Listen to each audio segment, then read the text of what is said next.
development or application of these new houses when it comes to water usage. That's the only thing. We keep asking that question and don't get a consistent answer. I know.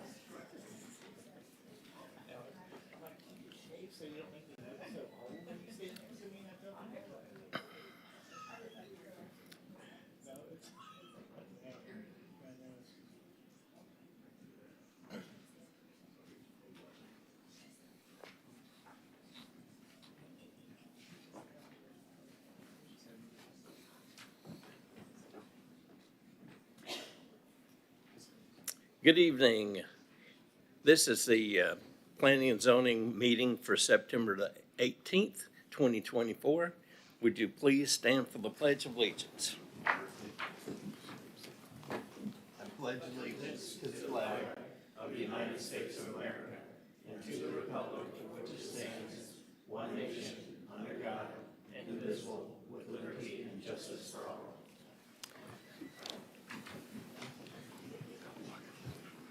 Lori, would you please call the roll? Chairman Richardson, Here. Vice Chairman Aton, Here. Secretary Grant, Member Childs, Here. Member Garrod, Here. Member Faison, Here. Member Moscoso, Here. Alternate Member Findler, Here. Alternate Member Rogers, Here. School Board Member McLaughlin. We do have a quorum. Next item is approval of minutes of August 21st, 2024. You all have a chance, I assume, to read the minutes. Are there any additions or corrections to make to the minutes? Anyone care to make a motion? Mr. Grodd. Mr. Chairman, after reading the minutes, I make a motion we approve them as presented. Is there a second? Second. Second by Member Childs. All in favor, please signify by saying aye. Aye. All opposed? Motion passed. Chelsea, will you read the quasi-judicial confirmation procedure? Yes, sir. Good evening. The notice on today's agenda provides that all persons who anticipate speaking on any public hearing item must fill out an oath card to be heard on that agenda item and sign the oath contained thereon. These cards are located on the table near the entrance to the council chamber or may be obtained from the recording secretary. This meeting will be conducted in accordance to the procedures adopted in Resolution Number 24-1997.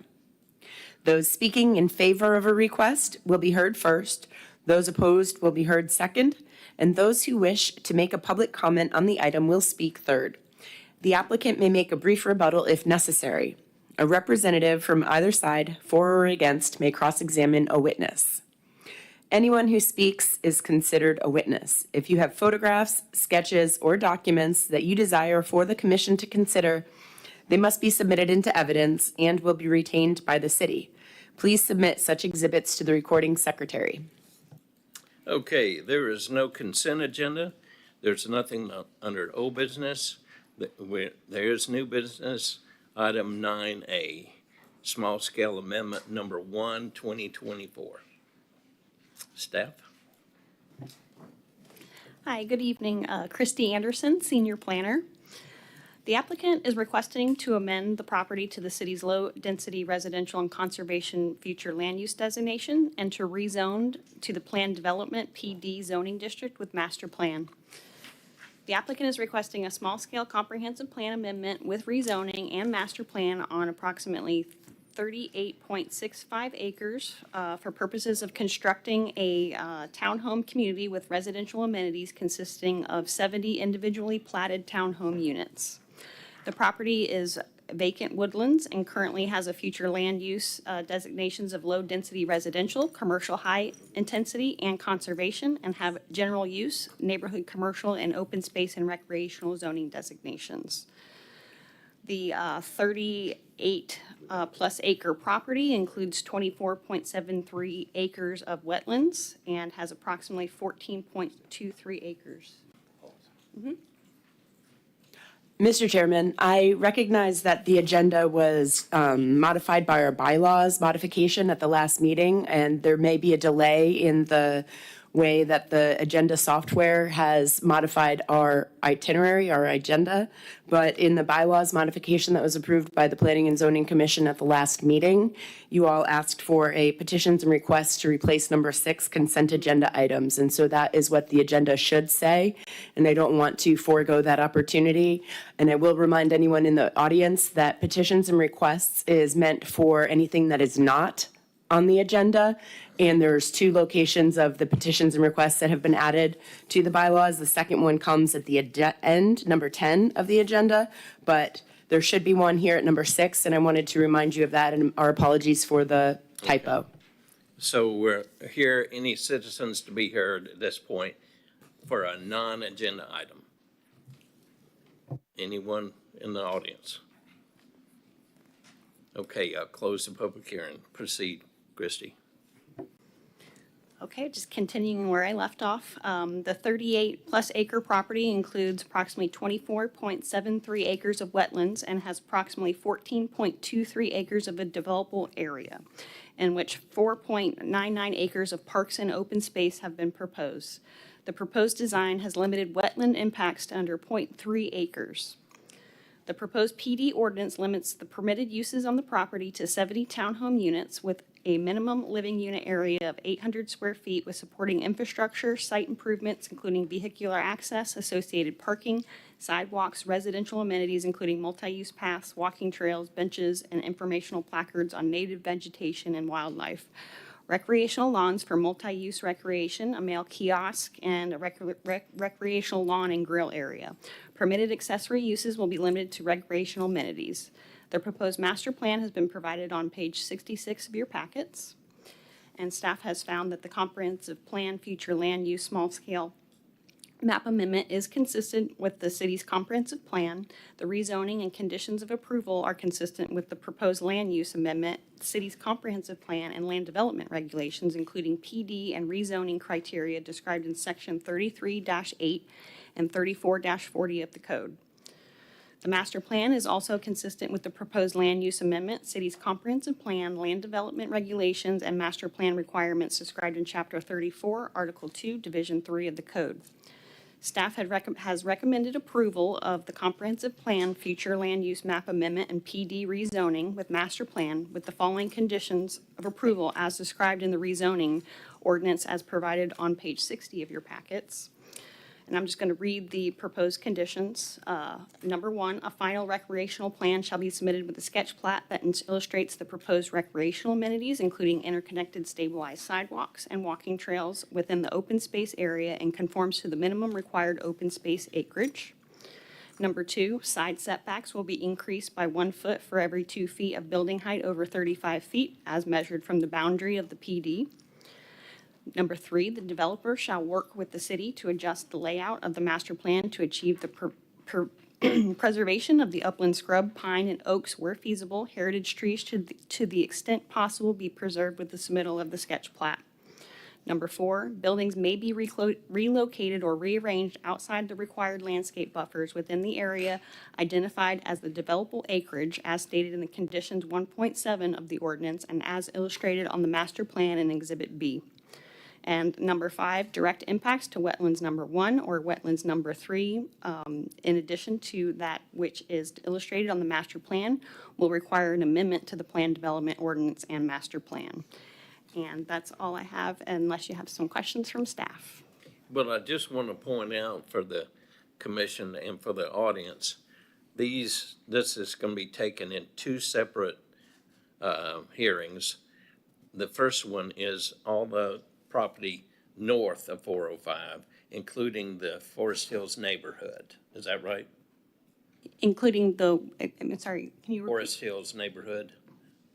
The North PD will be is a Okay. separate request. The second hearing, which is 9B, will cover to the south surrounding the Forest Hills Baptist Church. Correct.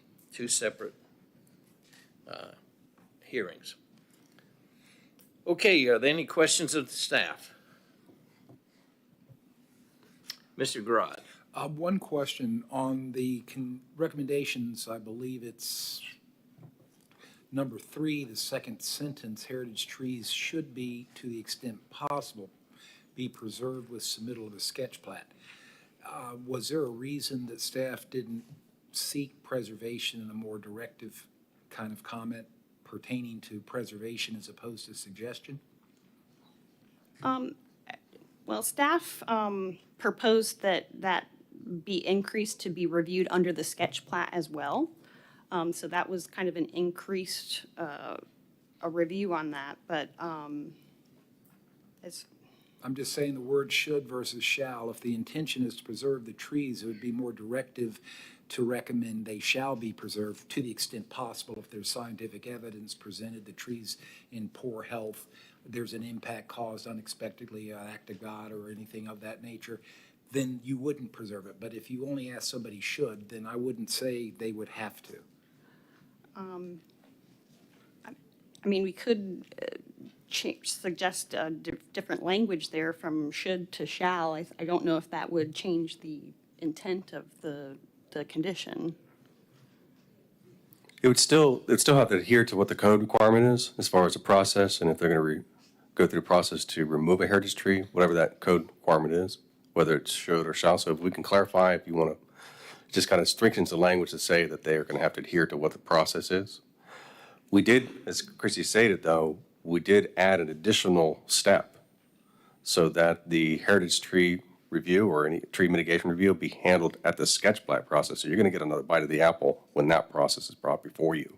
You get to see where they're located and have some additional information, which is typically not the process. And I think I understand that's typical, but in the case of what I'm summarizing, staff reviews, sees an identification of heritage trees by survey, makes a site visit, sees healthy trees, and makes a determination these should be preserved. If you have a code that requires preservation, then it would be redundant to have the language. If it's not a suggestion but a directive, then I would suggest the word shall be supplemented instead of should. Just to be clear, the code does allow a heritage tree to be removed through a process. They have to justify it. It's just an extra step than our typical tree preservation mitigation process. So it does require a heritage tree to be brought before a development review committee and justified through that process. So at best, that would be redundant language then. We wanted to emphasize that the layout that you see here is not fixed, that if there are opportunities to move the buildings or other infrastructure, ancillary infrastructure on the property, on the development, to help preserve a tree, we want that opportunity. Sure. I fully understand. Just my opinion is that they should be directive if the attempt is to preserve them. I've heard a few projects here recently where there were some concerns voiced that preserved trees didn't end up preserved, or preserved trees were removed and they wondered if it was a code violation. If the alarm needs to be activated, that the concern's pretty strong, then I would suggest the language reflect that by using words like shall as opposed to subjective word like should. My opinion. Thank you. Member Moscoso. I actually have two questions. My first question is the entrance on Hillcrest. Is that absolutely necessary to have that entrance go through a local neighborhood, or is this project able to proceed with only one ingress and egress?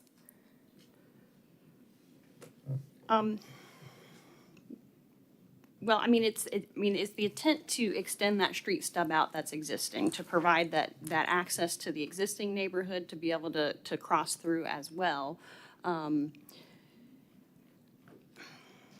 As far as, What does our code require? I do not believe the amount of units would require 2 access points. I can try and answer that. Generally, you want to have a development to have pass through each other. So you don't want to have standalone dead ends and subdivisions. If you can create those access points, especially when it was built with a stub out to connect to an expansion eventually and have a pass through to going to an arterial or collector, that's ideal. That's ideal transportation planning, and that's ideal in just in the planning field as well. Making sure you have a lot of cross connections to distribute traffic. I appreciate that. I'll be interested to hear what the public have to say on that. My second question is, we're seeing a lot of zoning changes to PD, And I'm just curious, why is this being, and this might be a question for the applicant, why are we rezoning to a PD? Because with that, the density increases. Now, I know we're only talking about townhouses, and with the square footage, it's 800 square feet. We're not going to get tall buildings, but that increases our the ability with a PD zoning to go to 50 feet. And so I'm just curious if you know, or this might be a question for the applicant, why we're going to a PD and not rezone to R2. I don't think in this case that the density was what they were looking for, because they're still proposing a low residential density development. Likely, it's the flexibility with the setbacks on the site is primarily. They did propose a maximum height of 50 feet. I don't believe that they're going to be going up to that height. I think that they're going to be proposing 2 stories, average 35 feet in height. So that's why we felt with that kind of open-ended height limit to be consistent with kind of our other zoning districts that allow kind of those higher buildings to allow for those increased setbacks as part of one of our conditions. So anything over 35 feet is going to start eating away at those setbacks, which will require the buildings to be pushed back from the existing boundary. Yeah, I think my concern is we've seen a few projects come before us, and the plan that they present is something that is favorable to the surrounding neighborhood. And then whenever the project gets rezoned, we find out that it's a completely different project that's going to be put there. So the 50 feet for me is a bit concerning as well. Yeah, Thank you. staff felt like that adding that additional condition with the setbacks would alleviate that, but the applicant could probably go into more detail about the proposed buildings. Any other questions for the staff? Well, I have one. There is an environmental assessment, and not much is redacted from that. That's a good thing. Does that cover both the north and the south? Yes, so the environmental assessment was done for both properties. Okay. Any other questions? Okay, we'll open the public hearing, and first we'll hear from the applicant.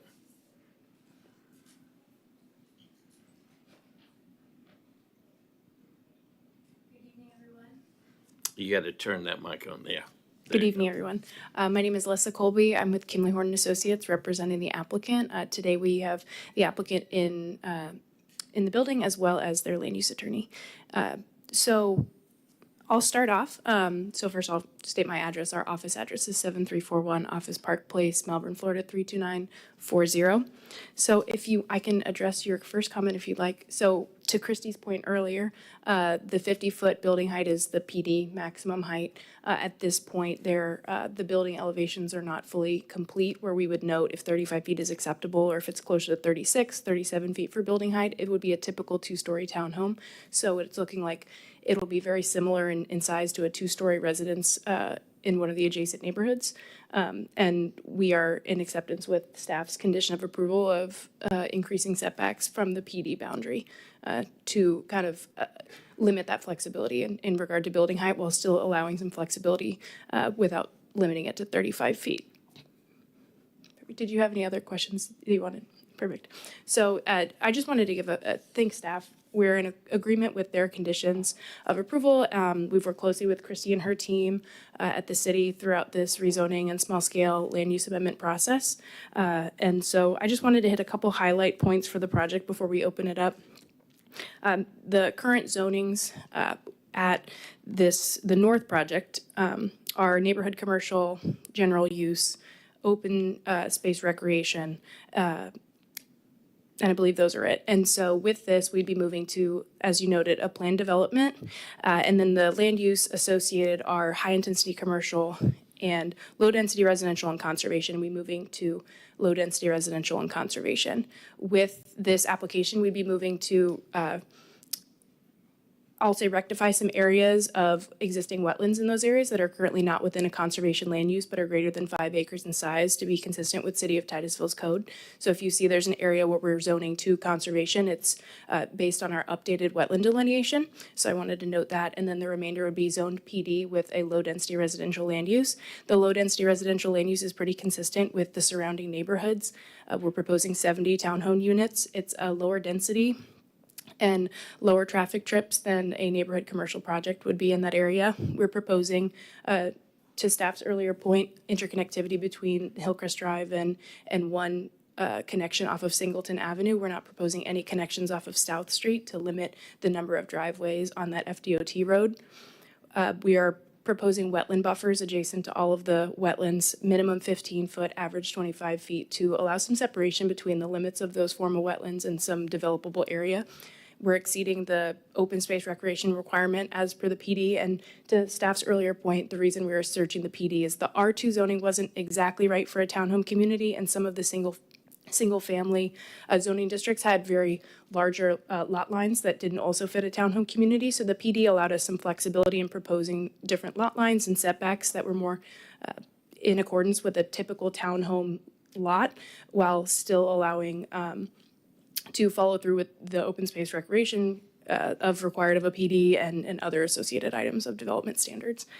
The only other item I wanted to note is that we are proposing minimal wetland impacts. So the project is significantly wooded with a lot of wetlands. I believe the wetland, it's about 24 acres of wetland for the 38-acre property. We have about 14 acres of developable area, and we're proposing very minimal wetland impacts, mostly just to make that connection to Singleton Avenue and Hillcrest Terrace.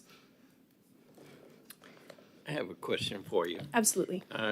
See where you have an entrance on Singleton Avenue directly across from that existing single-family home development. That single-family home development wouldn't have near the traffic that this development would. Are you providing XL and decel lanes? With the current traffic study that was done as part of this project, they didn't feel, and the findings didn't show that they needed any decel lanes outside of that. It was done for a unit count of 196 between the two projects and a higher unit count on the north. I'm not satisfied with that comment. Member Moscoso. It's my understanding that many people purchased their homes knowing that behind them was conservation. And so my question is, would the owner be willing to put the land in a conservation easement? What land behind? Because we've done this on some other projects when we've had like wetlands and things like that. We've been able to ask the owner to put it into like a conservation easement, and so that it cannot be developed on in the future. What portion of land are you speaking about, if you don't mind asking? So we've got Hillcrest where you're trying to enter. The southern but portion right there? The portion, I guess, to the north part of the property that goes near Singleton. Okay. I think, if I'm remembering the master plan correctly, and I'm not sure if we could show that on the screen at all or not, but there's only about 2 adjacent lots that back up to what I would say a 30-foot setback, and then the building, a majority of the existing lots will continue to back up to wetlands, which will be in a conservation land use, and some already are. Okay. Thank you. I think you were referring to the part that is poinsettia, I believe it is, divides it into 2 parts. You were concerned about where it divides it. Well, there's one that's on South Street, you're right, on Poinsettia, that part, which is, I think you're keeping as conservation. There's nothing that's going to be built on that, but I'll have to go through and I can probably answer your question in a second when I look at it again, but I felt like there was more wetlands closer to where the townhomes are being built. Yes, yes, thank you. So I appreciate it. both wetland, the designated areas of wetlands, both the northern section and the section that abuts 405, those are the 2 sheets, the big chunks of wetlands. Understood. Those will be proposed in a conservation land use, and it would be in a conservation. And Christy, did you want to weigh in? And it's also going to be required to be shown as a tract on the plat as well, as part of the PD boundary, in addition to the conservation future land use. I think page 103 shows those existing areas. It's kind of a good snapshot. And I'll add that the PD limits show and include some of those wetland areas. So it's zoned as a PD, but there are, if you look at what our future land use or small scale amendment request is, we're keeping those wetland areas as conservation. They're just within the formal limits of the PD project. Member Garad. I guess I would like to ask our attorney a question. In procedure, we're going through a comprehensive plan amendment. The discussions are focused on some of the more specific site development criteria, site development concessions, site development standards proposed by the applicant. We are then going to hear the PD rezoning request. In our discussion and questions and answers, appropriately, motions and recommendations and conditions may be more appropriately placed on the PD as opposed to trying to conditionally or recommend alternative standards within the comprehensive plan amendment? Or is this heard as one hearing, approving one leads to the approval of the other, so conditional approval, if that becomes part of the motion, would be placed on the comprehensive plan amendment as opposed to the PD rezoning? I'm used to that latter being more appropriate on the PD as opposed to. Yeah, there won't be conditions on the land use amendment. Correct. So we can have this discussion, but further discussions and rebuttals and answers and questions on those will be more appropriate in the PD hearing, right? Yes, the agenda is being held as one item for both the quasi-judicial and legislative decision. First, you will make a decision on the future land use map amendment, and then the rezoning ordinance, which is separate, will have a separate decision. Ideally, we'll do it that way, but the conversation is on both at this time. And that's the fundamental of my question. I've got some questions that are very specific to the development proposal that would be appropriate for the PD zoning. You can ask that now. Not conditionally approving the comprehensive plan amendment. So I'm going to hold my questions till we she's get to saying- PD. She's saying do now. Do it 'Cause now. 'cause So the it's all discussion's- the eggs are in one basket. Thank you. Then if I may continue, I have some questions for the applicant. Earlier, you heard some concerns regarding the connection to Hillcrest Terrace, I believe it's called, and you have a single access point for 70 townhomes on Singleton. The purpose of dual accesses is also for emergency purposes. Emergency purpose access can be provided without vehicular access for the general public. It can also be provided for pedestrian, bicycle, and alternative transportation modes other than vehicle trips. Another point of observation, it's only an estimate, but your internal roadway is 1,500, 1,700 feet in length. Other than the curve, it's going to be almost 1,000 feet, probably close to 800 to 1,000 feet of straightaway. But the real problem is the straightaway continues on up Hillcrest all the way to Singleton, all the way to Tropic with an exceptional curve. Your transportation engineer spent a lot of time discussing a lot of the ADT, the average daily trips, peak hour PM, turning movements, the degree of analysis was thorough. There's little question that this 70-unit project can add traffic without excessive traffic over and above the level of service. And I appreciate staff pointing out that you've got projects underway on 405 South Street where they're putting sidewalks in.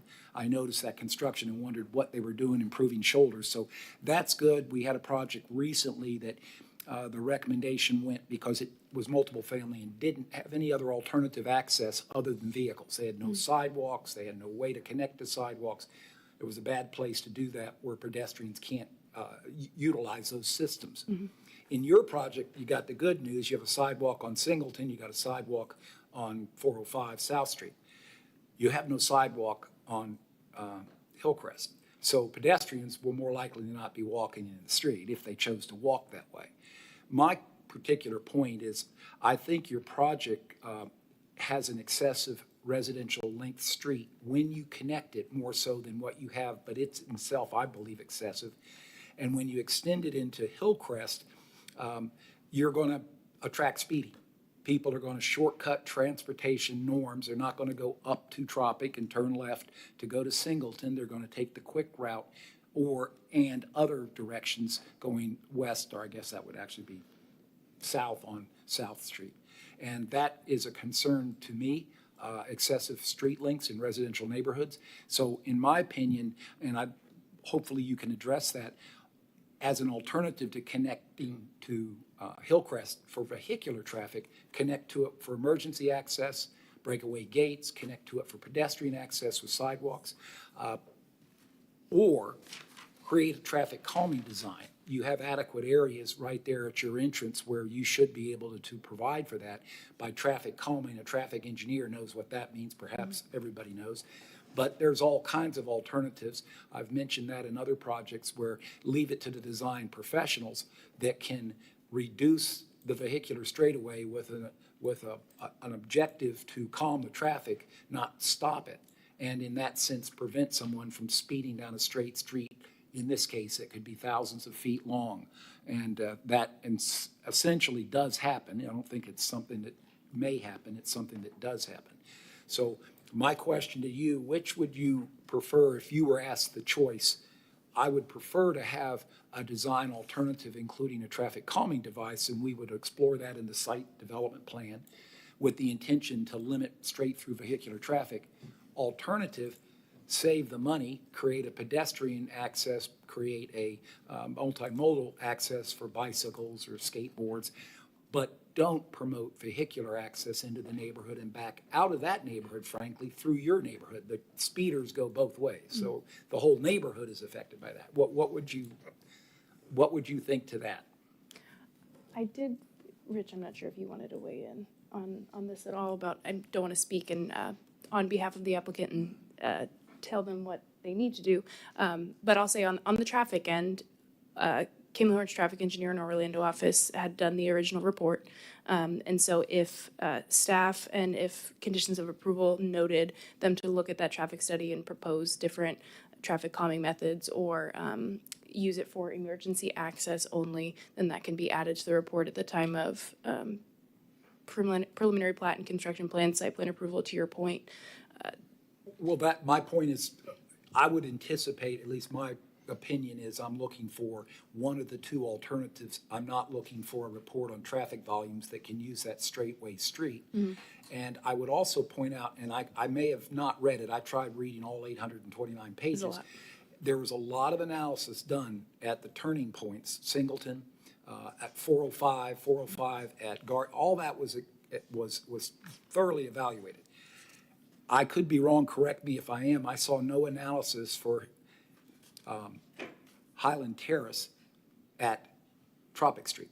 So conversely, if we don't limit the traffic is going to go to an intersection which dime to a donut says it's going to impact that intersection not very well and impede traffic flows and create a problem, but it, however, was not addressed that I can find within the traffic analysis. Understood. And often when we go back in, we provided the preliminary traffic study as part of the rezoning. It kind of analyzes overall traffic patterns and what the anticipated offsite improvements could be. And then we'll need to resubmit a traffic study with a preliminary plat and construction plan package, at which point normally the traffic engineer irons out methodology with the engineering staff at City of Titusville. And so that will go over the streets that they analyze. And so if that is one that needs to be added to the analysis at that juncture by staff, when they flesh out their methodology and streets to be included within that analysis, that can be updated then. So to your point, no, it was not included in that initial preliminary study, but if that is an area, or Highland and Tropic is an intersection that due to the cross through needs, and the city and staff feel need to be added to the study scope, that can be added because a traffic study would need to be provided, as I mentioned, with the site plan and construction plan package. Sure, or you can save all that effort and simply not connect for vehicular traffic and make it a lot easier. My opinion. Thank you. Member Rogers. So I was a little unclear on something that was said. You have some sort of, and perhaps this is addressed to Brad as well, but you have some sort of agreement about setbacks, minimum or maximum setbacks with the city at this time? You said that you were applying for the PD, or someone said you were applying for Oh. the PD, in that it gave you the ability to adjust setbacks, but you were basically, you had sort of had an agreement that the setbacks would be no closer to the road than X. Correct. So I'll touch on that. So I meant more setbacks of a particular individual lot for the townhomes.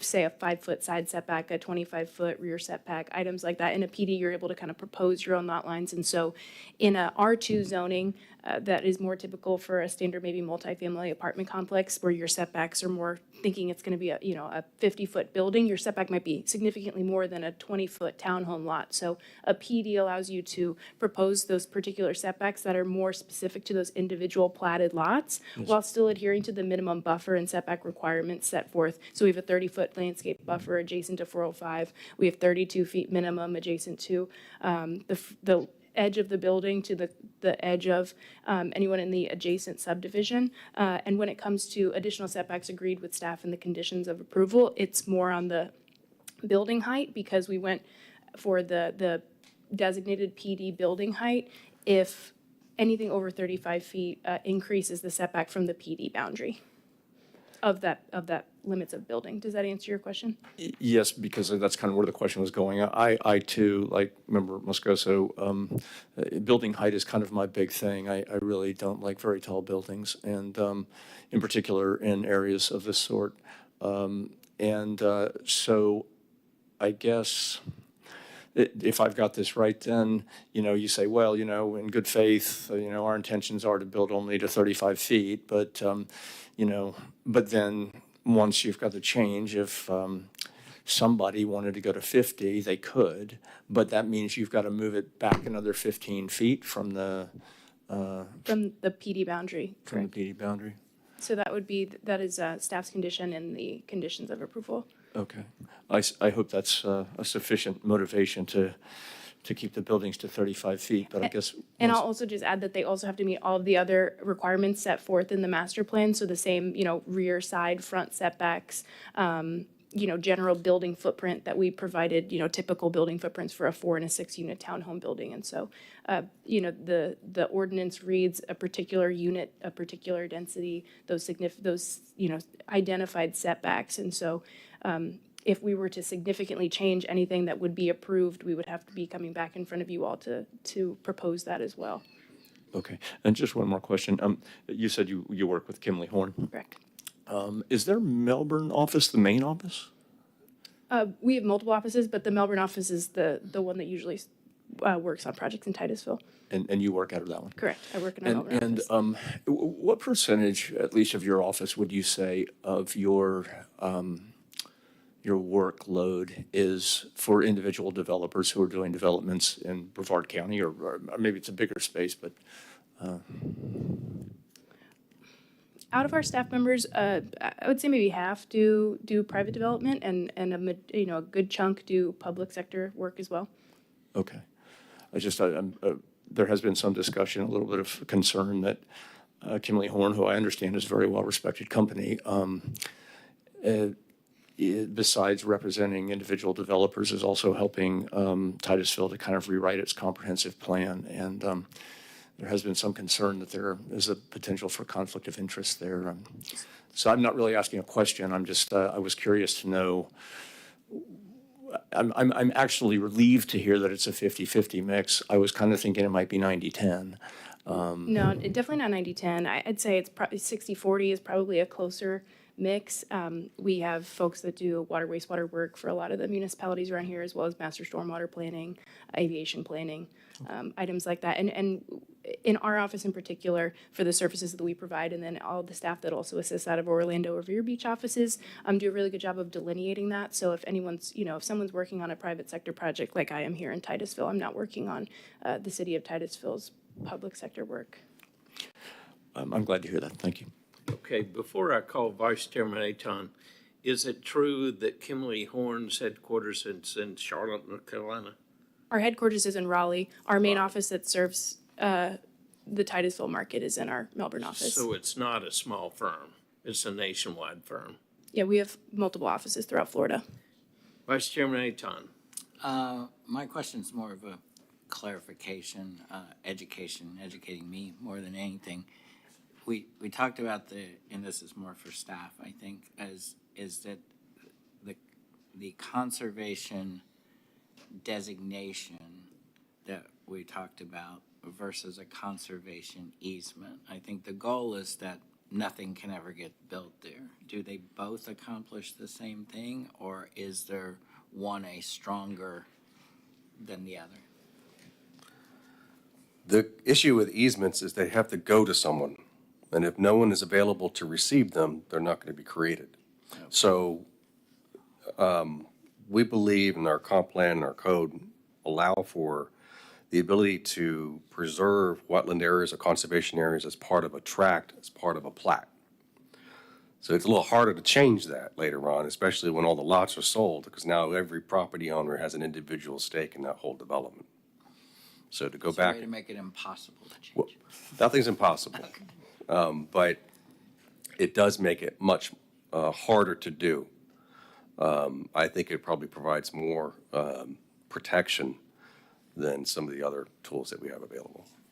Just as an example, if this project were to not move forward and somebody were to purchase the vacant land, they could easily submit an application for a small-scale amendment, as you're hearing today, that would change the boundaries of whatever may be decided or what currently exists with conservation either coming or going based on the wetland survey. And as Brad stated, a conservation easement is a legal agreement between the landowner and another entity that accepts the responsibility of maintaining that easement. One other thing I want to add about putting this land into a tract as part of a approved plat, the association or the property owners have to agree to amend it if someone wants to try and use one of those parcels to develop on. So you it's can- maybe not impossible, but it's very difficult. Okay, thank you. Okay. Do you, Member Grodd? I had an additional question on the townhomes height that's been discussed. And you mentioned earlier 35 feet. Typically, my experience sees townhomes between 24 and 40 feet. Seldomly have I encountered a townhome whose maximum height is 50. One of the difficulties when you establish a PD as a zoning district, you have a set of standards. And if you want to alter those or alter your project, you amend the PD. If your foot's in the door with 50 feet, you choose not to amend it, you could come back and say, I'd really prefer to do a different type of building. Perhaps it isn't fee simple sold townhomes. Perhaps it's a taller building to afford first floor commercial neighborhood businesses, more the motif of neighborhood design now. But the 50 feet wouldn't be an amendable standard. It'd be a 50-foot high. So my point is, your project as proposed, I don't believe needs a 50-foot maximum height, wherein if you were to be allowed a 40-foot height, you'd be in keeping with the standards that are more accustomed to that type of project design, 24 to 40-foot high townhomes. I don't think it would restrict your development. I don't think it would restrict your architectural design that has yet to come. By choosing 50, on the other hand, it seems like it sets up a potential problem where you have a 50-foot high building notwithstanding a 30-foot setback behind a neighborhood residential single-family home. So I'm also of the opinion that may be an excessive height, and I'm equally of the opinion I think you could live with a 40-foot height, be well within an envelope for architectural design. Second question is on the building design. So townhomes interior units, of course, don't have side windows. The end units can be designed to afford side windows or not. Do you know if your design is going to provide for side window views, more particularly in the concerned area is right there where the proposed road connection is, and the single-family homes that are going to have someone 50 feet in the air looking down into their yards, and there's not much of a buffer you're going to do to prevent that. Perhaps in 20 or 30 years with tree growth it might, but initially it could be eliminated if you chose to simply restrict the design and architectural standard to remove the window portals so that you don't have a view to what would be, I guess, the northeast direction. Is that something you could see working, or maybe it's already been planned that way? So I'll talk to the windows first. At this time, there's not a one way or the other if there will be or won't be windows at that we haven't gotten to that juncture in architectural design. I believe there's only one unit that, based on the master plan, would be within, I think it's 32 feet is the setback from the adjacent neighborhood. And so majority of those side units would be facing other townhome units. Majority of the back windows would be either facing 405 with the landscape buffer or the wetland areas. When it comes to the applicant, we could discuss. Yeah. Yeah, you have to.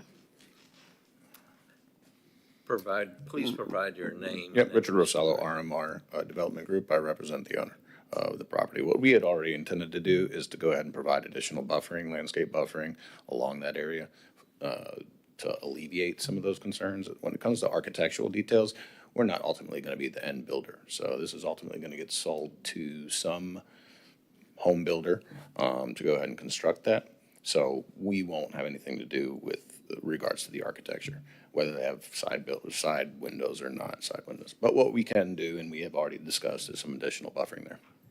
And I appreciate the buffering. Again, I'm of the opinion buffering's adequate when it's full grown. It would seem, as you put on the record, you only have one unit to be concerned with. And it would seem likely, since you're not the builder, you're the developer, and the project gets sold to somebody who builds it, that a conditional approval that would restrict portals viewing northeast from that one unit would be an acceptable restriction that shouldn't prevent any architect from designing a unit that's only one of 70 that wouldn't have portals. Personally, having come from the home builder world, that does provide some additional challenges. As many home builders already have these units designed, it's pretty much off the shelf. So restricting any form of side windows on the end units would certainly be a challenge. We'd look for other alternatives there.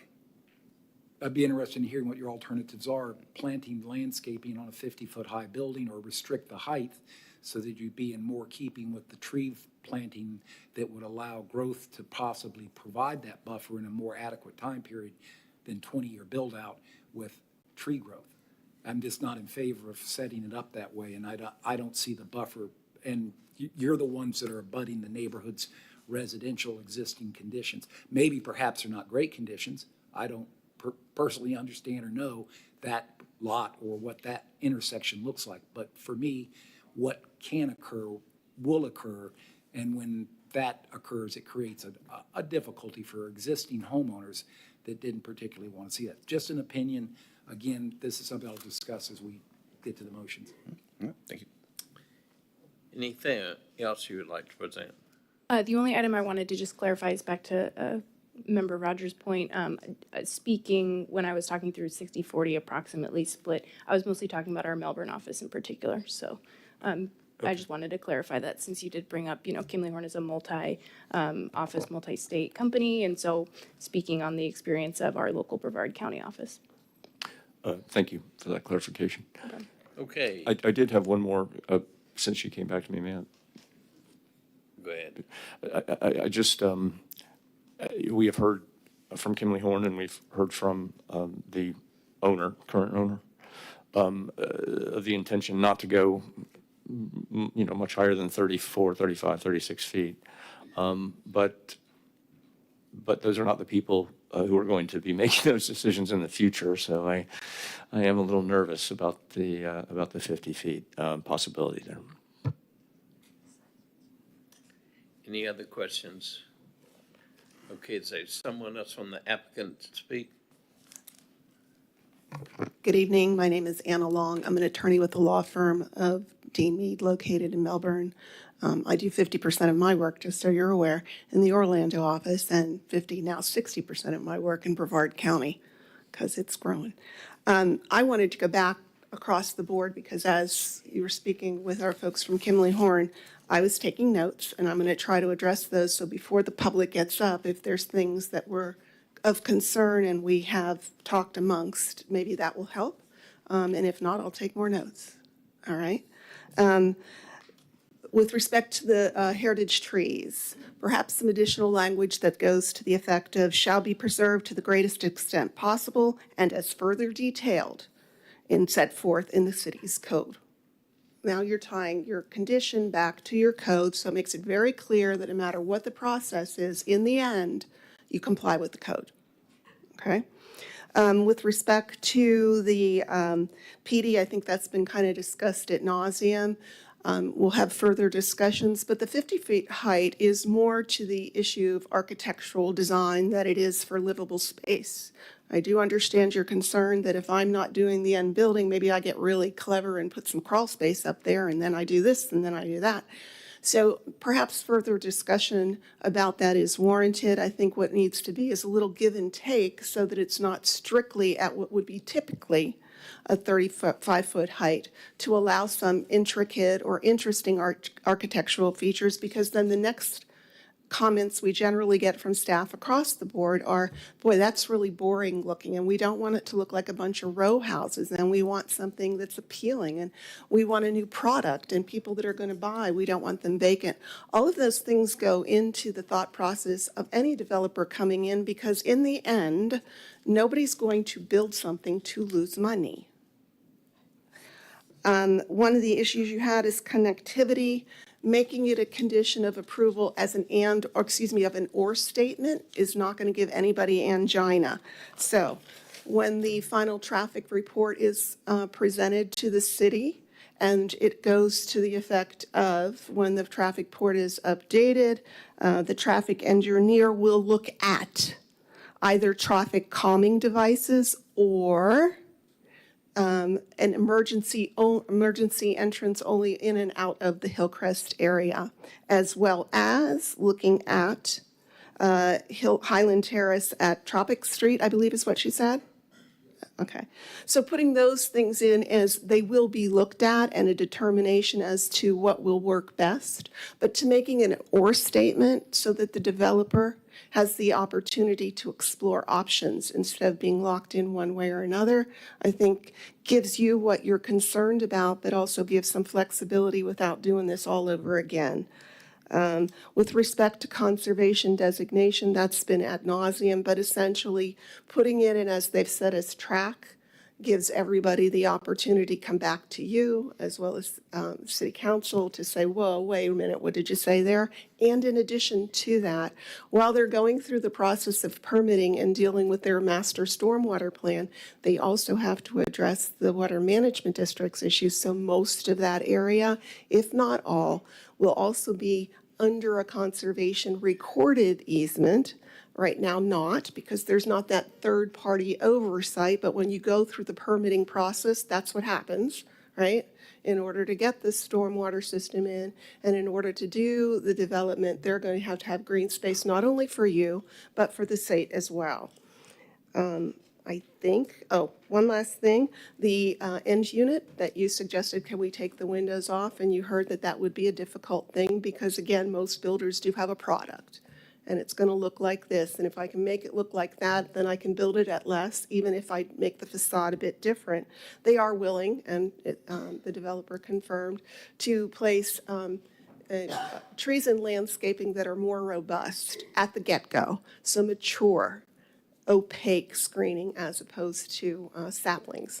And I think that that would hopefully take care of your concern of it's going to take 10 years versus 20. Tree farms come in so they could put those trees up immediately that give you, from day one, what I think you're looking for. Okay? Member Faison. Good afternoon, good evening. So mentioning finances and mentioning money, right now we are having a housing shortage crisis throughout America.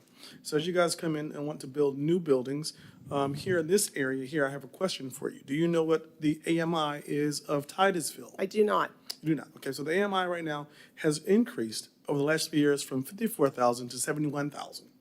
So when talking about building and making a profit, my question to you is, what will be the price of these homes, and will they be affordable or attainable housing for the local residents that live here currently? And to answer that question, you'd have to basically have the builder at the end, right? The developer of the land is the one that comes in and gets the entitlements to the property. And why they can't commit to a lot of the other details that you're asking for tonight is they're not going to be that entity. So I can't answer your question because I don't represent ultimately whom will be building. But I will say this, it would be really foolish to build something that isn't affordable to the greatest extent possible of the people living in the area that you expect to purchase those properties, because then where are you going with your product? Great, so that's a great point. But currently, right now, right, the home prices in Titusville are anywhere from $280,000 to $350,000. And with an AMI of $71,000, when you do 30% of your income, that's unaffordable. So I would not say that it's foolish. I'd say currently that's our problem right now in the city of Titusville. I think That there it's are the many problem builders that are throughout- building. There are many builders. Excuse me, ma'am. I'm sorry. There are many builders that are building right now, building homes that are not for the current residents who live here. So hence, that's my question to you. See, we see this every day, that when builders come here, they're building for what they call market rate. But market rate doesn't take into account the current residents and the current AMI of this area. Hence my question to you. Okay? And so now, so some of the suggestions that were raised to you, for example, building height helps to lower the cost of construction. Same way, removing that window on the outside helps lower the cost of construction. So there are many things that builders can do to lower the cost of construction to meet the need of today's current residents. And that's my question to you, ma'am. Then I would suggest that those questions, as well as those conditions, are better addressed a little later in the process. When you submit your site plan, when you are submitting various architectural renderings, what you're doing right now is simply doing the comp plan and the rezoning to get to, potentially your height uses and your density, but you're not to the point here where you are fine-tuning that end product. And until the end builder is lined up to do that, I think it would be premature to expect those answers to be available to anybody that came before you, in all honesty. And it's not just here, by the way. That problem is all over. I mean, even when I'm working, and I do work, so we're all aware of many affordable housing builders, those that have taken the advantage of the Live Local Act, those that are taking advantage of brownfields. I do them all and hear them all. I can't force people into a particular product and do it this way, but we certainly, as we're going through it, discuss all of the potential options for having those different types of products available in all of the municipalities. And AMI over in some pockets of the Orlando, Orange County area, when I hear the numbers, I just don't think that can be possible. I don't understand. And that's the honest truth. Member Garrard. I just wanted to clarify, when you were talking 50 foot in my comment, I was speaking towards a maximum 40 feet, which is affordable by standard typical designs. And from what I'm hearing, it's going to be a box design provided by somebody that builds townhomes. The developer and the builder are two different entities. So restricting it to 40 feet may complement the robust landscaping you mentioned. And if a condition of approval includes the language you had for robust landscaping in lieu of restricting portals on that one unit facing northeast on the project, that's fine. The language, I'm sure staff can get the concept from if that becomes a conditional approval, together with the comment wasn't the 35-foot maximum I was looking at. I wanted to leave enough leeway between typical townhome height, as you mentioned, boxes that are rectangular and 2 stories tall or 30 or 24 feet, and you get architectural designs, you get to 35. I was giving 5 more feet for flexibility. I just believe 50 is unnecessary. Thank you. Member Moscoso. Yeah, I appreciate the additional education, but what I would say is by the time the builders are involved, we're going to be out of the picture. So we won't have a say. And so I think we have to make a decision based off of the information that we receive right now. I appreciate that. Any other questions? Anything else you have to say? No, sir. Thank you. Thank you. Anyone else representing the applicant? Okay. When she pulls the cards, remember that there are 2 different hearings. One is now on the north side, and there'll be a public hearing after this for the south side. So if you can, make your comments about the north side of this development. Cards. Steve Ledford.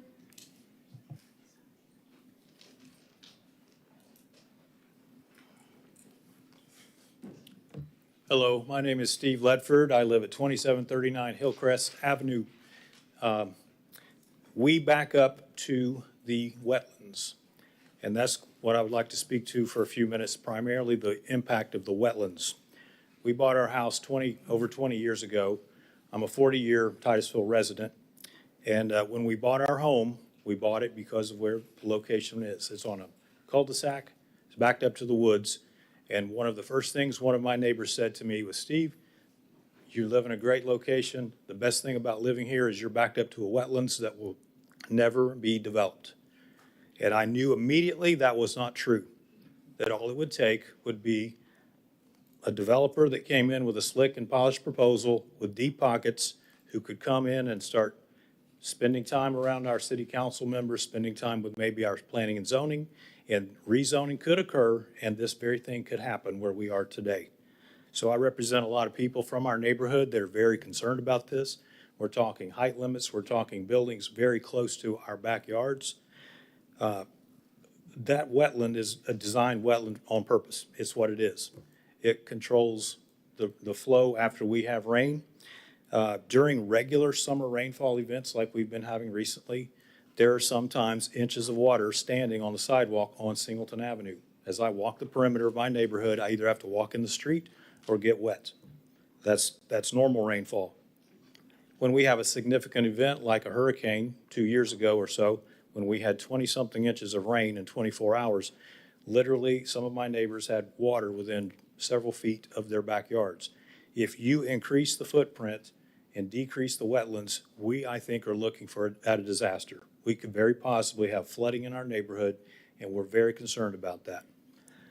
Also, the animals that are there, I know this is a different subject, but we have seen alligators, we have seen bobcats, we have seen a hog, we have seen an owl and heard an owl, which I heard at 5:30 this morning.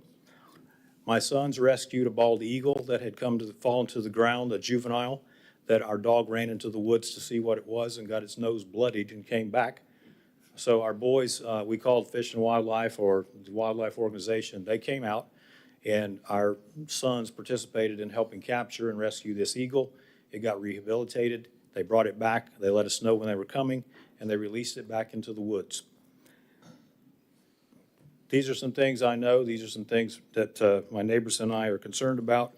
And one of my other last thoughts is just that we feel put upon by this development. We really do. It's frustrating when we feel like the interests of a few are superseding the preferences of the many. I want to thank you for your time. I pray we make the right decisions on this. Thank you. Thank you. Hey, I have a question. Whereabouts do you live in relation to this project? I'm on Hillcrest. 2739 is through in the the bend Okay, before so- you get to the cul-de-sac. Okay. We're about 6, 7 houses from the end of the And cul-de-sac. you said you guys get flooding right there in your neighborhood? Not in my today, or- neighborhood, on Singleton. Oh, on Singleton. Yeah, I was wondering the same thing, because that corner is like a big hill there. And I was thinking, like, how much if you build in that area, how much of that is gonna drain onto onto the street there? But, okay, all right, thank you. Exactly. Thank you. Thank you. Next, card, Lori. Sean Mirabil.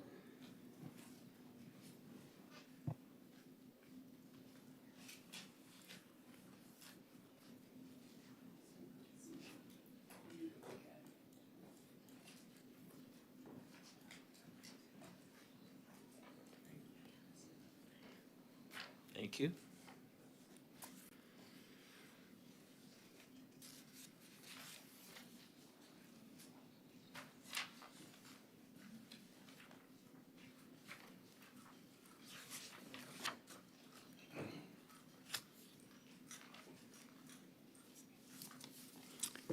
Sean Marabli, 2770 Hillcrest Avenue.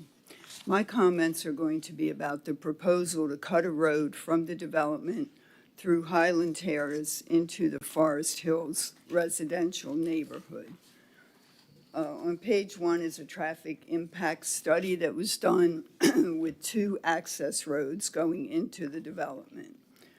The one access north portion of the site will be provided with a full access connection on Singleton Avenue and one full access connection on South Street, which is 405. Page 2 has the diagram that was with the traffic impact study showing the access road going from the development into 405. Page 3 is a survey. The survey shows that there's an access road going from the middle of the development into 405. So why is the proposed site plan not showing an access road to 405? Then on the concurrency statement, it doesn't even mention 405. And I don't know why this is. Perhaps it's easier for the developer to cut the road through to Highland Terrace. This should not be the first consideration. The first consideration should be, how will this road going into Forest Hills affect the neighborhood? And it will affect it negatively. This would be against the land development regulations for a PD. And it's clearly stated that this is to be avoided. Excuse me. On page 5, there's the PD 33.5. A planned development shall be so located with respect to arterial streets to provide direct access to such PD without creating or generating traffic along local streets in residential areas or clusters. 33.8 on page 6, the proposed development shall not negatively impact the quality of life for any adjacent residential uses. Negative impacts can include a decrease in property values and any substantial increase in noise or traffic. Forest Hills is a single-family residential neighborhood. The homes are on quarter-acre or larger lots, and people take pride in their homes and maintain them well. Connecting a road into this development will have a large impact. It will affect property values. It will cause a substantial traffic burden. Do you need another minute? Yes, thank you. Does everybody agree for another minute? Okay, continue. The street is narrow with no sidewalks. The increased flow of traffic will be putting residents at risk, walkers, bike riders, children at play. I would say that the proposal to bring this road into Forest Hills should not be approved. And if you turn quickly to page 7, there's the diagram that came with the sites plot that came with the 404 site inspection for the environmental impact plan. And if you notice, the straight street that ends at Hillcrest has something there called a primary impact area. If you turn to 7, it shows it a little bit better. This is where houses back directly up onto the development on Hillcrest Avenue and where they want to put Highland Terrace through. This area already has standing water when it rains. And these, one more, just one, I promise. Okay, one more. So originally, it was going to be 67 townhouses. Now it's 70.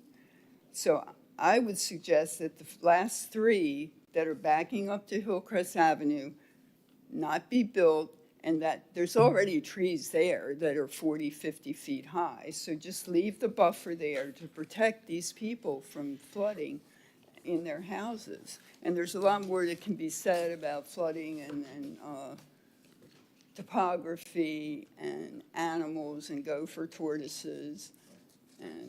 But I probably used Thank you. time.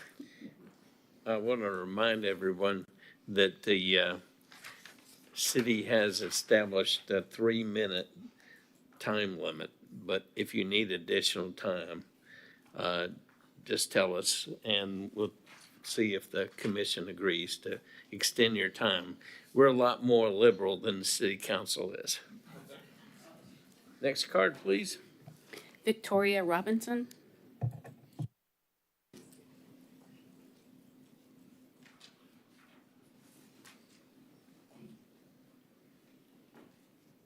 Hello. I'm at a loss. I'm not a public speaker and I don't speak the language. Just speak, give us your name and Victoria address. Robison, 2775 Hillcrest Avenue. Thank you. And the same thing, I live at the end of a cul-de-sac with nothing but nature behind me, a buffer from the road to Singleton. The wildlife is extensive. You just got a very small, it's extensive, and it's all going to suffer. The they want to maintain some of the wetlands, but it's not a little thing. It's a very big thing. There's going to be a strain on services. The potability of our water is already questionable. They want to raise our wastewater fees, which is going to be considerably worse with 70 more families. Our community identity is at threat. We are a tiny little neighborhood with elderly people, some of which who can't come and voice their opinions. It's quiet and it's safe, and it may or may not be with townhomes. There is no need for this. It was zoned this way for a reason, and it's not needed. We aren't in desperate need of housing. There are so many places that could be developed that are different and don't have the things that they have to change. There's places that could be improved.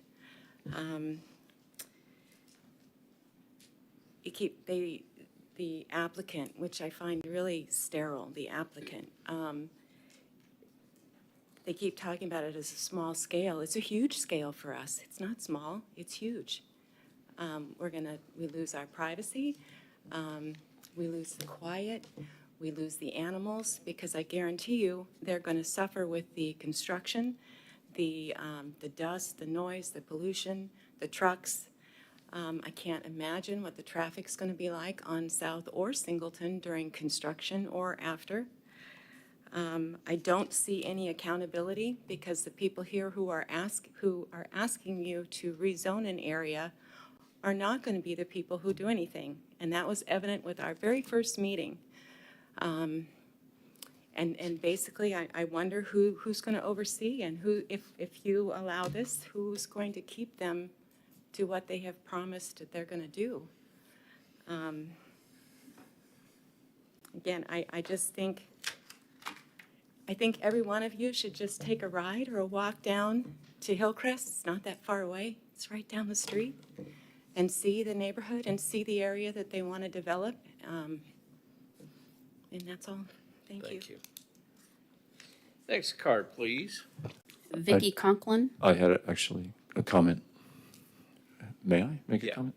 Mr. Rogers. I just wanted to just tell the lady who was just speaking. I believe, Chelsea, am I right about this, that it's actually against the rules for us to go visit a location that we're supposed to be voting on? It's not recommended.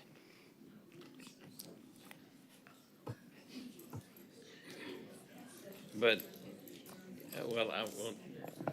Just to clarify, I hear a lot of chatter. The reason for that is because it's a quasi-judicial decision, and the judges before you are making their decision based on the evidence presented before them, and they're not supposed to go investigate on their own. And if we've lived here any certain amount of time, we've seen Forest Hills.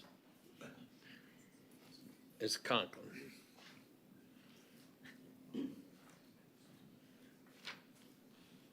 Thank you for your time. Vicki Conklin, 2920 Royal Oak Drive, here in Titusville.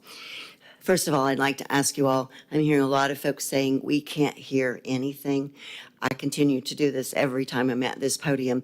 If y'all could lean into the mic when you speak, it would help a lot, because we're all having trouble hearing what you're saying, and it's very valuable what you're saying. I want to thank Brad and the staff, 871 pages. I read it all. I'm not sure how many other people have, but it was a lot to read. But the enormous job that you have in putting all this together, I really appreciate that, because it's really very exhaustive, but very complete, and I thank you for that, and you and the staff. I also would like to thank the residents. They, in a very short time, they got all of these folks together to be able to represent. I know the rule is 500 feet for notification. Most of these folks are without that 500 feet in limitation. And so they had to work very hard in the past few days, really, to gather people and let them know what was going on and educate them. And we have a good showing tonight for them to represent their neighborhoods. They're very invested in their neighborhoods. Many of these homes were built in the 50s and 60s, from what I could determine. Many longtime residents, many others new, but they're very concerned about their neighborhoods. It seems that this has been 2 years in the process and using data from 2 years ago. Some of it's been updated, but not all of it has. I think a lot's changed probably in the past 2 years. I think extending Highland is invasive to the established homes. It really disrupts their neighborhood that's already established. But also I think that the development looking like it could be 32 feet from the rear property of existing homes is also pretty invasive when you think about that.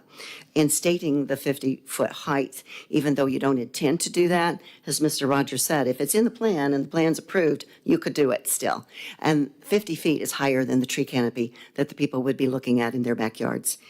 The optics of driving on both sides of the street, I realize we're addressing issue A, but driving on both sides of the street and having lots of townhomes on both sides, it's like a tunnel driving through. I don't think that's the optics that I want as a resident of Titusville to see as I'm driving down South Street. I think we need to do a better job of what we have and not be hodgepodge kind of buildings.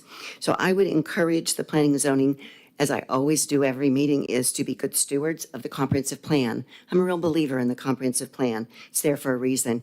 The commercial zoning is there for a reason. This is a major intersection of a collector and arterial. It deserves to be commercial, not residential. So I encourage you to stop giving away our commercial zoning. We need it for stores, we need it for shopping, we need it for restaurants. It's a prime location for a restaurant. And you could use the water features to really enhance that. So I encourage you to follow the comprehensive plan and to deny this proposal. Thank you. Thank you. Next card, please. Kason Childs.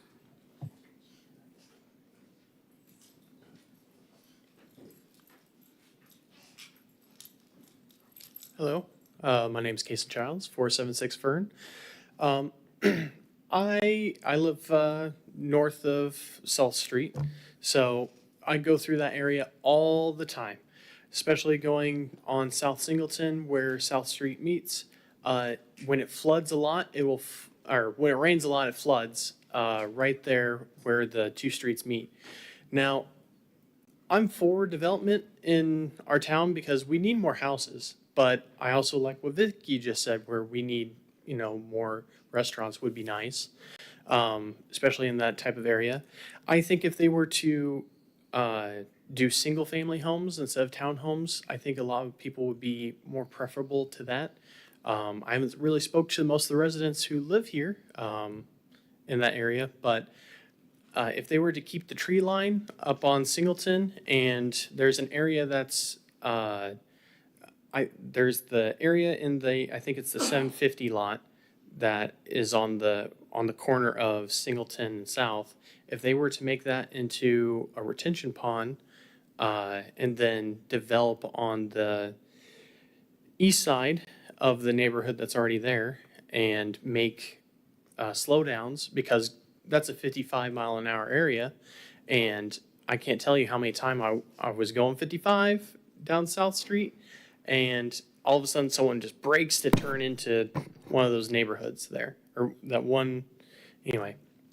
So some slowdowns, tree lines, retention pond, that would probably be preferable. Or like Vicky said, maybe some commercial property there. But no matter what, if they develop at all, we're gonna have a lot of traffic. So definitely that road is gonna have to end up being developed to better handle that amount of traffic that goes through there. Because already, if you are going down there for time to go to work, time to go home, it's crowded. I've been stuck behind lines and lines of people. So no matter what, we're gonna have to develop that road regardless. But I think if they want to do houses there, I think they should do single-family homes and put a retention pond in on the west side near South Street and Singleton. So that's pretty much what I have to say. Thank you. And just for full disclosure, your father's up here on the Planning and Zoning Commission. Yeah. So, Thank but you. I still like to let everybody else know, just in case, you know. Yeah. Next card, please. That was the last card for this item. Okay. Does the applicant have any rebuttal? Yes, thank you. So during the course of the public comment, we discussed the ability to commit tonight, should you all decide to make it a condition of approval, that they will live with a 40-foot height, as you suggested. Also, again, to reiterate, the impacts to the wetlands are minimal to one of the wetlands in the north portion of the property, but away from where the existing homes already are. And during the process of permitting through the Water Management District, they'll be required, regardless of who ultimately builds out here, to have a master stormwater plan. And the regulations for master stormwater plans require that the pre and post runoff be identical. So they'll be required, the engineers, to determine based on the impervious surfacing to calculate how much displacement of stormwater they'll be resulting in, and they'll have to develop ponds to compensate for that, plus a 500-year storm event. It used to be 100 years, it's 500. And additionally, I think the nice lady that was talking about the former study, the traffic study, I think that was for an older plan, one that involved commercial, not for what's being proposed today. And I guess finally, you need product, right? You need homes. And even some of the comments are, I mean, everybody's passionate about where they live, and I agree, they did come together, and it's one of the very few hearings where the public spoke that I've been at, where while they were passionate, they were clear and they made good points, and we heard what they said, and I think it's appropriate to continue to listen. But you can't have the kind of products that are affordable and have them all be single family or have them all be in a particular price point. There have to be opportunities for different types. So, thank Okay, you. any questions? I have one. Yes, sir. I'll call on the others in just a minute. As I understand it, your community engagement meeting was 10 months ago. Yes, sir, and I was not part of the team at that time, so I would defer back to the engineers that are here as well as the Has client. any of this information changed a lot in that 10 months? Would you mind if I asked them to come up as opposed to me? I don't want to give you a wrong answer. Yeah. I'm happy to speak on that. So on the north project, since that's one we're talking about, I'll stick with that. We've modified slightly some of the recreational features. I think at one point we had a cabana and pool on the south and we flipped it to the north. You know, we've been working through unit placement and roadway layouts, and to your point, they are two separate projects, but we've been playing around with some recreational amenities. We did propose a dog park at the community engagement meeting. We heard a lot of feedback that they didn't want a dog park that close to a lot of the neighboring homes, so that dog park was removed with the master plan submitted formally after that. We had the community engagement meeting, I believe it was November 2nd of 2023, and that was a good 3 weeks before we made the formal submittal to the city, I believe, on November 27th. So we wanted to have that community engagement meeting before we put together our initial formal proposal and formal submittal to the city. The townhome units went up from 67 to 70, and that's to compensate. We reconfigured some items on the south and lost some units there. So with flipping recreational amenities and moving some buildings, we increased the 3, but it was still within the allowable density. And I did want to just also add to what Anna had noted about that traffic study that was brought up earlier. The traffic study was part of that Kimley Horn traffic study, but it was done a couple years ago as a preliminary study, and in it had a site plan that showed that access to South Street, but we're not proposing with this master plan an access to South Street. The study, in discussion with city staff when we were going through this application process, was because the traffic study was done for a much higher unit count. It was for 196 units, and this particular project going in with the master plan was significantly less than that. The study didn't need to be updated at this point since it was a more conservative estimate for the total number of trips. It would be updated with the site plan and preliminary plat and construction plan package. So I just wanted to touch, there is no proposed South Street State Route 405 connection with the north project. As I understand it, you said 3 units were added since that public engagement meeting. Are those the 3 units near Highland Terrace? No, that unit's been there. We were originally proposing some 4 and 5 unit blocks, and they changed to 4 and 6. So really, I think it's similar number of buildings, but with spacing and then the additional unit from a 5 unit to a 6 unit, we gained 3 units in the north with the final plan. Member Childs. One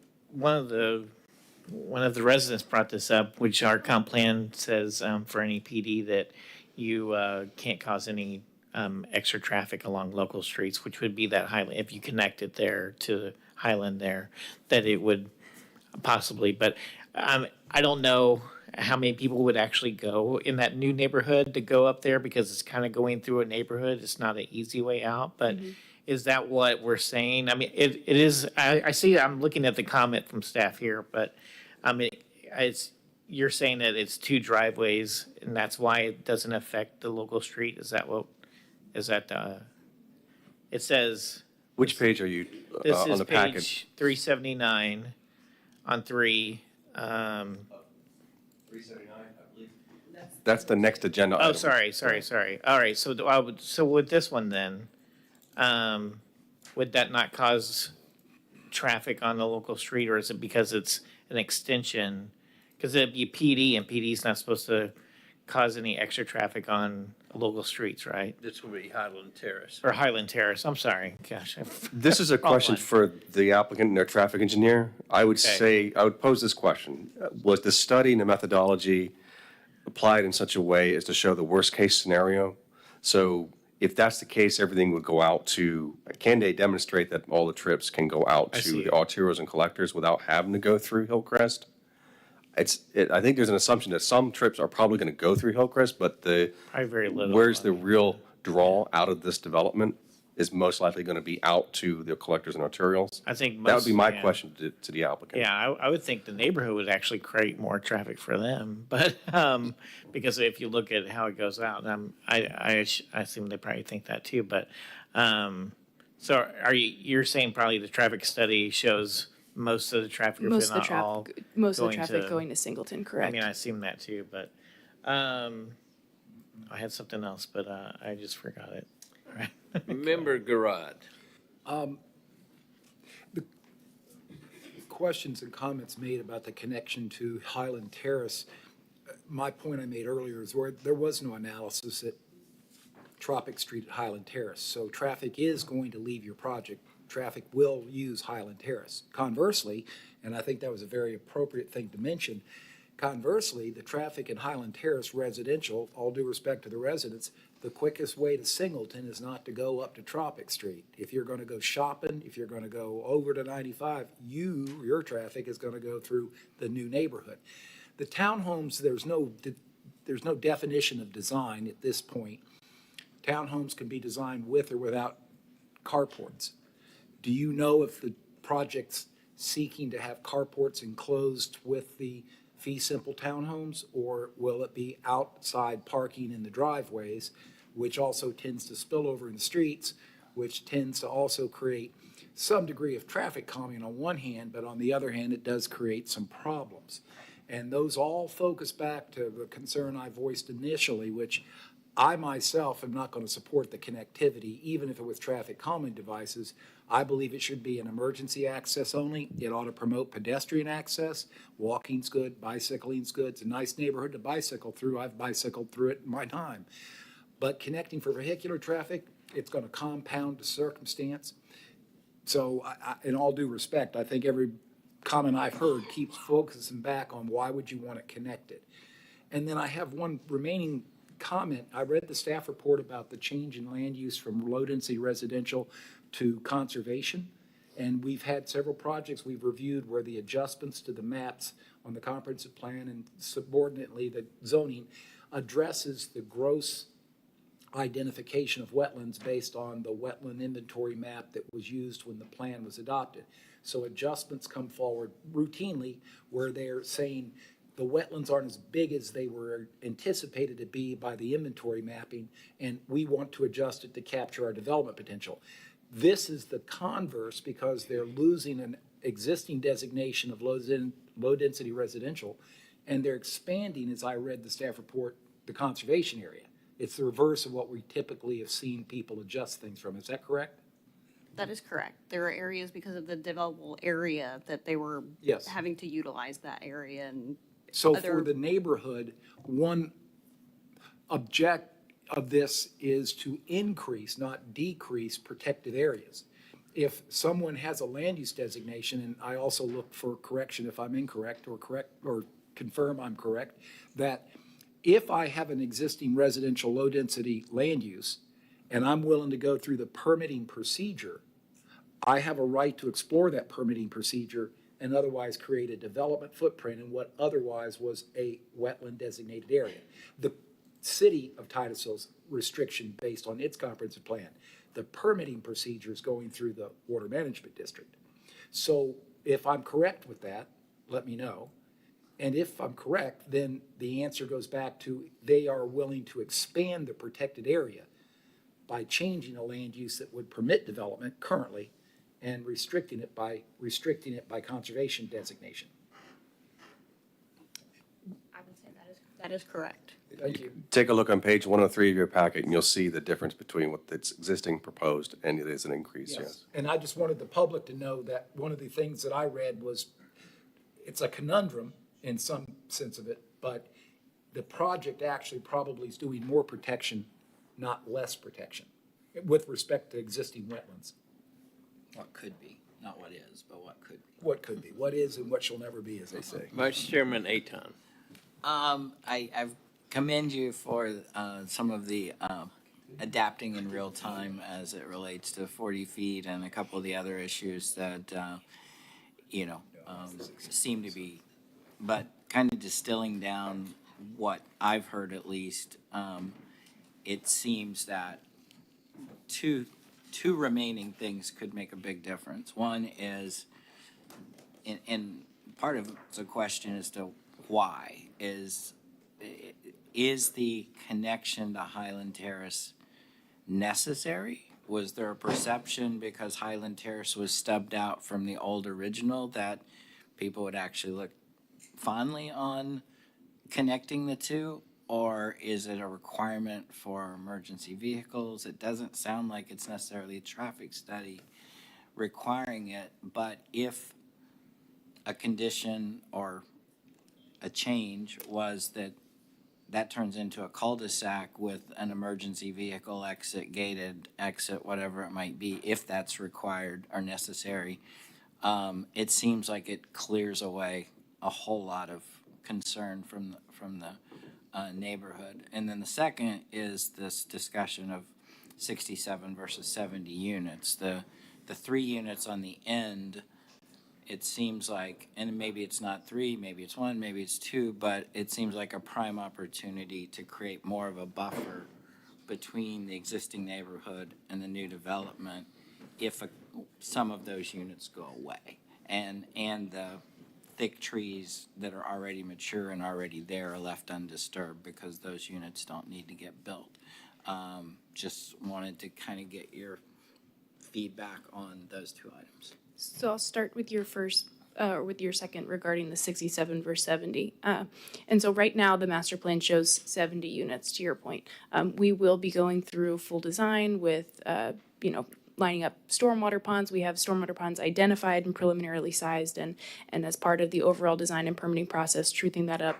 And I know staff had put in there that buildings may be shifted or relocated throughout the property to accommodate where feasible tree preservation. Those are all things that get further fleshed out at the sketch plat level. I know that we have that minimum buffer adjacent to the adjacent neighborhood that we're trying to maintain as best as possible. At this point, we can't commit to removing those 3 units that were originally in the plan. Like I said, this has been a little fluid as we've addressed staff comments and also gotten updated wetland delineation limits from our environmental consultant. So that's where updated the building footprints, like I noted, from a 4 and a 5 unit product to a 4 and a 6 unit product. So with all of that in mind, that's why it grew from 67 to 70. Throughout that site planning and sketch plat process with staff, we would be fine tuning the proposed number of units. This application will lock in the density and the proposed maximum number of units without a PD amendment. But at this point, we wouldn't be removing density proposed, but all of that to say that there's a lot of moving pieces in the next steps of the process that go into that final unit count proposed with sketch plat. Yeah, I think it's less about the number of units and more about a 32-foot setback versus a 50 or 75-foot setback.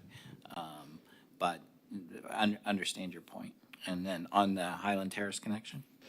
I don't know if you wanted to weigh in, but. Okay. I think what we had said in response to Mr. Garrard was that we're willing to put, that the traffic study must include looking at either traffic calming devices or making that access emergency only. We just need to, I'm not a traffic engineer. And I'm assuming if it I goes don't even play emergency one on TV. only, Huh? there would have to be a cul-de-sac there. And Yeah, I'm whatever, assuming this is one more or the of a- other, we're willing to commit to, depending on what the professionals, say is the best way to go. And I have not been privy to conversations with staff with respect to that, nor the traffic engineer, nor your fire rescue folks, so emergency vehicles and such. I don't know how to answer your question, but I heard it, and I heard the suggestions, and I think, being willing to do one and or the other, one will happen. Until that is further vetted, I can't honestly stand up here and say, yes, I can say one or the other. Fair enough. Thank you. Okay, Mr. Charles? I was gonna say, I wish that the residents could see the plans that we have and the zoning, the current zoning, because on this one, it doesn't look like there's any change to the conservation besides a little bit of variance to update just kind of the boundaries of it. And it's LDR, probably where, it's gonna hit houses. And then the corner is really commercial high intensity. And I do know that is something that we as a city have been looking to keep some of our commercial property. And so I think, and we haven't really been focusing on that during this hearing, but that is something that we've tried to not, get rid of is commercial property.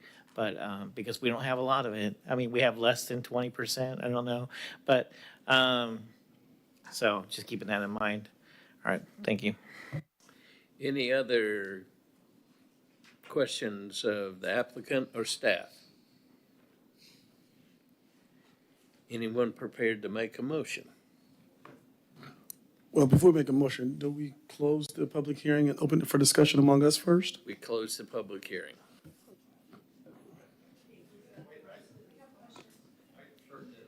Did you turn in a card? Or you thought you read the last card, am I wrong?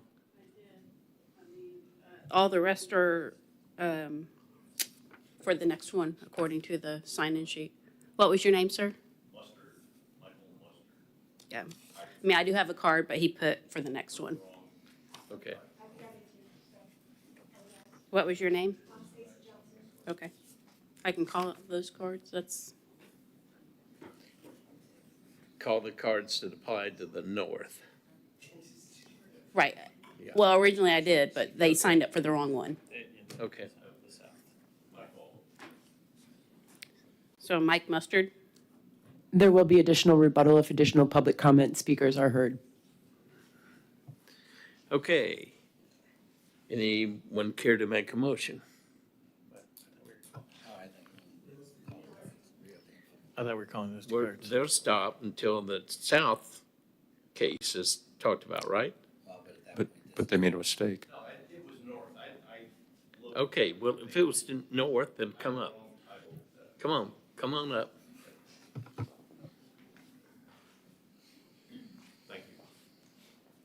My name is Michael Mustard, 2707 Hillcrest Avenue. I have a series of things I wanted to speak about. First, when the civil engineer representing the developer came up, she talked about wetlands development and said, we're going to keep and I'm paraphrasing, keep a lot of these wetlands, and it'll have minimal impact based on our design. Based on what? And I qualify that by the following. Last Sunday evening, I sent an email to Ms. Brenda Evans, Record Manager, City of Titusville, for an information request. It reads, Ms. Evans, in the environmental assessment report contained in the redacted environmental assessment PDF on page 8 of 9, it states, quote, an environmental resource permit will be required through the St. Johns River Water Management District, end quote. I did not find that application or the results in the information made available to me. Please send these and all related documents. Next paragraph. On the same page, it states, quote, the environmental limitations described in this document are based on observations and technical information available on the date of the on-site evaluation. This report is for general purposes only. The limits of any on-site wetland surface waters can only be determined and verified through field delineation and/or on-site review by the pertinent regulatory agencies. End quote. I said, I have not yet seen a wetland study, including but not limited to hydrology measurements and studies that supports or refutes the PD's ability to mitigate a 25-year, 24-hour storm. Please send me any and all information related to this also. And on Tuesday, I got a report back from Ms. Anderson, Senior Planner. Good morning, Mr. Mustard. We do not have the required information on file. How can you know the impact to the wetlands if this study has not been done? We live on. I'd just like to clarify that was the requested information was not on file, not the required information. I just wanted to clarify that. Okay. Anyways, how do you make a determination on the impact of the wetlands, which to a lot of us is key? You've heard about the flooding, if those studies have not been done. Right now, with the rains we've been having the last 2 weeks, the ground is saturated now when you walk out there. And we've seen standing water on Singleton also. How much more time do you need? Yeah, I'll just finish this up, and the other one's kind of been addressed quickly. Thank you. And then what about, again, a hurricane that comes through with a 25-year, 24-hour storm? How do you know what the impact will be on the wetlands if you don't have that information? The last part, we've already talked about the great questions about access onto Highlands Avenue and Hillcrest.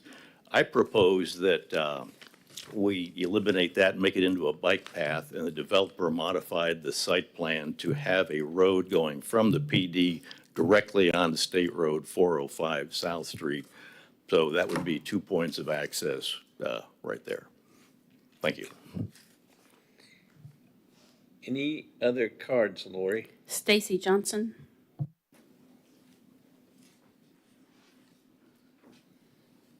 I'll be brief, I promise. I'm Stacy Johnson, 900 Highland Terrace, right on the corner of Highland and Hillcrest. Been there 25 years.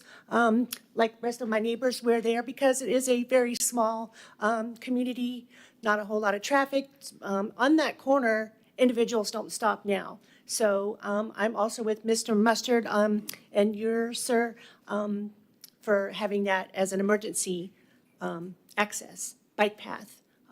So I thank you all for your time very much. My first time here, so just trying to learn the ropes and everything, and look forward to what the outcomes will be. And I thank you for your time.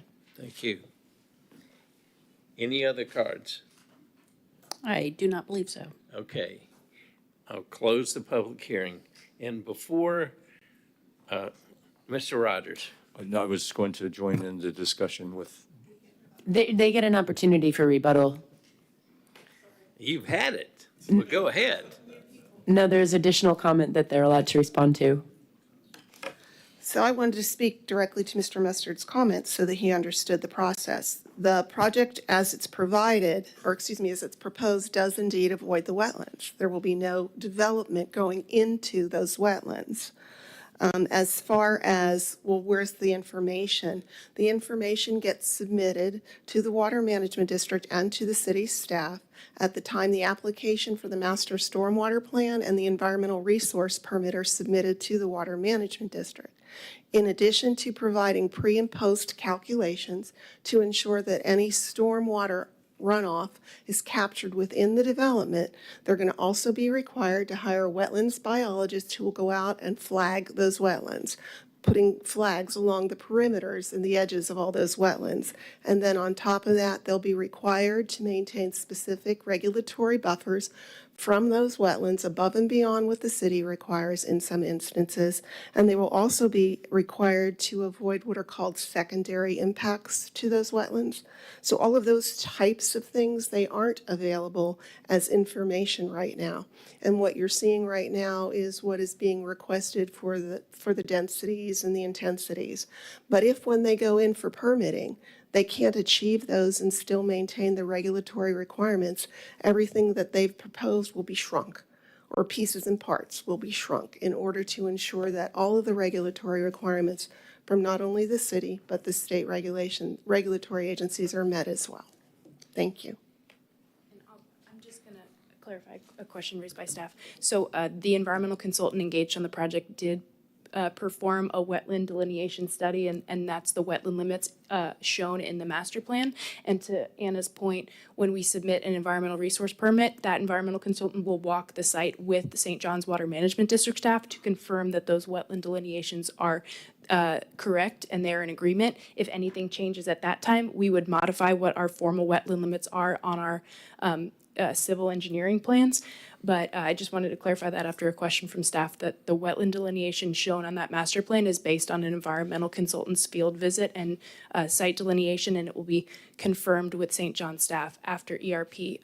Many years ago, they used to do it at pre-application, but because of just an influx of applications and so much work at the Water Management District, they don't do it now until after that first ERP application.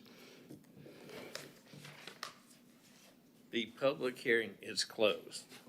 Mr. Rogers, you had your light on first. I'm not voting, but I just want to make sure that I understand clearly and that everybody understands clearly. So 3 big concerns have been, I'm sorry, what's the name of it? Hillcrest Avenue, is it? Highland Avenue. The proximity of the end units to the neighborhood and their height.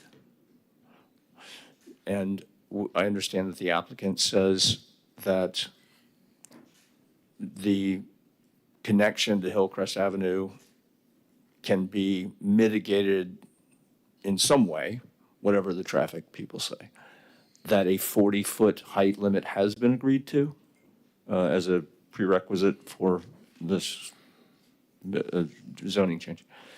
And so the one that I'm not quite sure about is whether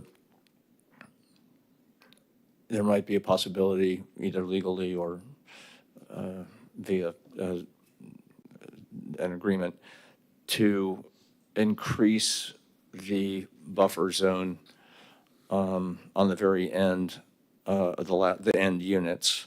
I wonder, has that been proposed or not? Steph? The increased buffer, I believe that the applicant had discussed that as providing a more mature tree canopy and robust buffer within that area. So not a physical buffer, not a move in feet, but a, There's a required 20-foot buffer required per code now. Okay. So they will be required to provide a 20-foot landscape buffer adjacent to those single-family homes, minimum. Okay, so a 20 linear feet from the next property line? Yes, Yes, okay. they are proposing that setback. I don't believe that the 32. They're proposing 20 or 30? I believe that the setback that they're providing from the adjacent single-family residence from building to the property line is 32 feet, and then they are required to provide a minimum 20-foot landscape buffer in width in that area. Oh, I see. Okay.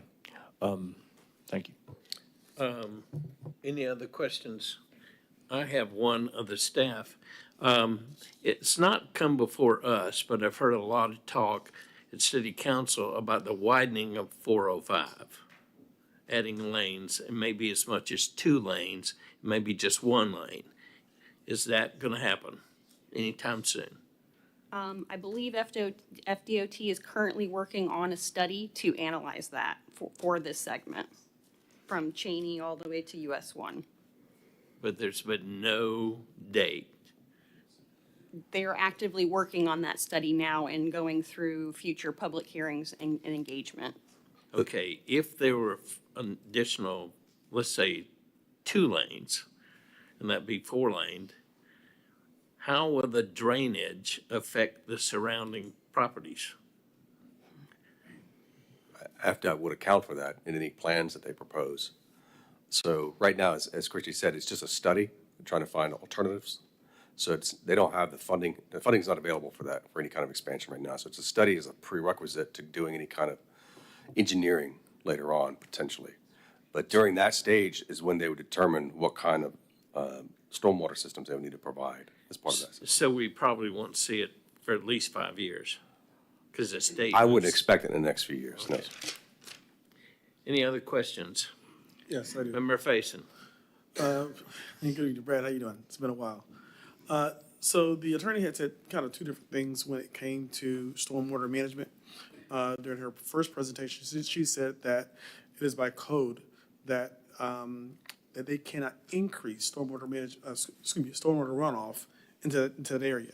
During her second presentation, she said that there could be some ways to mitigate that. Now I'm going to paraphrase again. She didn't say exactly how, but there are some ways that they can do that.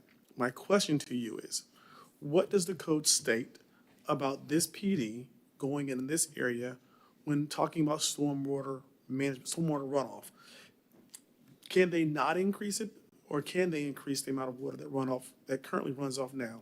Because what I'm looking for is for them to decrease the amount of runoff right now someplace else. Because right now that corner floods, it really does flood during hurricanes. So I have a concern about that runoff in that area. So they'll have to meet, so if this is approved, so what you got before you right now is a land use and then a PD rezoning after that. It's really with a master plan, so it's not a detailed site plan. So it does not include a detailed stormwater and drainage study. So that would be something that would be submitted to us at the site plan stage. It's at that time they'll determine what is actually necessary, and it has to meet the city's code. They can't be approved unless it is. So they can't impede or impact adjacent properties. If there's additional measures that need to be done because of the topography or the environmental constraints on the property, they'll have to meet the additional standards, whatever those are at that time. All right, so what can we do today? So what are some more options to avoid what happened on the corner of Garden Street and 95, where a PD was approved, and then the developer went in and whatever they did, but they increased the amount of water that flowed into that corner coming off of 95. We've talked about that before.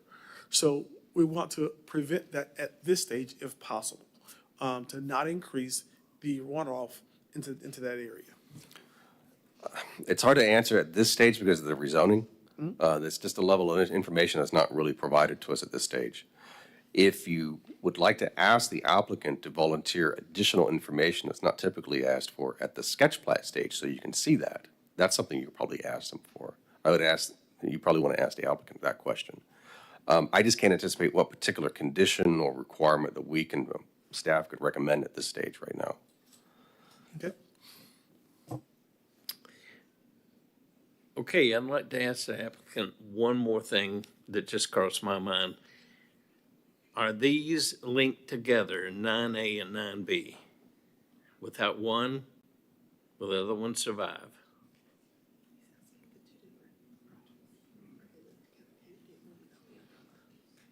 We could do one without the other. Pardon? Yeah, we submitted these separately so that one could go ahead and advance ahead of the other. But some of these documents are linked to both. That's correct. Okay. Mr. Grod. A question for staff and the applicant, first for staff. When specific engineering design plans come forward where existing conditions have neighborhood flooding, which sounds like what we have in the intersection, my experience is that can be remediated because it is existing, even though the standards are post and pre-development runoff, that's for what you improve. For the existing flooding, that can be remediated, or is oftentimes required to be remediated, notwithstanding increased impervious areas. There is also a potential that wherein flood-prone areas, which I believe the plan indicates there are some flood-prone areas here, Zone X, I think it was, and those flood-prone areas probably include that flood-prone area at the intersection, that you can, and correct me again if I'm incorrect, you can consider requiring the developer to increase stormwater retention to a different standard. You spoke about, one of the gentlemen, Mr. Mustard, spoke about a 24-hour, 25-year event. The next one up to bat is a 100-year event. And the third one, the applicant's representative spoke about a 500-year event. That all volumetrically is the area of retention. Bigger the pond, the more the volume.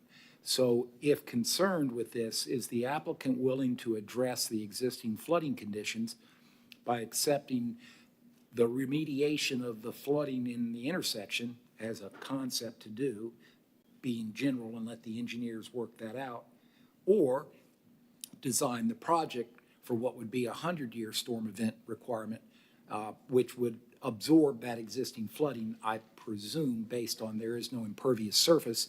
If you increase impervious, you're increasing volume, and if you require an increased volume storage over the standard, and if that standard is not applicable, please let me also know that we're in a 100-year storm event criteria for stormwater management design. This property is in the city's area of critical concern, which has a higher standard than you would typically find as far as requirements for stormwater. Is it volumetric standard improvement? Is that the requirement? I think it does require that 100-year Okay. design standard. That answers the question, and I would suspect by design, the finished product may remediate the flooding that's occurring naturally, which left unchecked by no development isn't winning anybody's favor. Thank you. Before we take a motion, I want to ask if any member of this commission has had any contact with anybody regarding this development. Yes, back in May, I was actually knocking doors and I met Mr. Ledford. And we talked a little bit about this project, but I had no clue when it would come up. Okay. Anyone else? Okay. Anyone care to make a motion?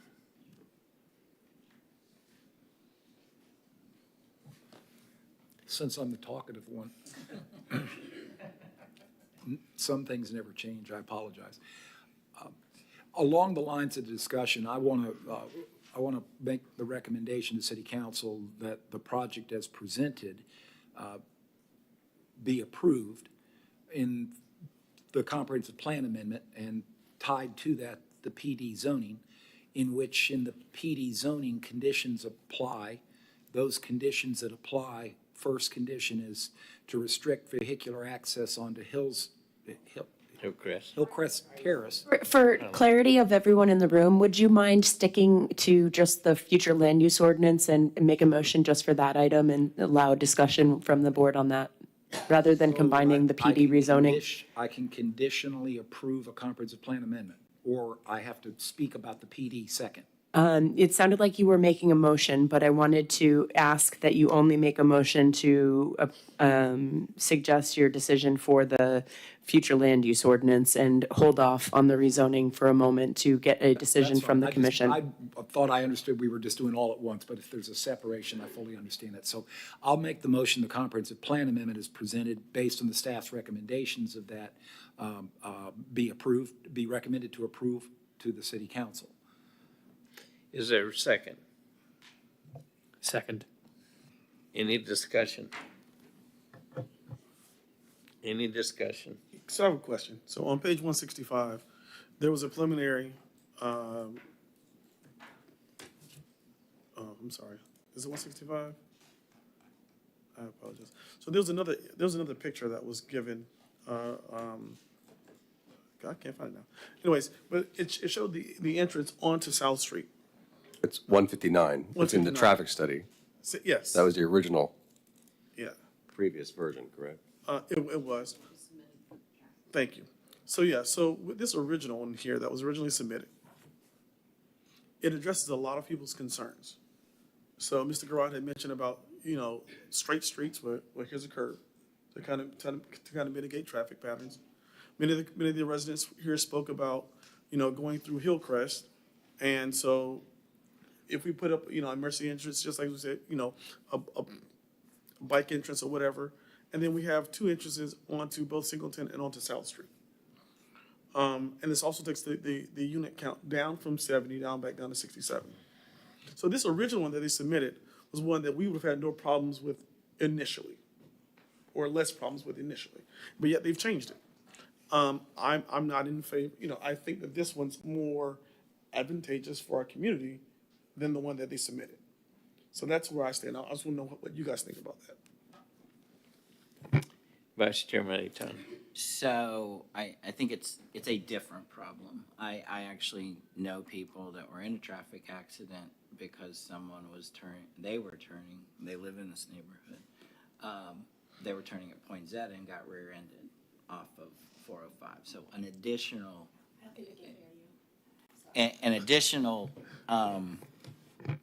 entrance where people would be turning left off of 405 into this development, just past Singleton and adding another one between Poinsett and Singleton, I think compounds that issue. I'm actually prefer this because it doesn't compound that issue. There's a lot less traffic on Singleton than there is on 405. Perhaps once the extra lanes are done, decel lanes, center turn lanes, all those problems go away. But theoretically, that entrance would happen long before that would happen.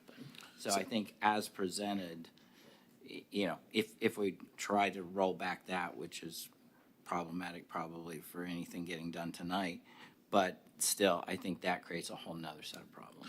I think it does off of 405 as well, but that problem also exists on Singleton because of that curve. That was kind of like a blind curve sometimes when people are coming from the other direction, having to make that left-hand turn into that neighborhood. That same problem exists there as well. And I think that for example, also that left-hand turn to mitigate that 405 left-hand turn, right? Because that's also supposed to be where the lane splits. You can put up an island there. They can make that left-hand turn on a Singleton and right into the neighborhoods. And then that way coming out of the neighborhood is all right only, either right only or coming from, from South Street, that way, making only a right-hand turn into the neighborhood. So there's ways to mitigate the left-hand turn into that neighborhood by having them go down Singleton and making a right. Does that problem exist whether you're on Singleton or on 405? But overall, I feel like the original submitted plan that we see on 159 is a better option than the one that we've been given this evening. That's just how I feel. Okay, any other discussion? Roll call vote. Member Garrard, Yes? Vice Chairman Aton, Yes. Member Findler, Yes. Member Childs, Yes. Member Moscoso, No. Member Faison, No. Chairman Richardson. No. Okay, so the motion passes, And this will go to city council next week for first reading and So- 2 weeks after that. So if I could, we're on the future land use. We had a pass of 4-3, but I would like to ask the 3 members who voted no to state their basis for the denial vote. Go ahead. Sure, I'm not sure if this is the one I should, but my reason is because of it being zoned to a PD, it ups the height, and so for me, that's quite concerning. Who was the other no? It was me. Yeah. So, number one, commercial. We are running short on commercial property. That's number one. Number two, as I've spoken before about the runoff, but Brett addressed that with the critical area of concern, but then also the traffic. I believe that they ought to have entrance and exit onto Singleton and on South Street and not through Hillcrest. I would agree with the concerns that Member Moscoso and Member Faison stated. You know, I'm familiar with the neighborhood. It's 60 years old, that neighborhood is, or a little older than that. And I know it as if I lived there. And I think the water runoff and the flooding is a problem that needs to be addressed. Okay, next item will be, the next motion will be for the rezoning. Okay. I'll try again to sequence myself. So for the rezoning to the PD, I will recommend to the city council that the project be approved conditionally, in addition to the conditions provided by staff, those to be conditions regarding access to Crest on Highland Terrace. I have a hard time thinking linear and remembering at the same time. The connection to the existing residential street, Highland Terrace, be restricted to non-vehicular access, promoting pedestrian and non-vehicular access by sidewalks. The building height be restricted from the requested 50 feet to 40 feet. And due to the concerns of the proximity to the existing home and the flexibility sought by the applicant, and the previous plan approved for 67 units, the robust planning offered by the applicant to intercept visibility of those units would be enhanced by a further restriction, another condition, which would eliminate 2 20-foot units. That's what your plan calls for. You said 20 and 30, so I think these are the 20s. By eliminating 2 of that's 40 feet, the 32 then makes it some 75 feet from the existing property boundary. With the landscaping standards provided by the city code and the landscaping standards promoted by the applicant when they read into the record the idea of robust landscaping, I believe will go great measure to prevent the impact of 40-foot tall residential buildings against single-story homes. So the last condition is to remove 40 feet of building. You can keep the units. You can keep the 70 units, just move them around so you keep them, increase the setback. So your recommendation is for the setback and not the density change? Correct. The increased setback would in effect negate 2 units at 20 feet each, 40 feet. You can relocate them however you can with your engineering plan, but that increases the setback from the proposed 32 to 52. Is that right? 72, excuse me. Not good Lori, at math did you either. get that 5-minute motion? No, sir. I try to build a record. Bullet points, man, bullet points. I don't know, like. I think we can restate what we think we heard. I can make it simple. I was trying to build a record in case there's an appeal. The record is to recommend approval to city council based on the staff's recommendation. Conditions apply, additional conditions applying offered by the applicant regarding increased buffering with robust landscaping on the northeast boundary adjacent to the single-family homes.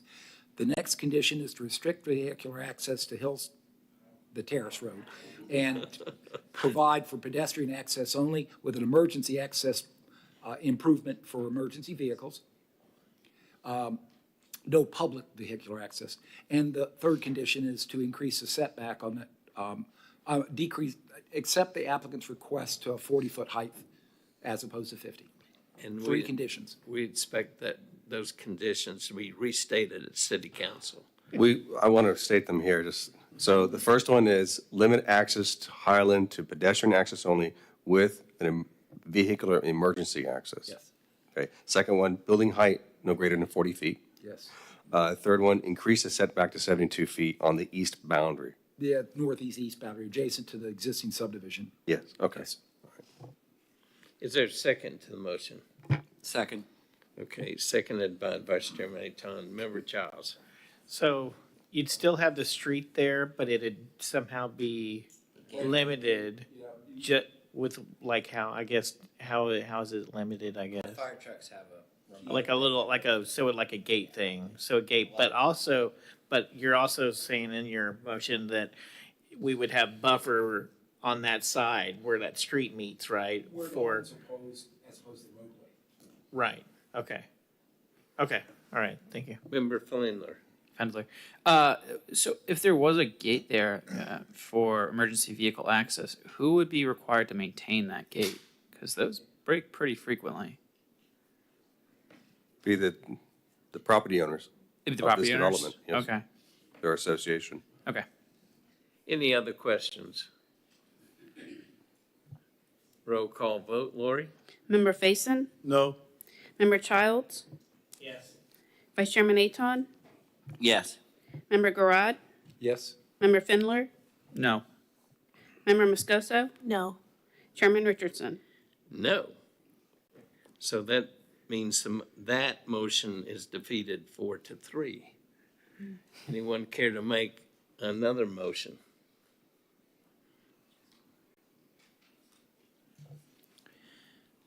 I'd like to make a motion for the same thing we were talking about before, but, and this might also be shut down, but with regular access to the neighborhood. I think just from my perspective that it makes the most sense to have neighborhoods integrated to each other. And so to kind of limit that, it kind of defeats the purpose of making a community. So I like the idea of making a greater setback. I think that's fine. You know, I think limiting the height, as we discussed and agreed to, that's fine, that's workable. But I just think that we're going to make it more complicated to have that neighborhood and less attractive for people to move into. To think about deliveries being harder, trash pickup being harder, all of those kind of access issues being harder versus an adjoined community as it was originally kind of intended when you look at the map. It was intended for those roads to be joined. So, May I ask a question of the motion maker? Yes.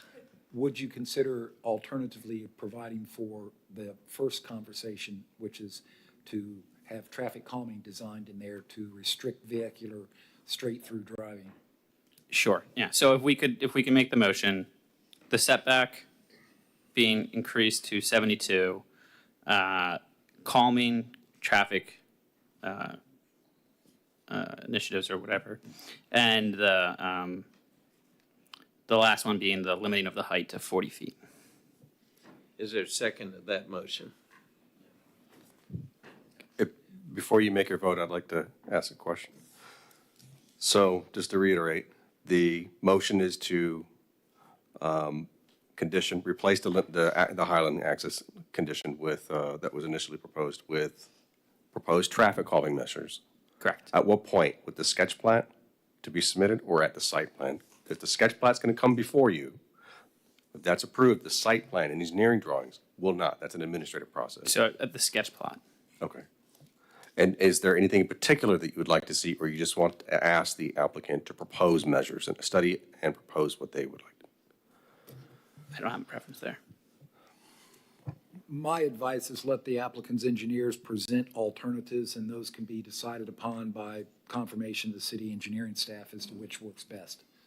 Or we'll see it at the sketch plan. Or we'll see it.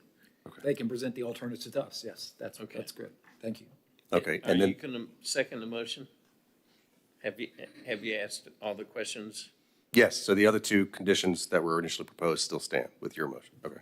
Correct. Is there a second? Stabbing at the dark, I'll second the motion. Okay. Any other discussion? Roll call, please. Member Faison? No. Member Findler? Yes. Member Moscoso? No. Member Garad? Yes. Vice Chairman Aton? Yes. Member Childs? Yes. Chairman Richardson? No. So that motion did pass 4-3. And that'll be forwarded to City Council for the first public hearing next Tuesday. May I ask if Member Richardson, Faison, or Chair Richardson, Member Moscoso, or Member Faison have any different reasons for your voting denial, or are they the Mine remains same? Mine remains. Okay. Mine remains the same. And this is piggybacking off of Member Faison, but in our land development regulations, 33.5, I do believe this will create more traffic along a local street. Okay. Item 9B, shall we go into that, or shall we have a 5-minute recess, or it's up to y'all? Okay, Let's take 5. everyone agree? Okay, we'll take a 5-minute recess. It takes me more than 5 minutes.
That's great. You like it? Yeah.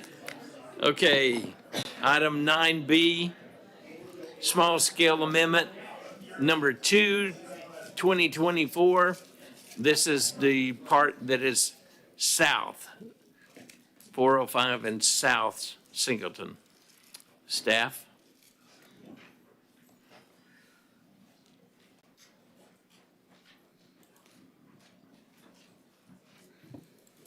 Thank you. Senior Christy Anderson, Senior Planner. This is SSA 2-2024, PD South. The applicant is requesting to amend the property to the city's low-density residential and conservation future land use designations and rezone to the PD zoning district with master plan. The applicant is requesting a small-scale comprehensive plan amendment with rezoning on 66.49 acres for purposes of constructing a townhome community with residential amenities consisting of 62 individually platted townhome units. The parcels are vacant woodlands and currently have future land use designations of low-density residential and conservation and have general use and open space and recreational OR zoning designations. The 66.49 acre property includes 50.69 acres of wetlands and has approximately 15.70 acres of developable land, in which 5.5 acres of parks and open space are proposed. The development has been designed to preserve the existing wetland areas and proposes no wetland impacts. The proposed PD ordinance limits uses on the property's 62 townhome units with minimum living area of 800 square feet with supporting infrastructure and site improvements including vehicular access, sidewalks, landscaping, utilities, on-site stormwater management facilities, and common recreational amenities including walking trails, benches, informational placards on native vegetation and wildlife, a tot lot, exercise pad for outdoor exercise equipment, and a mail kiosk. Permitted accessory uses will be limited to recreational amenities. The proposed master plan has been provided to you on page 413 of your packets. Staff has found that the comprehensive plan future land use small scale map amendment is consistent with the city's comprehensive plan and the South Street small area plan.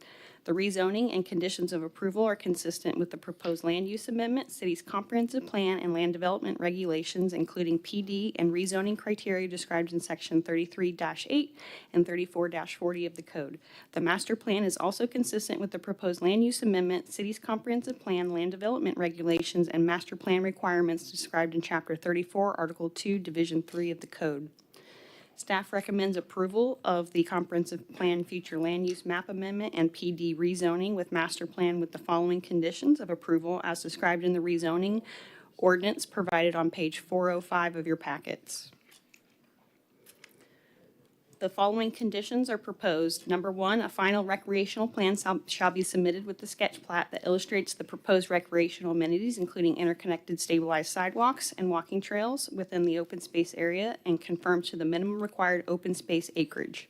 Number 2, wetland number 1, wetland number 2, wetland number 3, and wetland buffers shall be preserved with the submittal of the sketch plat.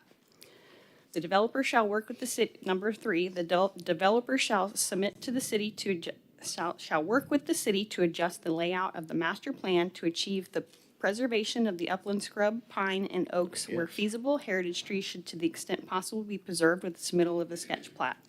Number 4, buildings may be relocated or rearranged outside the required landscape buffer within the areas identified as a developable acreage as stated in condition 1.7 of the ordinance and as illustrated on the master plan exhibit B. And number 5, direct impacts to wetlands will require an amendment to the plan development PD ordinance and master plan. And I'll be happy to take any questions that you have from staff at this time. Member Charles.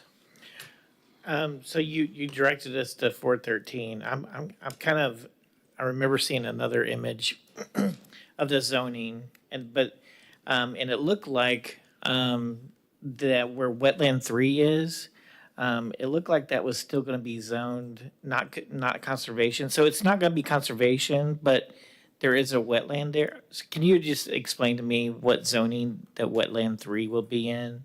I believe it's that, let me try and find a good.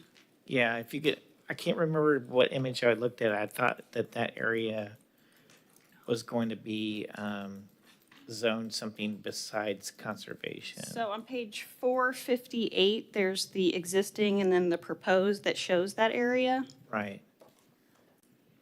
So it will remain that conservation future land use. I believe there's a small portion that is changing to the LDR that is within the upland area.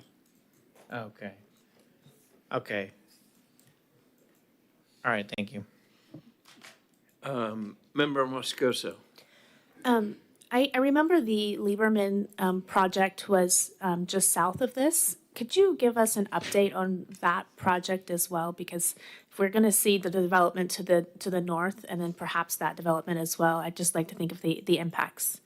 Did the Lieberman project, do you remember that one? There was a land use amendment that I believe was processed, but I don't believe we have a site plan, if that's what you're asking. But has it been approved by city council? The amendment that was submitted, there was one that was denied and then they resubmitted, I believe. I'd have to check the status to see where we are with that. I do recall it, but I don't remember the status of it. Okay, thank you. Any other questions? Okay, we'll hear from the applicant first.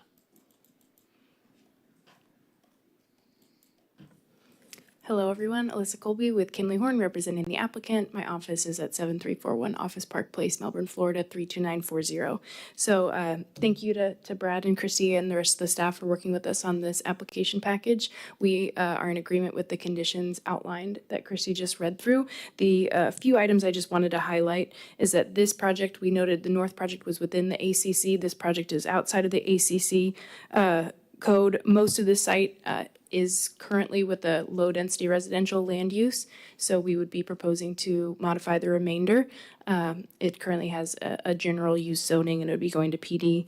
We're proposing no direct wetland impacts and additional wetland buffers, a minimum 15, average 25 foot, to be in accordance with St. John's River Water Management District standards to offset any secondary impacts to those wetlands. Thank you. Any questions? Okay, does the applicant have anyone else that'll speak? Okay, if not, I'll open the public hearing. Cards, Lori? Tom Dobson? Mr. Richardson, if I can, I'd like to answer Ms. Moscoso's question. The Lieberman application that you're referring to was approved in April of this year.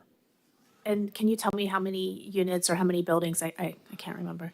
I'd have to check that as well. Okay, thank you.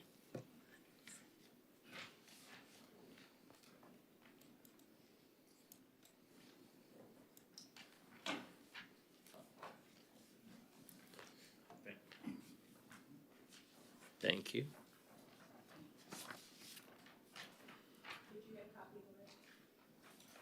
No. As a reminder, any documents need to be provided to the city as well. Okay.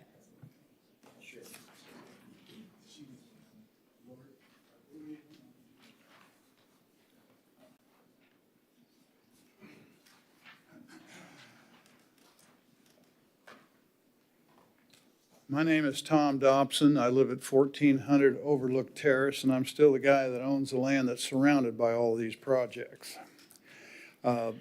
The project, what we'll call in pink there, is the Lieberman project you've just been talking about. It butts up to my property, which is the green.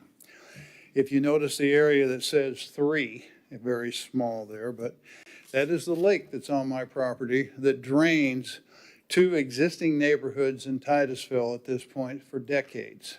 That lake is critical to the drainage of those 2 neighborhoods. And this project on the southern side here is on top of a pretty big hill on the high part of this ground. When they say it's not going to affect the wetlands, that's because it's up on the hill. Water runs downhill. It's going to run off of that project, off of those streets, off of that concrete. It's going to run into my lake, which is already critical to the drainage of other neighborhoods, and it's going to run into those wetlands that are already impacted by whatever happens. 2 years ago, we had 20 inches of rain on this property. That lake was a little bit low, which was fortunate because it got very high. We don't need any more runoff into that lake during those kind of events, and that was a 20-inch storm. A previous gentleman talked about major storms and 100-year storms and whatnot. That was a big storm.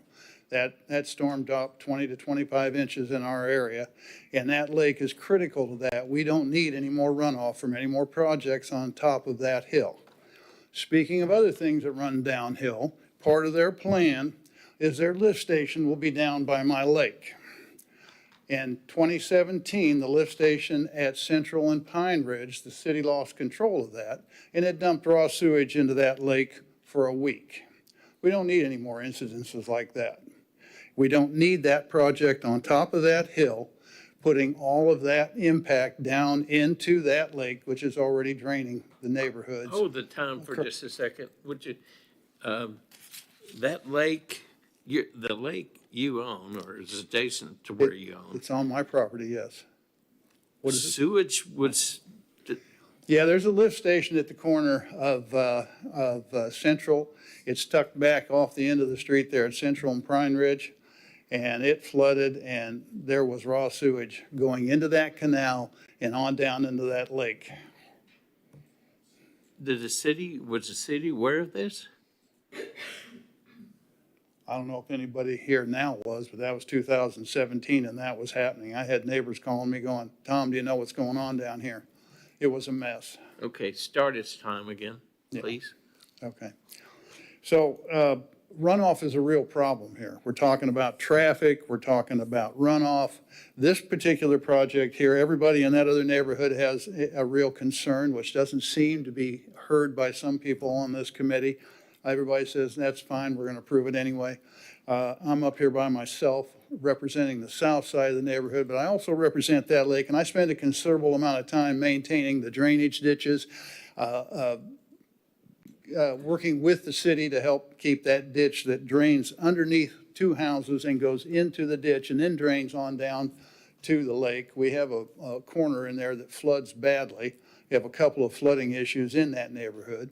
And we work constantly to keep that flowing on into that lake so that we don't have any more of a problem than we currently have. Now we're going to have another project on top of that hill. Do you need some more time? Well, I was wondering if anybody might have some questions about, how that would work. I think it's also kind of funny that you folks can't go look at these properties and see what you're really talking about or what you're really voting on. It doesn't make any sense to me that you don't see how that works. And we know the corner of Singleton floods. We know that 405 is going to be impacted by all of this traffic. We know you can't build enough roads to keep up with traffic after you overdevelop an area. It just doesn't happen. And everywhere around us is a living example of that. But I'm very concerned about this lake and how this will impact that. Well, in answer to your question, I think there's 3 or 4 of us that have lived here. My family moved here in 1967. I know Member Garrod has been here since 1955, am I correct? 57. And Member Faison was born here, what? 73. I'm the old man. So I had friends on Overlook Terrace. I know all about Overlook Terrace and that portion. And that was originally Whispering Hills, was not the city of Titusville. And in 1963, Titusville annexed Whispering Hills and Indian River City without the voters voting on it. They were sucked into the city of Titusville. And they've had 2 or 3 times dispute between the way the streets and the Whispering Hills was laid out completely different than Titusville. It's different easements and everything. So I would just. That subdivision directly north of me, I think it is Whispering Hills or whatever on Elm Terrace there, that drains into my lake also. So it's critical to both those neighborhoods. And the streets all drain down. Heritage, and you've probably heard something about the Heritage street problems with that canal runs around behind those houses and all the way down into that lake. And that's a problem right now also. And folks have been trying to figure out what to do about that and get the city's help on that. Chairman? Yeah. I was gonna say, I'm definitely concerned about the sewage spills and overdevelopment and, what we doing with the stormwater. With these, especially like the last rezoning too, is, it's already a zone where people could build like commercial and, residential. I guess just the density might be a little different. That's what's tough is like, even if we don't rezone it, it could still be built on and we could still have some of the water problems. I'm not saying your concerns aren't real, and that's where our challenge is not necessarily in this part, but when we're doing the plat. And we've seen that too, just like Member Faison said at 95 and Garden. And, everything went through approval, and then somehow we got more water at that intersection.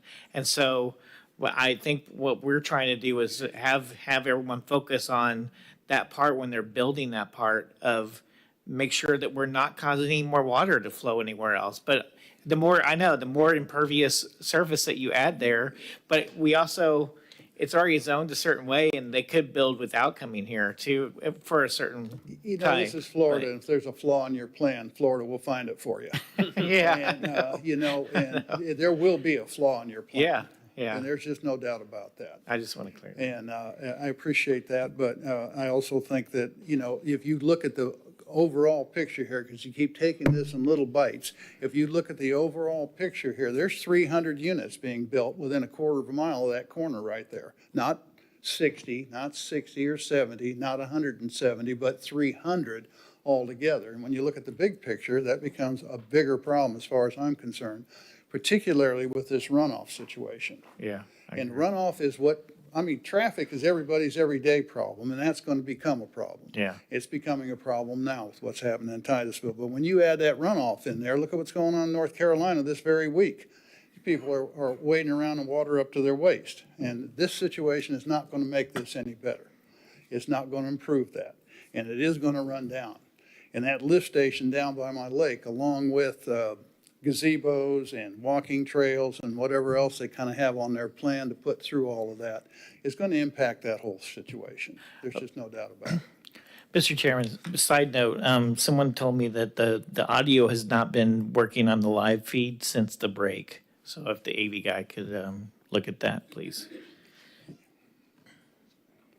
I assume he heard you.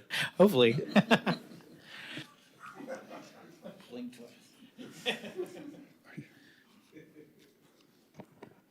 Okay, do you have anything else? No, I'm done. Any other questions? Member Moscoso? Mine's more towards Member Childs. I mean, it looks like we're rezoning part of it as general use to PD, which is 27 acres. And I can't remember the exact number, but for general use, I think for every 5 acres, it's one home. Is that correct? That's correct. And so there is a big difference. I know that something could be that was built the on it, point. Yeah. but with the current zoning, there could be single-family homes, but there is a lot of wetlands as well. When you put an entire apartment complex up there, that's not low density. You can call it anything you want. That's not low density. It's not low density living. And that's all there is to it. You may have 100 acres or 70 or 50 acres to work with, but it's not low density. Yeah. I was kind of also, since you said about you kind of mentioned the previous thing, I was kind of more talking about that than this because we haven't really got into this fully yet, but I was saying the other one. I always expected too, that somebody might put a few nice Yeah. homes over on the other side of hear that you. lake looking down on it or whatever. I didn't think there'd be, tons of apartment buildings over there and what that will bring as far as just devastation to the property. Any other questions? Thank you. Thank you. Next card, please. Roxanne Pistol. Mr. Richardson, I do have another answer from Ms. Moscoso.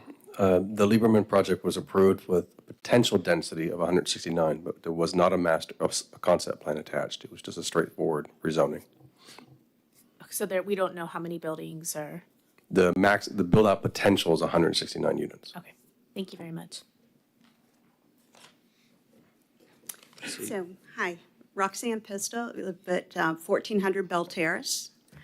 So I'm in Whispering Hills, I think in one of the original homes. built in 1957. So with all of this, I haven't heard anybody say anything about, crime and, do we have anything like that? Schools? How many more children are we going to have?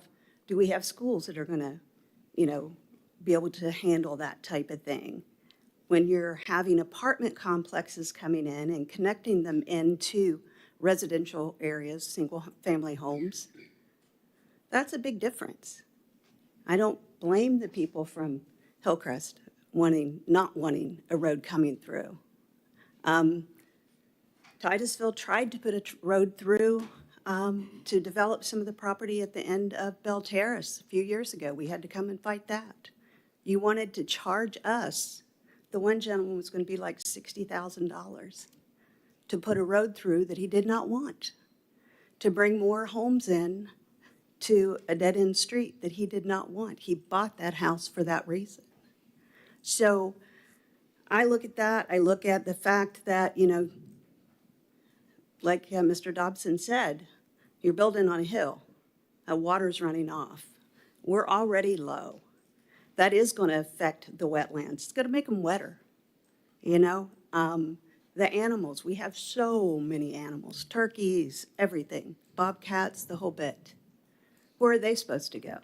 Do we not have dry land in Titusville that people can develop? Or is it just that it's more expensive, right? So why don't you promote people to look at those properties that are for sale, that should be developed? And again, do we have the infrastructure to support more people? If you're talking 300 homes, you're talking at least 900 people. And how many are on the other property that was just approved? And how many on the next property, or however many, the Lieberman project, how many's there? Can Titusville support that? We don't even have enough restaurants to support that, let alone infrastructure. We're paying one of the highest water bills in the state because we don't have the sewage and things to take the water runoff and those type things. So is this really a good idea to get rid of your wetlands? And are they leaving them here? Or are they going to buy a piece of property in Okeechobee to take over for that wetlands they replaced here? Because we see that happening all the time too. So that's my thing. I don't want to see my property flooded. If it is, do I have a recourse? Because something wasn't done here. Any questions? Thank you. Next card, please, Lori. Amy Weisnett.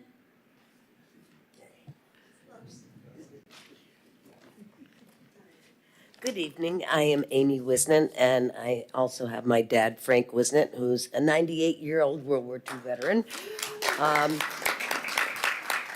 We live on 1290 Bell Terrace, right below Scott and Roxanne, and we're at it's a no-outlet road. So every time we have rain, I'm out and water up to my knees.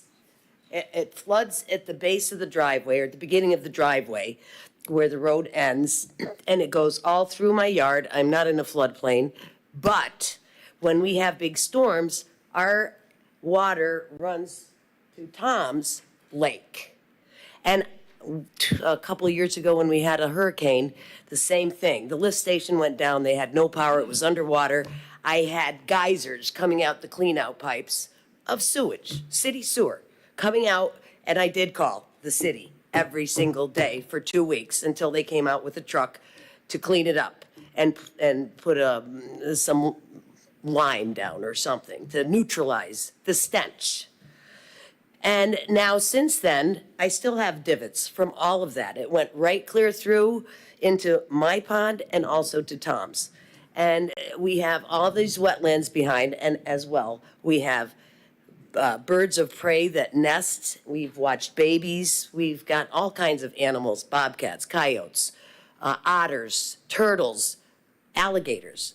And, we can't even take care of what's going on now as far as our street is concerned and that whole neighborhood. Because every time we get rain, and the rain is increasing all the time, with this weather change, if you will. So it's not getting any better. It's actually getting much worse. And I get all the water from Park Ave, from Sun Terrace, from Hope Lane, and then some of Elm Terrace comes onto Hope Lane and runs down. So I have rivers on both sides of my road, and then a lake, which then comes into my yard. It's ruined my driveway. It's ruined my gardens.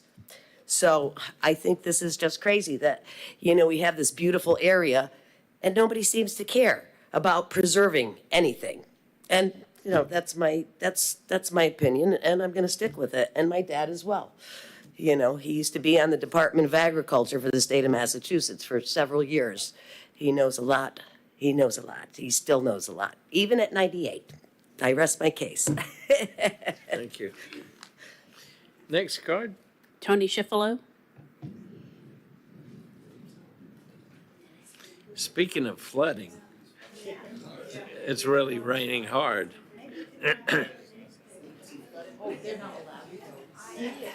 Vote on it. They're not supposed to know anything.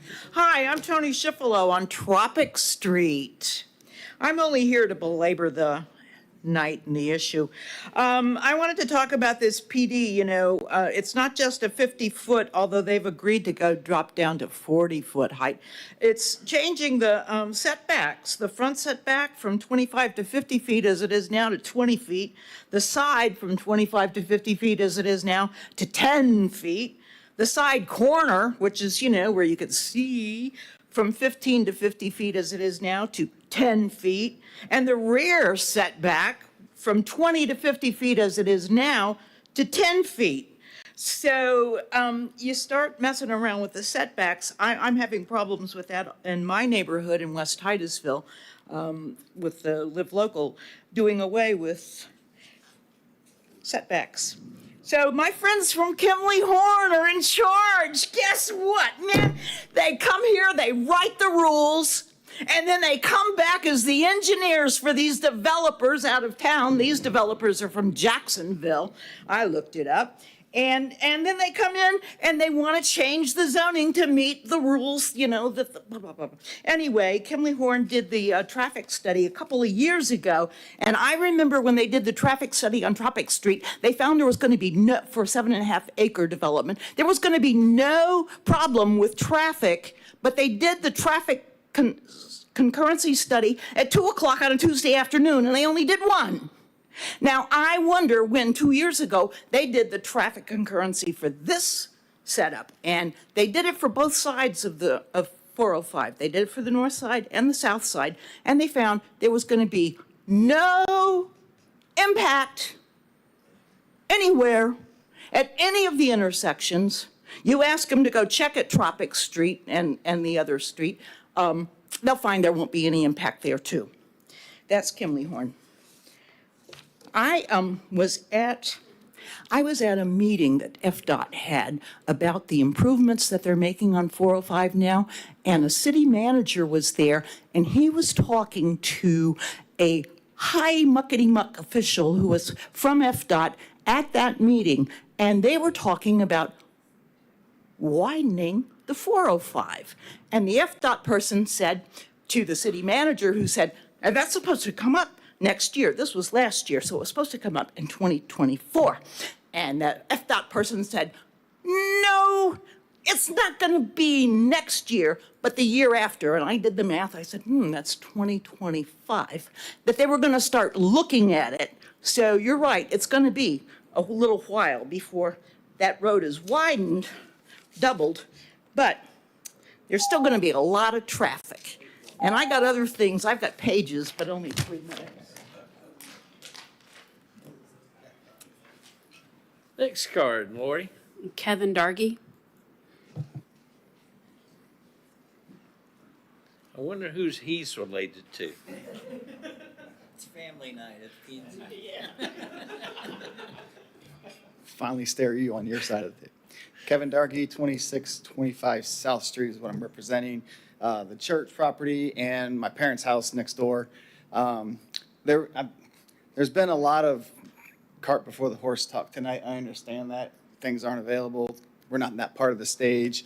just kind of wanted to get it on record a little bit that of our two things that we had concerns about or were curious about. Traffic was one of them with the entrance to our church building versus the entranceway to the south property, which looks like it's coming straight off Singleton right across the road. We were hoping that we could talk to them about giving us a side access point to our property from their extension into their new neighborhood. We would then probably just tear our current entrance up, because two entrances side by side that close would be a danger to our people. With all the traffic everybody's talking about, it probably would be a matter of time before there's a stoplight at that entrance anyways. I'm surprised there's not one there already, to be honest with you. So we were just kind of, we've talked before, I want to go on record just to see if that would be a consideration to give our church building access from the new road that would go in so that we could safely get in and out of our building without all the extra traffic that's going on. The other question that we had, and this may not be the board, I don't know, but the church and my parents' property is currently on septic. And do we know, can we stay on, we would want to stay on septic if that's, or can there be enforcement to push us into sewer if that's going to be, if it's going to be, I'm sure they're going to be on sewer for the new property. So we don't know if, like I said, I might be putting my cart before the horse on this one, but those are kind of the two main concerns that we have. As far as the flooding and stuff, unlike the neighborhood that just, I'm not for any of this or against any of this, I'm just saying. But unlike the people that were here before me, I moved a lot around this town. Couldn't decide what neighborhood I wanted to stay in. All the new neighborhoods, and we've been in the newer neighborhoods that have been under the new code, under the new rules, and that have been employed. And that was an exception, I guess. I heard about the Garden Street flood. That was most of the new neighborhoods that I lived in. Flooding has never been an issue with the new rules. Most of the flooding that you've heard tonight is stuff that was built before I was born, before some of the new codes have been put into place. So, like I said, my two main concerns were if we could get a side access into our church parking lot from the new neighborhood, and are we going to be forced to tap into city sewer, which we would not want to do if possible. Yeah, I asked a question today of the staff that in essence, Forest Hills Baptist Church would be landlocked. It'd be surrounded by development. And what you pointed out is a good case. They need to provide access into their entranceway and shut yours off. And that way you might generate more members. Hasn't worked so far. Any questions? Thank you. Mm-hmm. Next card, please. Case and Childs.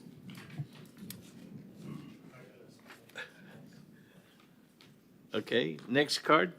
That was the last card. Okay. Applicant. Thank you for all of your comments and feedback. We've been taking notes, and so there's a couple items that I wanted to hit based on some of the concerns and just items that were raised for discussion. So the first one regarding stormwater, we spoke a little bit about this in the previous one, but I'll reiterate that as part of the stormwater analysis that we have to go through during the full design of this process, there's a pre versus post analysis where we have to analyze all the pre-development discharge that the site currently discharges into those adjacent wetlands, and we have to show that with the new configuration, we provide stormwater retention ponds to provide stormwater treatment and volumetric storage, and then the discharge offsite cannot be more than the pre-development discharge. So, and same thing, we cannot take our whole property and just drain off site with no regulations or calculations. So that would need to be permitted through both the city of Titusville and through the water management district, meeting all of their stringent codes, regulations, and specifics. And we'd not be flowing, water wouldn't be just strictly running off site. It'd be routed through a series of interconnected stormwater stormwater pipes and inlets into those identified stormwater retention ponds, and then at a certain elevation, based on the calculations, discharged with a singular discharge at this point, based on preliminary findings. But again, that would go a little bit more in detail as we get more information and get further into the design process. It was brought up about schools, so as part of the rezoning and comprehensive plan amendment application, we have to provide a preliminary school concurrency determination. A final one goes forward with the site plan, construction plan, preliminary plat process. We have to project out approximately how many units at which year, and there was found to be ample space within the neighboring schools to service this development. And I believe that is included correspondence within the staff report as well. It's actually on page 713 is that analysis provided by the school board. Perfect. I also wanted to reiterate that I understand sometimes townhomes get a bad rap, but they're not apartment buildings where you're cramming significant units. They're, two-story townhomes, 62 units across the full property. They're in this in between sometimes where people view them, but it's not a multifamily development when it comes to like an apartment complex like it was mentioned before. So I just wanted to reiterate that it would be a true townhome product. Someone noted getting rid of wetlands. I just wanted to reiterate that we're not proposing any direct impacts to wetlands with this, and we're providing an additional wetland buffer to offset any what the Water Management District considers secondary impacts, which is, I think, above and beyond what City of Titusville code requires, but it's in conjunction with Water Management District standards. City lift stations, if the lift station were to be public, which is with preliminary conversations with water resources staff, it would be a public lift station to service this southern development. It'd be designed to the City of Titusville's Water Resources Manual standards. And when setting the rim elevation of that wet well for the lift station, we take into consideration our stormwater design and staging. So that way it's, in the series of a large storm event, it's still easily accessible for maintenance purposes for staff. I think the setbacks that were mentioned in a previous comment were more specific to the individual townhome lot setbacks. For that individual townhome lot of a side or a rear setback, we're still meeting all of the required PD setbacks as far as landscape buffers along State Road 405 and PD boundary buffers. I just wanted to kind of clarify the difference between a lot setback based on our proposed building footprint and what a PD, maybe setback from the full PD boundary would be. And then to talk to our last gentleman's point about church access, yes, the applicant would absolutely be open to access off of their proposed roadway for the church and then removing that access to State Road 405. I think with our preliminary pre-application meeting with FDOT before we went in for this application, they had recommended that that is an option that's looked at as well. I think lining up the access with Singleton and South Street on that southern access point is what DOT would prefer as well. It's a safer entrance for all parties, and so the applicant would absolutely be open to that. And then your second point regarding sewer to the new property, and staff can correct me if I'm wrong, that would be a city requirement. That would not be anything associated with our project. The sewer design for our project would just be to serve the limits of the PD. Any questions? Member Garad. Well, first of all, Member Faison. Oh, no, I'm sorry. I apologize. Okay, Member Garad. This is the second of two applications. I can't recall. Is this also going to be fee simple subdivision for ownership? Individually platted, correct? So in the plat, you'll dedicate the road through this project to the public? Correct. So that's pretty much assured that you can work out the access to the church for that purpose alone. Thank you. Any other questions? Member Aton, Vice Chairman Aton. I'm fine with numbers. Since this is technically separate, is the 40-foot height limitation acceptable for this application as well as the other one? Yes. Okay. Any other questions? Okay. Any other applicant representative want to speak? Okay, I'll officially close the public hearing. Any questions? Does anyone care to make a motion? Or Member Wesco. I would just like to make a comment. I don't know if you remember when the Lieberman project came up, Mary Spar, who represents the Sierra Club, she came and spoke with us. And if you look at our future land use map on South Street, you see all of the green, which is conservation. And so she talked about the importance of this not just being these random spots of wetlands and conservation, but this is actually a connected, I think she called it a green corridor that was very important. And so I wish I had written down what she said, but I just want you guys to take that into consideration. And also when you look at this neighborhood behind, you see I guess it's Overlook Terrace. You can see the green that's surrounding it right here as well. And I think that that's really important as they've talked about flooding. But this area, it appears to me, it probably was a lot greener until all of this development has started coming in. Vice Chairman Aton. Again, this is an education for myself question. I think we're all want to be very sensitive to the stormwater runoff issue, and examples of like Garden Street and the things that have perhaps slipped through the cracks. I also don't necessarily know that we're the place to be the stormwater cops that deny projects because we're scared the right thing won't happen at the spots along the way that they're supposed to happen as far as enforcement and things go. What assurances do we, the public, everything have other than kind of best efforts that as we approve these things and those comments are made by the applicants that, yeah, we're not allowed to, and all that's going to be taken into account down the road, that it really is taken into account down the road? How does that work?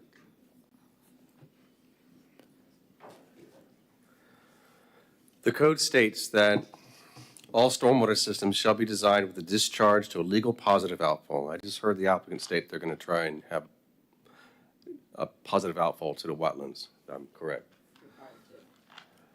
It also says an alternative to the provision is the runoff of the development or redeveloped site shall not alter the existing drainage patterns or exceed the rate of flow, timing, volume produced by conditions existing before development or redevelopment for the 100-year, 24-hour storm event. So if you're concerned about this, maybe this is a question for you, from you to the applicant as to what they are willing to accept as additional conditions above and beyond. At the time of site plan is when engineering is when they're going to determine, really figure out what is really necessary.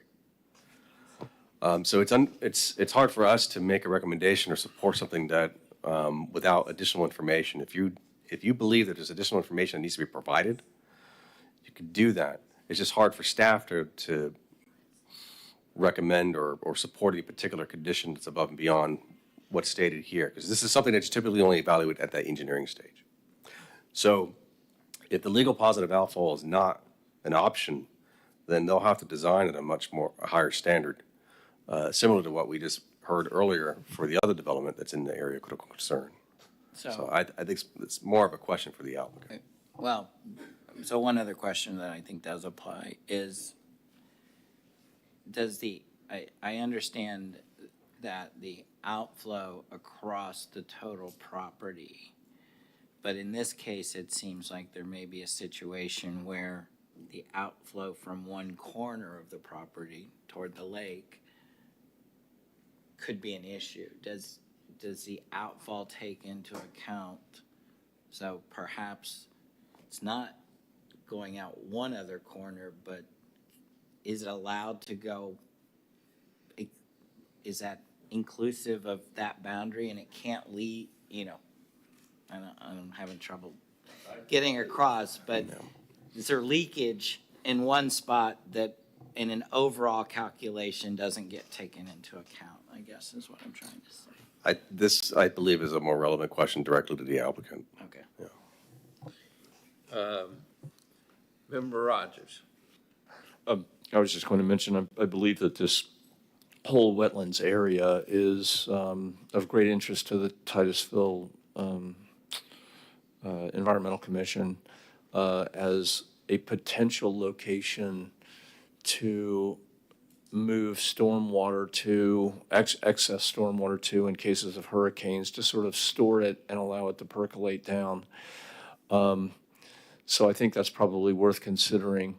On the other hand, this particular piece of property is not a wetland. It is it is higher ground. And so that's not going to be something that would be, that water would be covering and percolating through, I don't believe, since it's higher ground. But I do know that area is of potential interest for that reason. To the extent that that's worth considering, you decide, but I believe that they have talked about that, so. Member Faison. These two developments cause me some consternation in a way. I know that we're talking just on B at this time, but when we combine A plus B, it's 136 units that we're looking at moving right off of South Street. Where one unit says we can't put residents onto South Street, the other one says we've got to have 2 exits onto South Street. It just doesn't make sense to me. That doesn't bode well with me. The other part was, Member Moscoso here mentioned about the previous lady who mentioned, look at all the green on these maps, and I'll hold the map up so you can see. Not that I'm an environmentalist, right? But there's a lot of green on this map, and it's been reduced. And so we're asking today, right now, to reduce it even further with more impervious pavements. That lady that she mentioned spoke about the importance of preserving our greenery in this place. Again, I'm not an environmentalist, but the question that we haven't talked about is Titusville is trying very hard to be a Tree City USA. So then my question goes into how does this impacts Titusville's Tree City USA status when we continue to cut down our greenery, our green trees, our green grass. And a byproduct of that conversation has been water runoff. But the reality is we're taking away a lot of our greenery in favor of development. Now, I'm in favor of development. I'm not anti-development. The next part of that then goes to, as someone already said, there's 300 units that are proposed on that side of the street. And so the attorney here brought up dollars. There's no developer in this to make money, and I understand that. I work with developers a lot. I'm familiar with developers, right? But at the same time, I want development that is beneficial for my community. As Member Richardson said here, I was born and raised here. This is my town. And I see no developers bringing development in for the current residents of Titusville. Thank you, Space Center, for bringing all these high-paying jobs. It is a wonderful thing, but it's also made housing in Titusville unattainable. Okay, the market rate in Titusville is ridiculously high. 1-bedrooms are going for $1,500. $1,500 for a 1-bedroom. New home sales are anywhere of $300,000 and plus. No one's building for the residents, and I understand it. It's hard. It's difficult to make homes affordable these days. I totally get it. But right now we're talking about asking to rezone more of our green space for homes for residents who can't afford it that live here currently. Okay, so we're talking about water runoff. So my question to Brad is Tree City USA. We are trying to be Tree City USA. So if we cut down more trees, how will that impact that status of Tree City USA?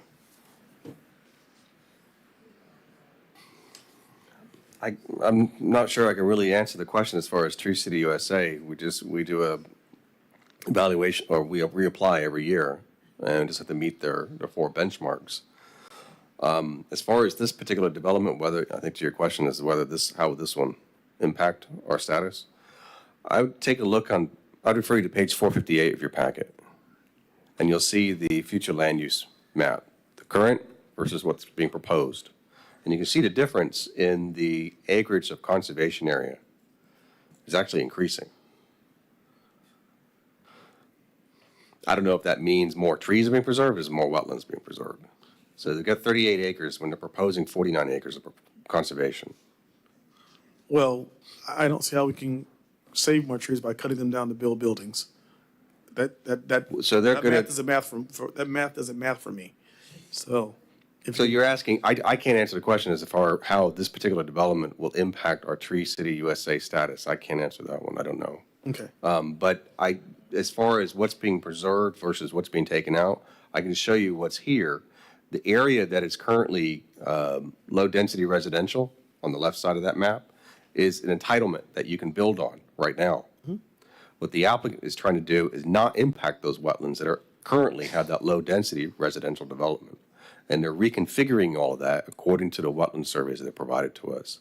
The net result is an increase in area that is designated as conservation land use. And so the area that they initially were vested to develop on with 5 units per acre is now reduced. So it will be an impact either way.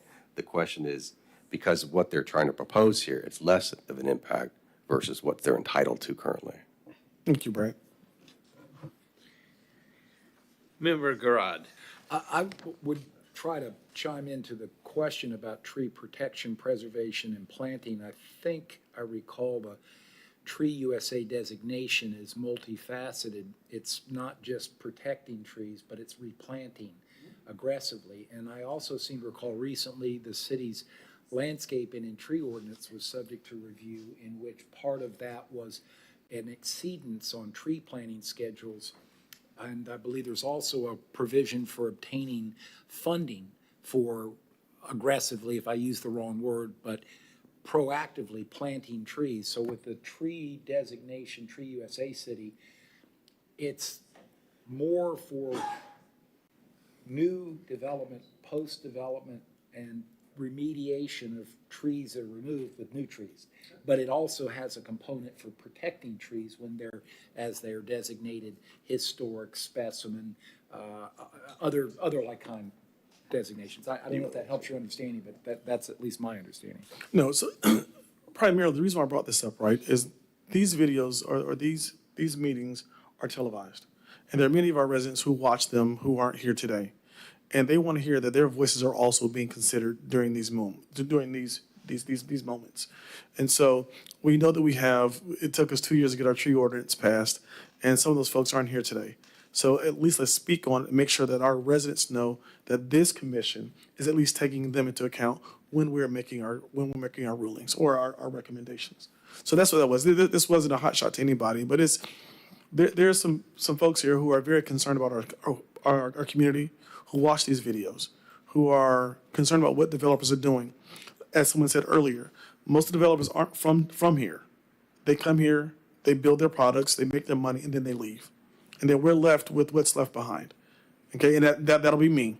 That'll be me, my grandchildren, my cousins, my family is who's left here. Okay, so I speak for them, not only for myself, but for them as well.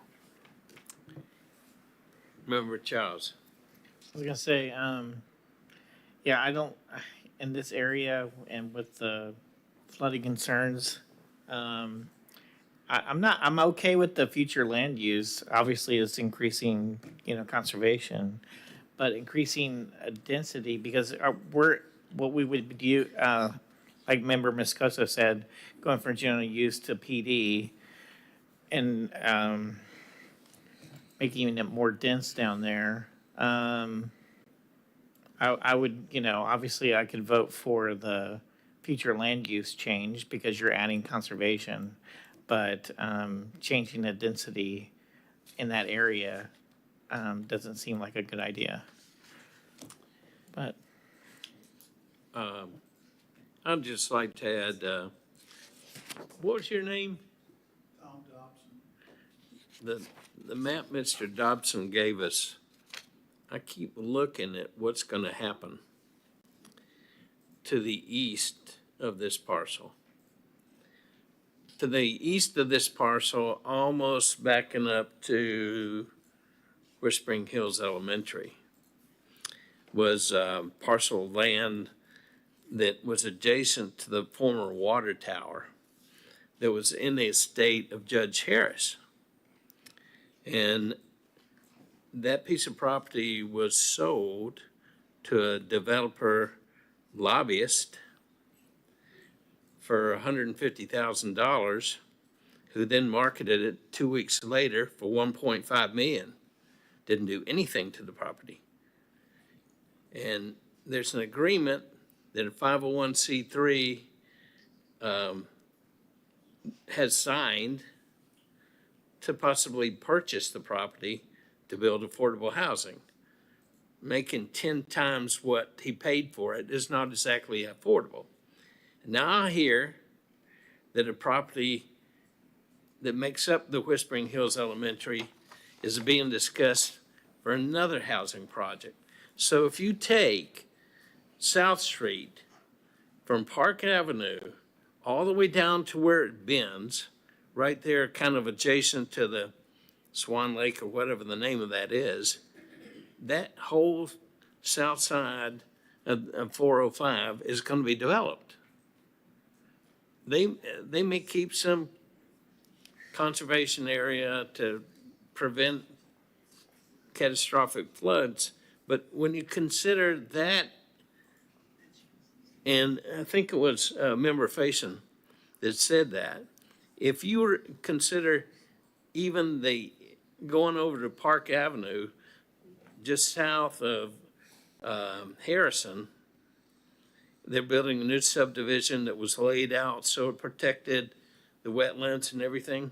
But they've taken down a heritage tree in that development, you know, that is probably 200 years old and was supposedly going to be saved because the bulldozers took so much of the land around the tree. I mean, if you consider that general area, I mean, you know, it's my concern that we're taking a big chunk of Titusville and we may be personally making it flood on purpose. I've got some reservations about this. Anyone else want to speak or get something off your? You can keep speaking.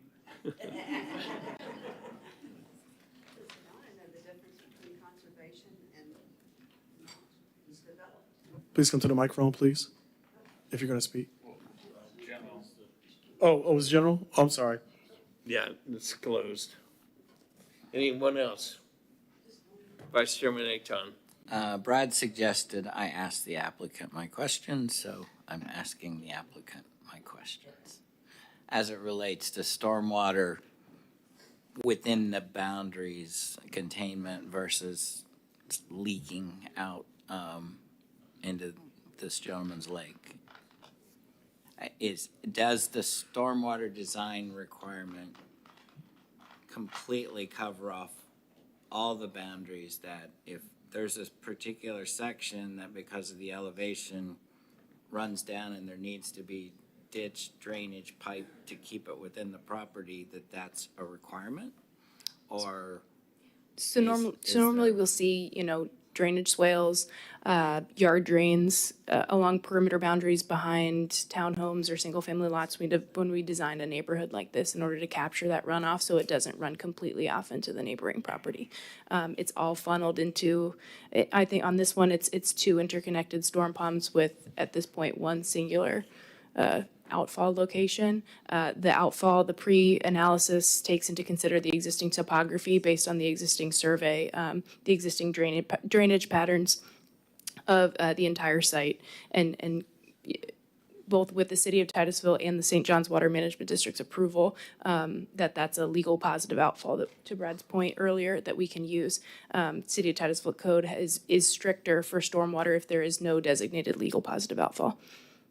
From preliminary discussions with St. John's, discharging to the adjacent wetlands with a pre versus post analysis would be a legal positive outfall that they would review and then approve during the ERP process. But normally we've seen that, our outfall discharge is calculated through the one control structure that discharges offsite.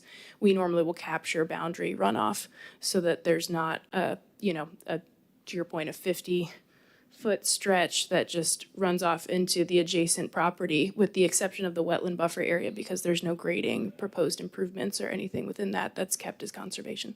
And the positive outflow, the wetlands you're referring to, who owns those? Where are those?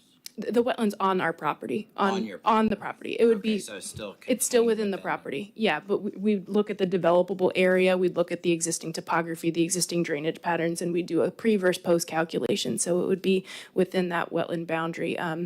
I think to one of the earlier points, it's a larger wetland system, but it still would consider what that 15.7, I believe, developable acreage would look like. So that would be the area that we're analyzing as far as what that impact and what, impervious surfaces are added, what pervious surfaces are added. And at that point, calculating, how much of a storm pond we need. We're proposing dry ponds to be in accordance with a lot of City of Titusville codes in this area and consistent with other neighboring developments.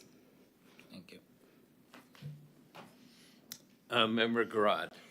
Kind of a follow-up in the same line, so if I could ask you to come back up to the microphone.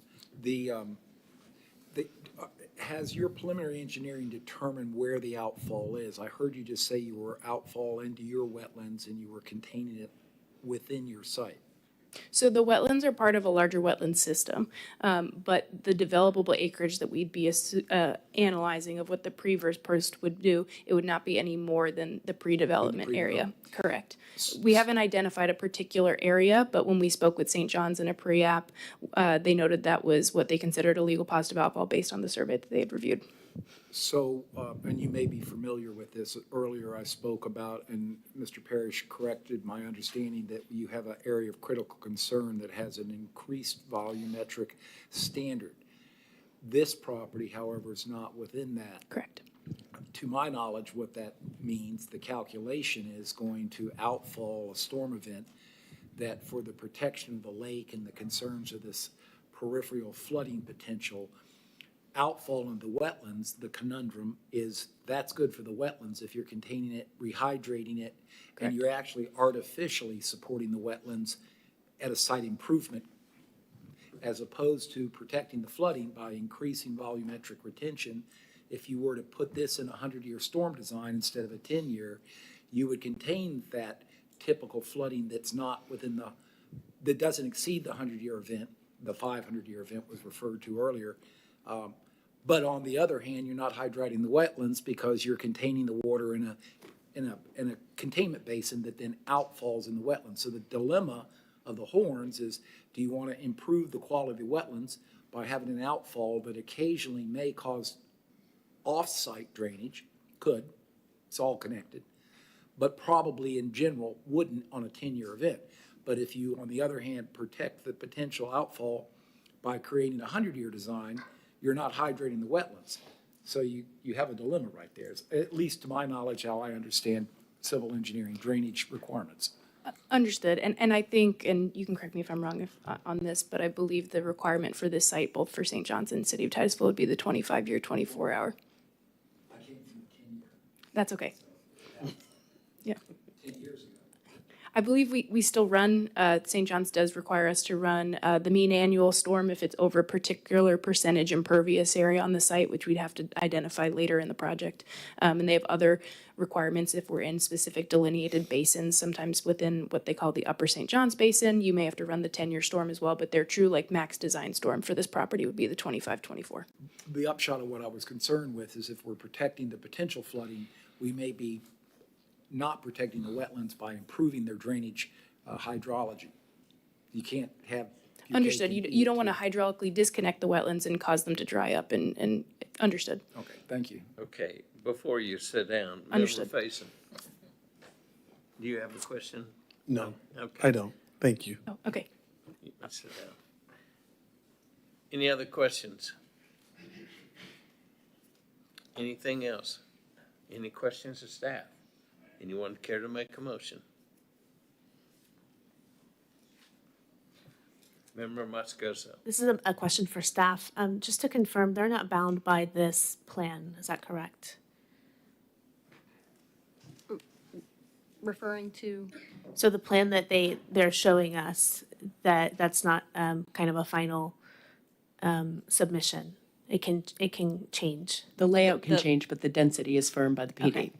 Thank you. well, I mean, the master plan, is that what you're referring to? Yes. It would have to, I mean, it would have to, it can't be substantially modified Okay. without coming back to you. So it can't, like, we couldn't get a completely different plan, say they sold off this piece of property after it got rezoned. We wouldn't come back and see apartment buildings or anything like that. It'd have to be substantially consistent with what is approved. Thank you. Yes. And as I recall, weren't the total number of units on this parcel significantly reduced? Correct. Okay. Reduced from what was it, the units? Well, reduced from I mean, it's a total of 62 units that's being proposed. Yeah, but it was originally, I think Funded. they had originally proposed 67. They'd have to correct me, but. I think in the transportation report, it was a lot more than that. Yes, the traffic analysis that was provided was well above and beyond of what is being proposed here tonight. I believe the traffic analysis proposed 120 units on the south portion. Any other questions? Anyone care to make a motion? Sorry, I would like to disclose something. I do a lot of door knocking, and I did knock on their door, and they asked me if they could show me the property. And they actually took me on a golf cart ride. I didn't know that was going to happen. Can you say who is they? I'm sorry, the Dodsons? Dobsons, yes. So didn't plan on going on a golf cart ride that day, but we did. So I want to disclose that.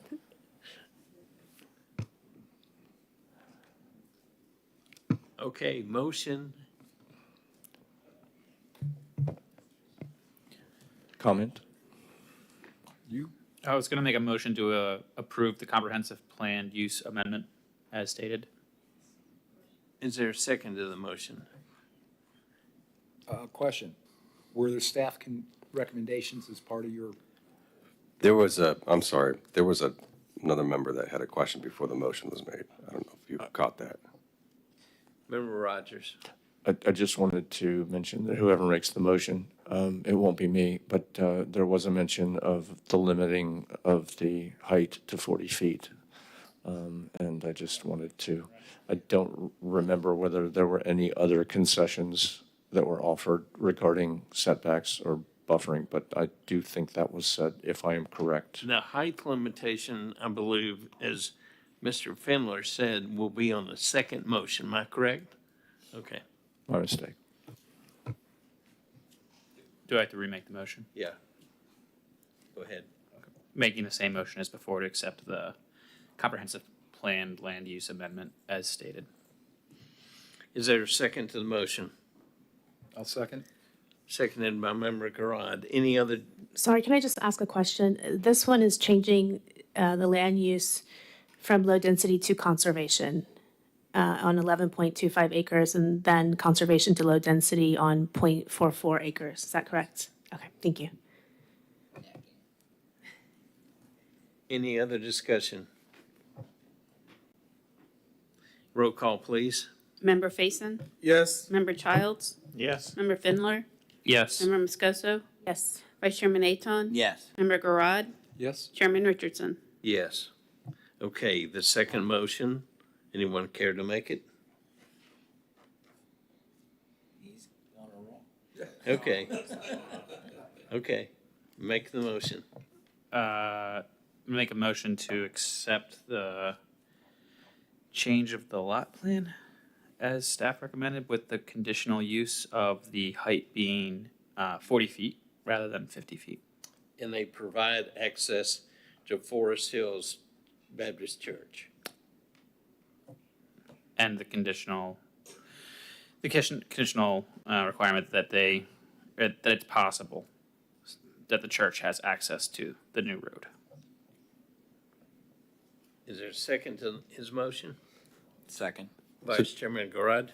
Just want to clarify, so so we understand, the first condition, your motion is to approve as staff has proposed in the PD ordinance, all the conditions, plus reducing the height of the buildings to 40 feet and combining the driveway of this development with the driveway, or at least providing access to the adjacent property owner where the church is, to access this driveway on this development to Singleton.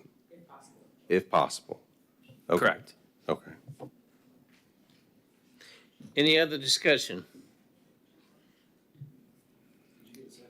Yeah, yeah. Roll call, please. Member Garad. Vice Chairman Aton. Yes. Member Findler. Yes. Member Childs. No. Member Moscoso. No. Member Faison. Yes. Chairman Richardson. No. And it passes 4-3. My main concern is the flooding that's in this area. And we've got to stop development in this area. And one thing that I haven't mentioned is the concern of water pressure because of these developments that we're passing. And I have low water pressure sometimes in the afternoon. So does people on Indian River Avenue.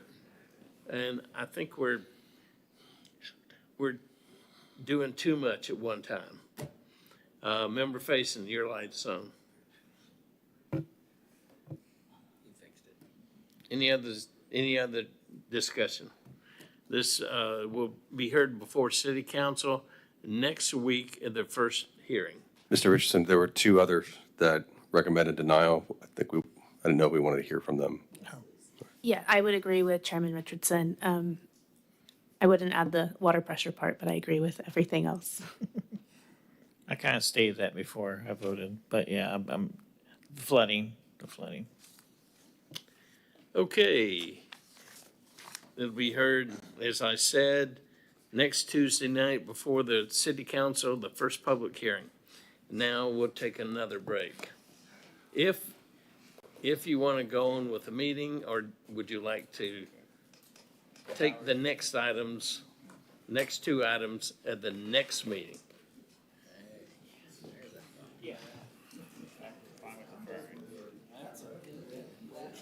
Just so you know, your next meeting, you have, I think, 5 ordinances?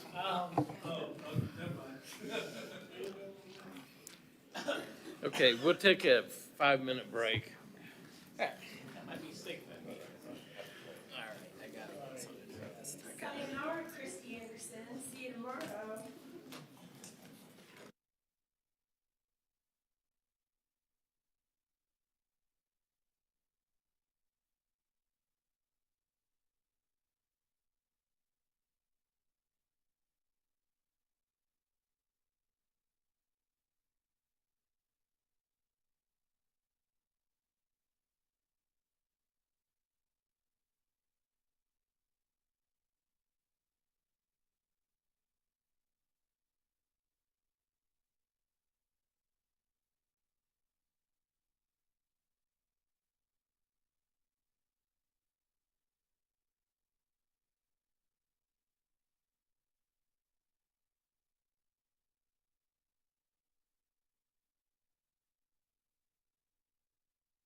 comprehensive plan. I'm only going to spend maybe 5-10 minutes kind of giving you a quick overview. I know you've seen this before.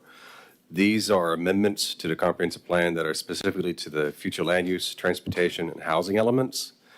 This all started about a year and a half ago with City Council telling us to go forward with the 2040 draft plan that we initially were about to adopt several years ago, to just take what's out of there and kind of include it into our current plan. So that's what we've done here. We had the consultant with Kane and Associates, who was later absorbed by Kimley Horn, continue working with us on this. There were several presentations with the public, with City Council. I've shared them with you. I've included one of those presentations that provides some background as far as data analysis and visioning. It's not quantifiable data analysis, it's kind of what their SWOT analysis, what the consultant did, which is basically just kind of looking at strengths and weaknesses of the city and seeing what can be done to help achieve a better vision for the city. So the amendments you see here tonight are compiled into, divided into 4 ordinances. The reason why we did that is because in case one ordinance or one set of amendments or part of this amendment is all under one comp plan amendment actually, but separated into 4 ordinances for 4 actions rather. If one passes, the other one doesn't, then that one that does not pass won't hold up the one that did pass. So these were brought before you in a format of just a text amendment, strike through underline of the comp plan before. You had recommended approval for transmittal to the state for review. That recommendation was given to City Council earlier this year. They approved that transmittal during the transmittal hearing. This amendment was submitted to the state for review. We did not receive any objections. The letters that I did receive, I included in your packet from the St. John's Water Management District, Department of Transportation, and the Department of Commerce. We had 180 days to turn this around. We are close to that date, so we did ask them for an extension. So we have until February as our new date. The amendments start on page 723 of your packet. The first part of this amendment is the citywide element. It's a brand new element. If you recall, these are just policies basically to kind of solidify the vision that the consultant was suggesting to us. So page 722 of your packet, I'll just summarize what's here. The ordinance proposes a new citywide element, goals, objectives, and policies that are brand new to the city. They reflect the overall vision that were originally created out of that 2018 vision document. This new element includes regional economy, addresses policies related to regional economy, quality of life, place-based design, and employment. On page 727 of your packet is the second ordinance. This is probably the one that's most important and the one that the staff highly recommends approval. This is the one for the downtown and transportation. So it affects some of the objectives and policies that are specifically related to downtown in the future land use element and in the transportation element. The main point out of this particular ordinance or this portion of the amendment is the residential density pool concept, if you recall what that is. I know Mr. Fender was just new on this commission. So basically, for your understanding, residential density is calculated by an acre per site. In this case, there is a policy that was included on page 733 and 734 of your packet. This is brand new.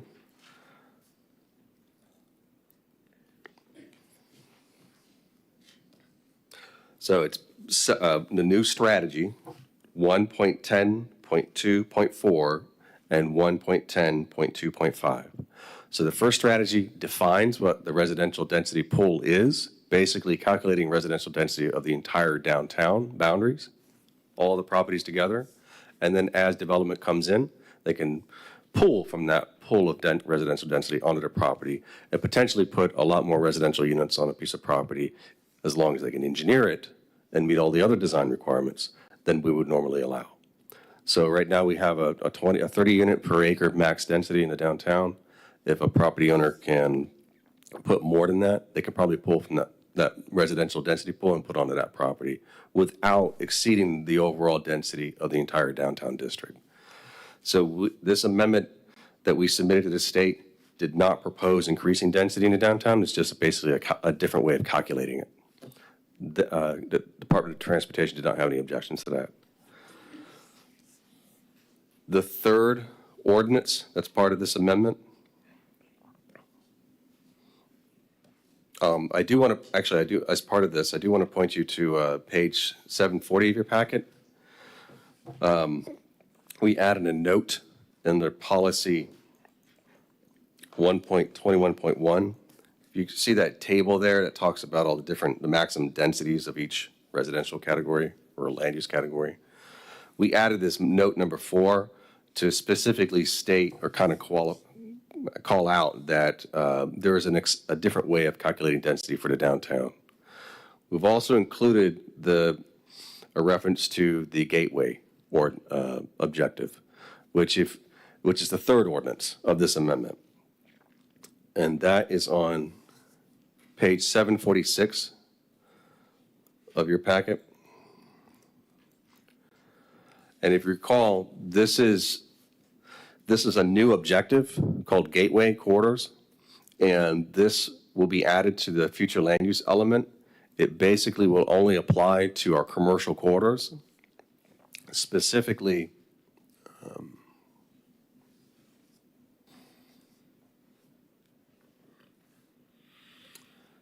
you'll see on page 752 of your packet,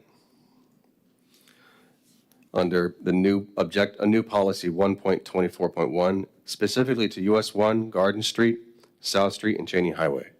So this new objective will act like a land use overlay, if you will. If this is approved, we have a code, a land development regulation that we will work on and bring forward as a separate ordinance. And it will allow and foster some redevelopment of properties along these commercial corridors. It does allow for an increased density. However, there are some things that have to be given in return, or at least included as part of a development in return. The specifics of how that will actually work, we do have that laid out, but that would be spelled out in the code. So this policy, or this new objective, 1.24, gateway quarters, and the subsequent policies and strategies is just basically enabling language to allow us to go forward with a code that will allow, come up with a tool for redevelopment opportunities along our commercial corridors. The fourth and last ordinance as part of this amendment is on page 756 of your packet. And these are changes to the policy, objectives and policies that are related to the housing element. The background information I provided to you, which were some excerpts from the presentations and studies that were presented by the consultant during the public meetings, are on page 769 of your packet. I've included it in there for you for your information.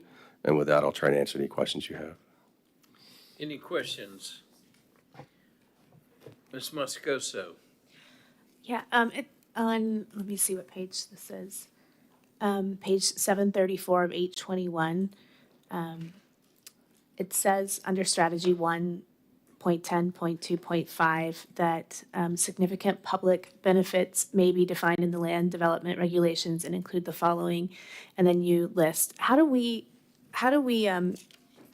configure density bonuses based off of, say, if someone says, I'm going to provide improving parks and landscaping, is it that they get 5 more units, or how is that calculated? They'll be spelled out and specifically in the code, in the regulations. So there would have to be, the quantified measures, the how many. The policies you see here is just now allowing us to come up with that. Okay, so that we don't have that defined. We do have a draft. Oh, do So, you? Okay. Yeah, so we will come back to you with that if this is approved. And then additionally, how do we, because I can imagine a lot of possibly developments are saying, well, I'll just help with landscaping. How can we make it a little bit more balanced where someone would say, okay, affordable housing? So we have a more mix of these different kind of public benefits, if that makes sense. That's a good question. Again, I would have to say that would be spelled out in the code. So we have anticipated Live Local and the need for affordable housing, especially in the downtown. The CRI, the Community Redevelopment Area Plan, really harps on that. And so that is something that's really important to the city. So It's something that we would like to explore inside the development code as an incentive to say that if you want to utilize this full potential of this density pool, here's some things that you should provide in that. In addition to that, in a side project, the city is doing a affordable housing study to determine what our real needs are. Thank you. Member Rogers, and by the way, I'm sorry I didn't recognize you at the end of the last item. I wasn't very clear. It was fine. I kind of muttered. I guess, can I ask you guys to go to 791?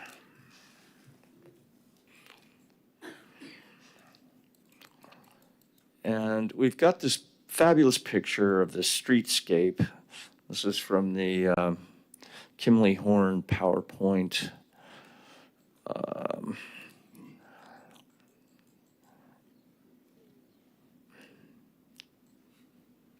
Sorry, I kind of need to shrink mine. It's You talking about Palm Avenue? yeah, talking about Palm Avenue, but I just want you to look at it and feel that vibe, and I think we'll all agree the vibe feels good. All right, continue on down to 792.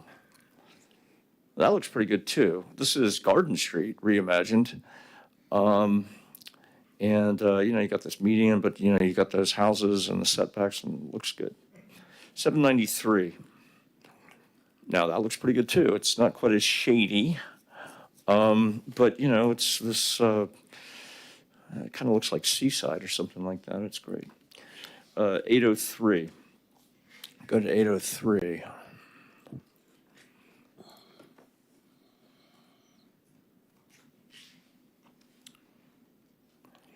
There's another kind of a different sort of little streetscape there showing, how you could fit houses, new houses, of a larger size in next to older houses.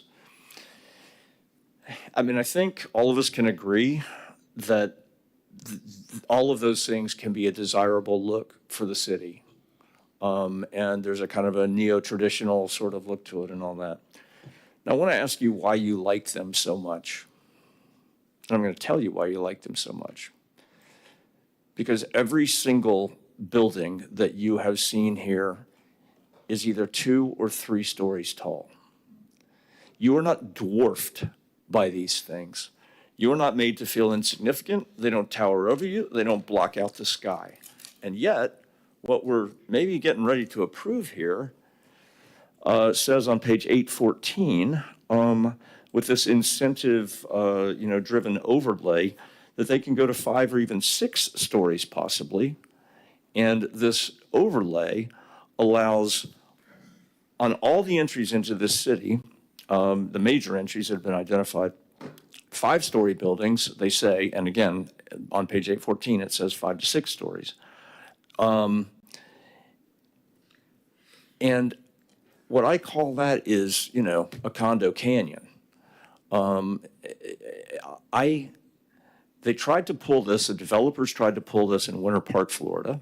And I actually ended up writing a letter to the editor of the newspaper, or the Sentinel Star, that helped, I would say, defeat it. But it's like kind of waving a magic wand and saying, everybody has to kind of have low buildings in the city because that's the kind of scale we want. Oh, except over here, or over here, or over here.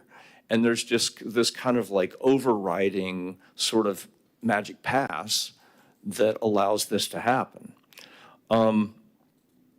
I really, really don't like the special density overlay. I am also very nervous about the density pool. I worry, I know that it has been explained to me that, like the taller you go, the more you have to set back. And so that prevents you from having like a 70-story tower, because you bought up everybody's credits or whatever you did. But I really, really am nervous about the density pool, but I'm more nervous about this density overlay because I think that's what you may end up with. You like these pictures that they have shown you, and notice they did not show you 4-story buildings, 5-story buildings, 6-story buildings. They showed you mostly 2-story buildings and a few 3 because they feel good. 5-story buildings and 6-story buildings don't feel as good, especially when they're in a long line and you're in the middle of them. You start to feel dwarfed. Mr. Rogers, on page 814, it says the increased density consistent with existing permitted heights in the downtown, which is 5 to 6 stories right now.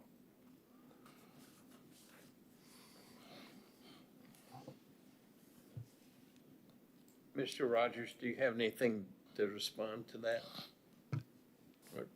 No. Okay. Member Garad. Mr. Parrish, a question on the, as I understand it, and we've gone through iterations of this as it got to this ripening, that the code will be written to address the implementation as tools. And the development pool, whereby in the geographic area, you will allow so many units. And to incentivize, I'm sure that's got to be part of the background of this within the CRA, to incentivize development and redevelopment, particularly community redevelopment area, that you would have a pool and development proponents would draw from that and intensify development in one particular tract of land, which redevelops downtown, which is what we want to do. The pool is then reduced because you've borrowed units, a transfer of development rights kind of thing. But it's kind of also sounding like what goes on in the Florida Keys in the area of critical concern, whereby they set a maximum number of dwellings for the entire Monroe County Keys, and you can buy a single-family lot, and then you can build a single-family home somewhere else, but you lose that. You buy that development right. Big Pine Key was where most of those are going from because it was a big platted subdivision, and they turn into condominiums. How do you see the development pool in terms of equalizing the value for homeowners, property owners in general, excuse me, when you're taking a mass area, applying a maximum number of units, and then you're reallocating them to here and to there? Where it's borrowed from is still within somebody's ownership. How is that being envisioned to work? I'm very familiar with the Keys ROGO system. It's a rate of growth ordinance, and basically they have a maximum number of residential units they're allowed, but then every jurisdiction is allocated out of that how many their share, and so that's it. That's all I can do. So it's a little different than what we're proposing here. So some communities have this density pool concept, and so we looked at some of the other examples in conjunction with the consultant, came up with this language here that basically says, in this defined boundary of our downtown, here is the maximum density within this downtown, that by right, for all properties cumulative together. So it's probably, let's say, threshold is 2,500 residential units. But in the downtown, we probably only have maybe 100 or maybe 200. And then we look at historically what's the rate of growth going on as far as number of additional residential units being created in the downtown. It's probably not much. So we felt that there is a huge potential of residential units that's being underutilized. This particular property has a vested right of residential units. It's never going to be utilized because it's a city-owned piece of property where City Hall is going to be. So this could probably be transferred over to some other property within the same district just by a property owner being able to utilize that pool. We don't believe that there's going to be an issue as far as in the planning horizon that all of a sudden we're going to run out of residential units either. We'd go through the comp plan amendment cycle process to determine what we need to do, possibly increase that if we need to anyway. So we don't think there's going to be an issue there. What we have is an issue where each time a property owner wants to put in, well, I'll give you an example, a fairly recent example.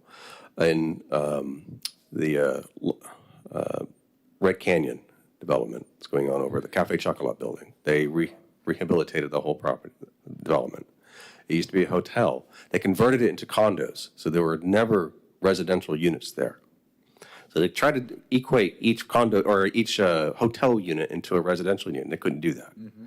So that when they calculated it out, with the 20 units per acre maximum was allowed on that piece of property, they needed an increase in the density in that area in order to account for the additional 2 residential units they're creating, even though the spaces are there.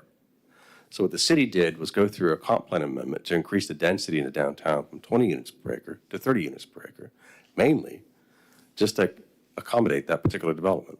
So the whole area increased dramatically.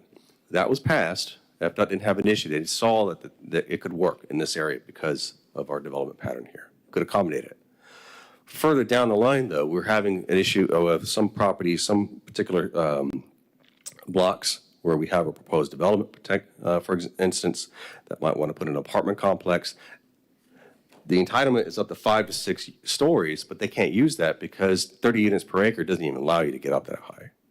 So you have a lot of standards in place to encourage kind of redevelopment and high-density development in our downtown, but they can't use it because of the way density is calculated.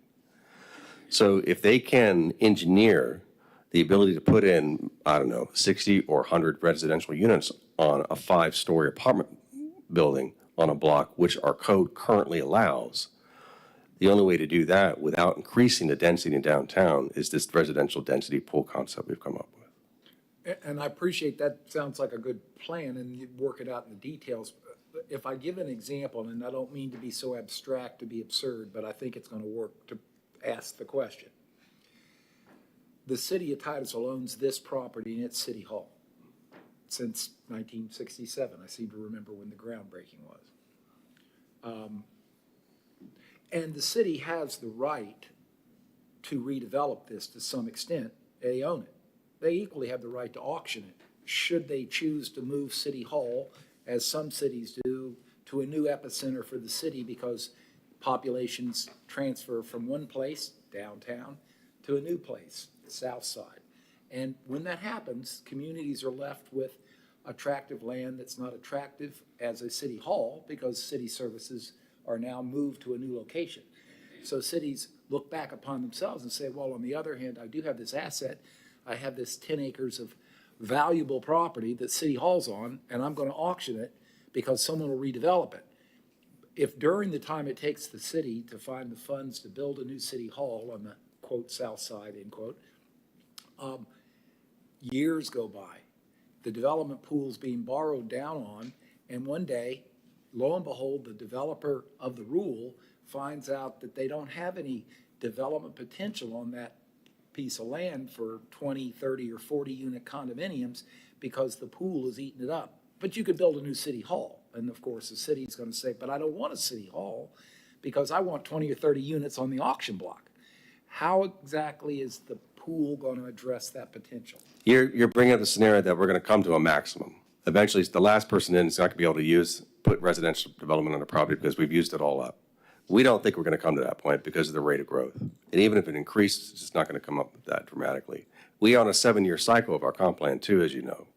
So, and then we're supposed to have it, our comp plan is a 10-year planning horizon. Mm-hmm. We can increase it to 20 years if we want to. But we just don't see ourselves coming to that scenario. And even if we did, what the city can do is incrementally increase density. We could come up with a different policy to address that particular situation if we needed to. The pool. Okay, Yeah. that's a fine answer. I understand. Thank you. Member Faison. You mentioned the CRA. And I know this is a different topic, but it pertains to the CRA and with these pools. So if we do find development, my question is about parking. What is the city doing to address parking in the CRA? So I got 2 answers for you. If you look on page 734 of your packet, specifically just for the downtown and the CRA, the incentives. So that's strategy 1.10.2.5. So this is adopted. Of course, we'll come up with a code to kind of spell out exactly how this will work. Okay. But these are the kind of things, if you want to utilize that pool to some or full potential, here are the things you should do. One of them is provide publicly accessible parking. So in some communities, what they'll do is they'll ask if the developer's going to put in a parking garage, that a certain number of those spaces should be dedicated for public use. That happens sometimes. So that might be a tool that might potentially be used there. Another part to answer your question, in the same ordinance, page 741 of your packet. And that same ordinance where it's amending the downtown policies in the future land use element. The same ordinance, we've included amendments or changes to the transportation element. And I can't recall which particular strategies or policy it was, but we did make some changes in here to address that issue about parking. The specifics about it, though, will have to be addressed in the code. So there's many strategies that can come up with to help address parking issues that might be in the downtown as we see growth happen. I mean, first thing is parking would be a good problem to have because that'd be a destination for the downtown. But in many communities, you can do a parking fee. So you basically, you're collecting a fee for every developer to be able to to be able to create a parking garage or public parking in certain places.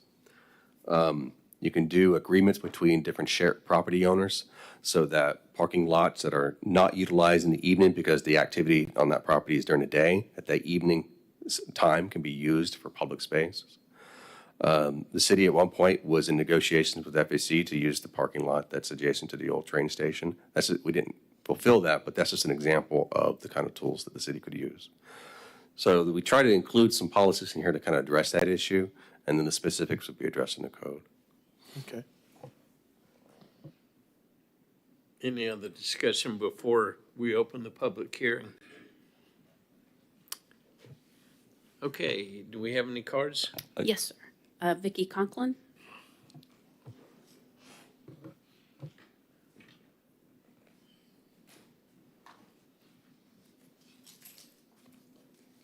Vicki Conklin, 2920 Royal Oak Drive, Titusville. Just a couple of points for clarification I wanted to understand more.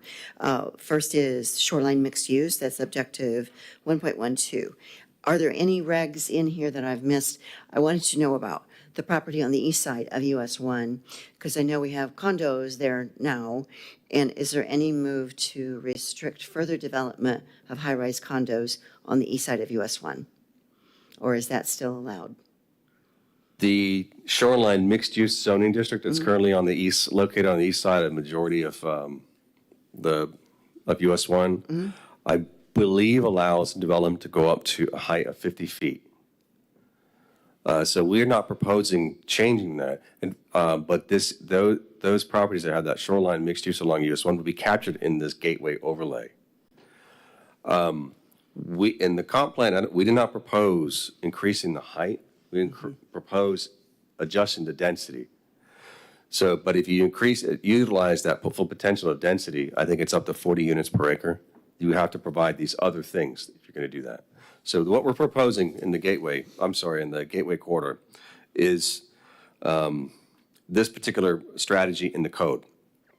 You can, if you have a piece of property that has shoreline mixed use or commercial zoning, whatever that zoning district is, you can redevelop on your property according to that zoning district, no problem. You have that vested right to do it. So the gateway corridor policy is not taking that away. However, if you decide to rezone it or to add density to it, or do something that's currently not allowed in that particular zoning district, that might trigger a requirement to go through some kind of rezoning process, whatever that might be. That's when this gateway corridor overlay kicks in. And so what we're envisioning in the code, the ordinance, when it comes before you, it will have that procedure in place. And so that'll be a public hearing with urban design standards that need to be provided and other incentives that are generally laid out right now in this comp plan, but would be specifically laid out in the code. Okay.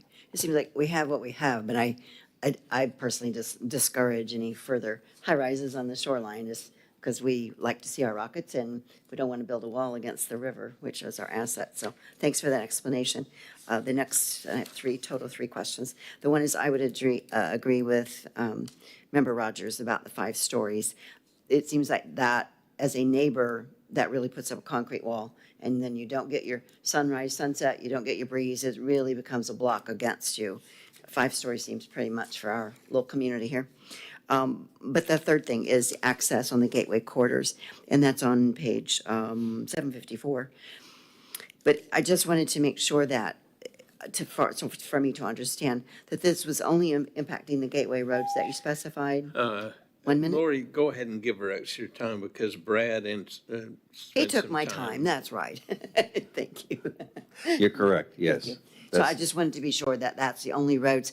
And my concern is I wanted to make sure that we're not doing anything to alter in our comprehensive plan that states that multifamily must enter arterial or collector and not local road.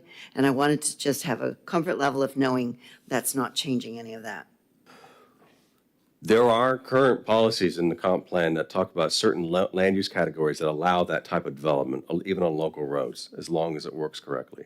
But there are other policies that specifically state where those land use categories should be located.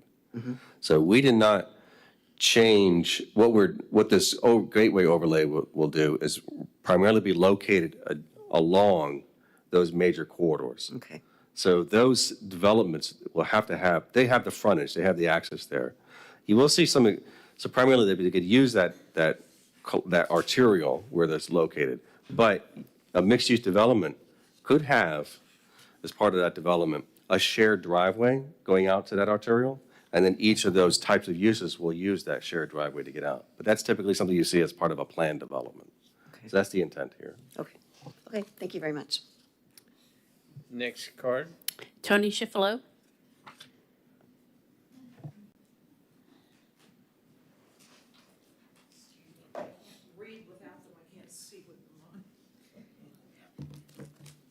Schifolo, Tropic Street.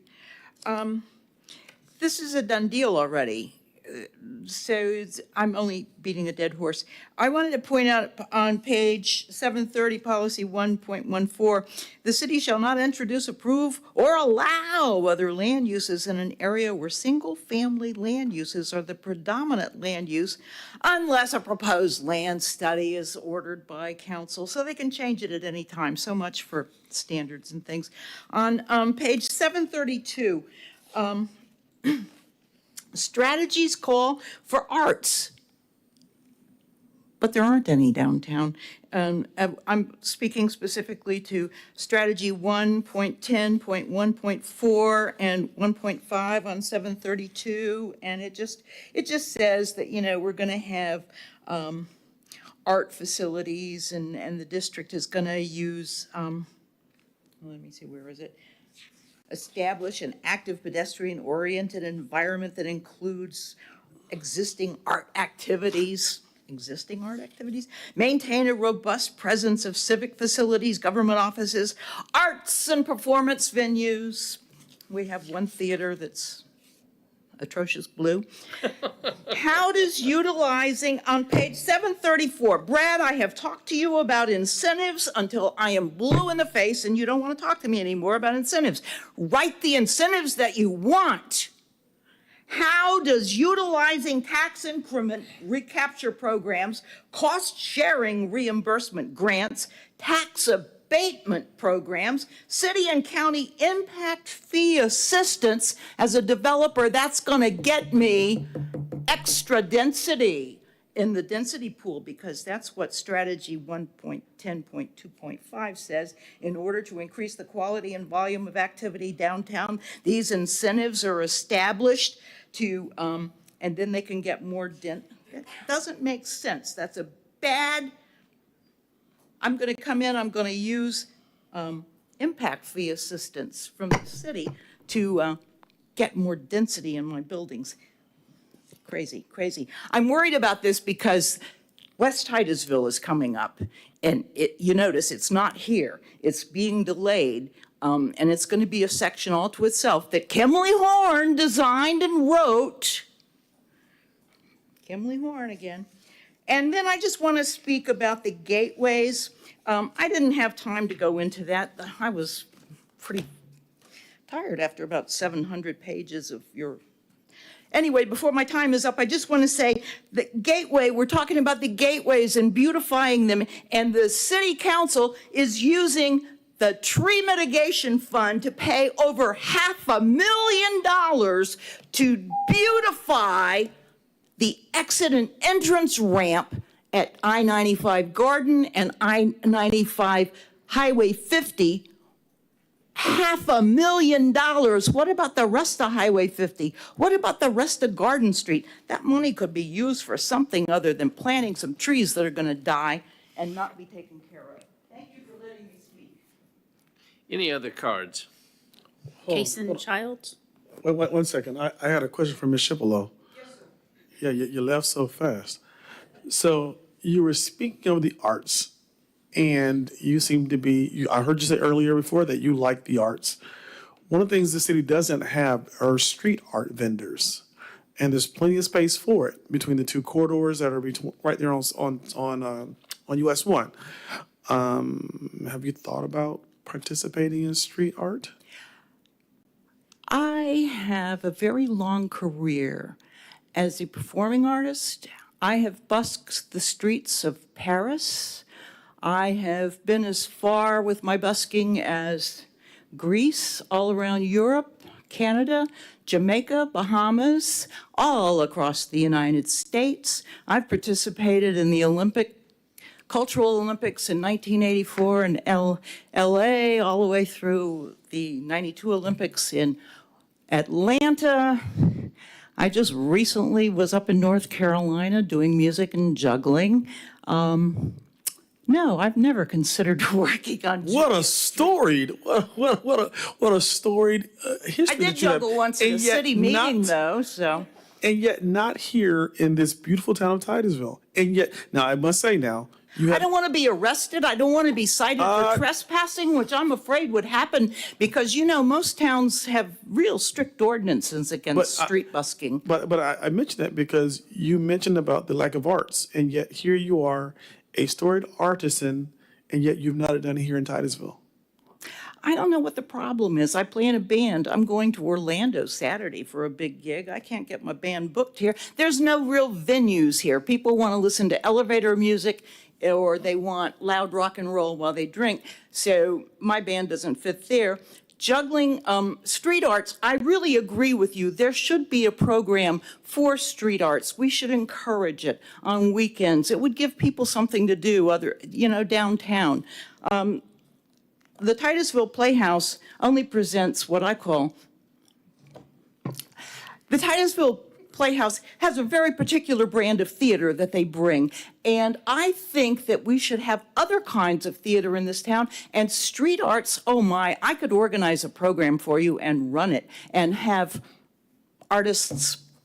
That's a great idea. I should go think about that. By the way, the Olympics were in Atlanta in 1996. Oh, sorry, I can't remember everything that happened. I was there too. Okay. Did you see me? I got to juggle in the Olympic athlete village. Next card. That's the last card for that item.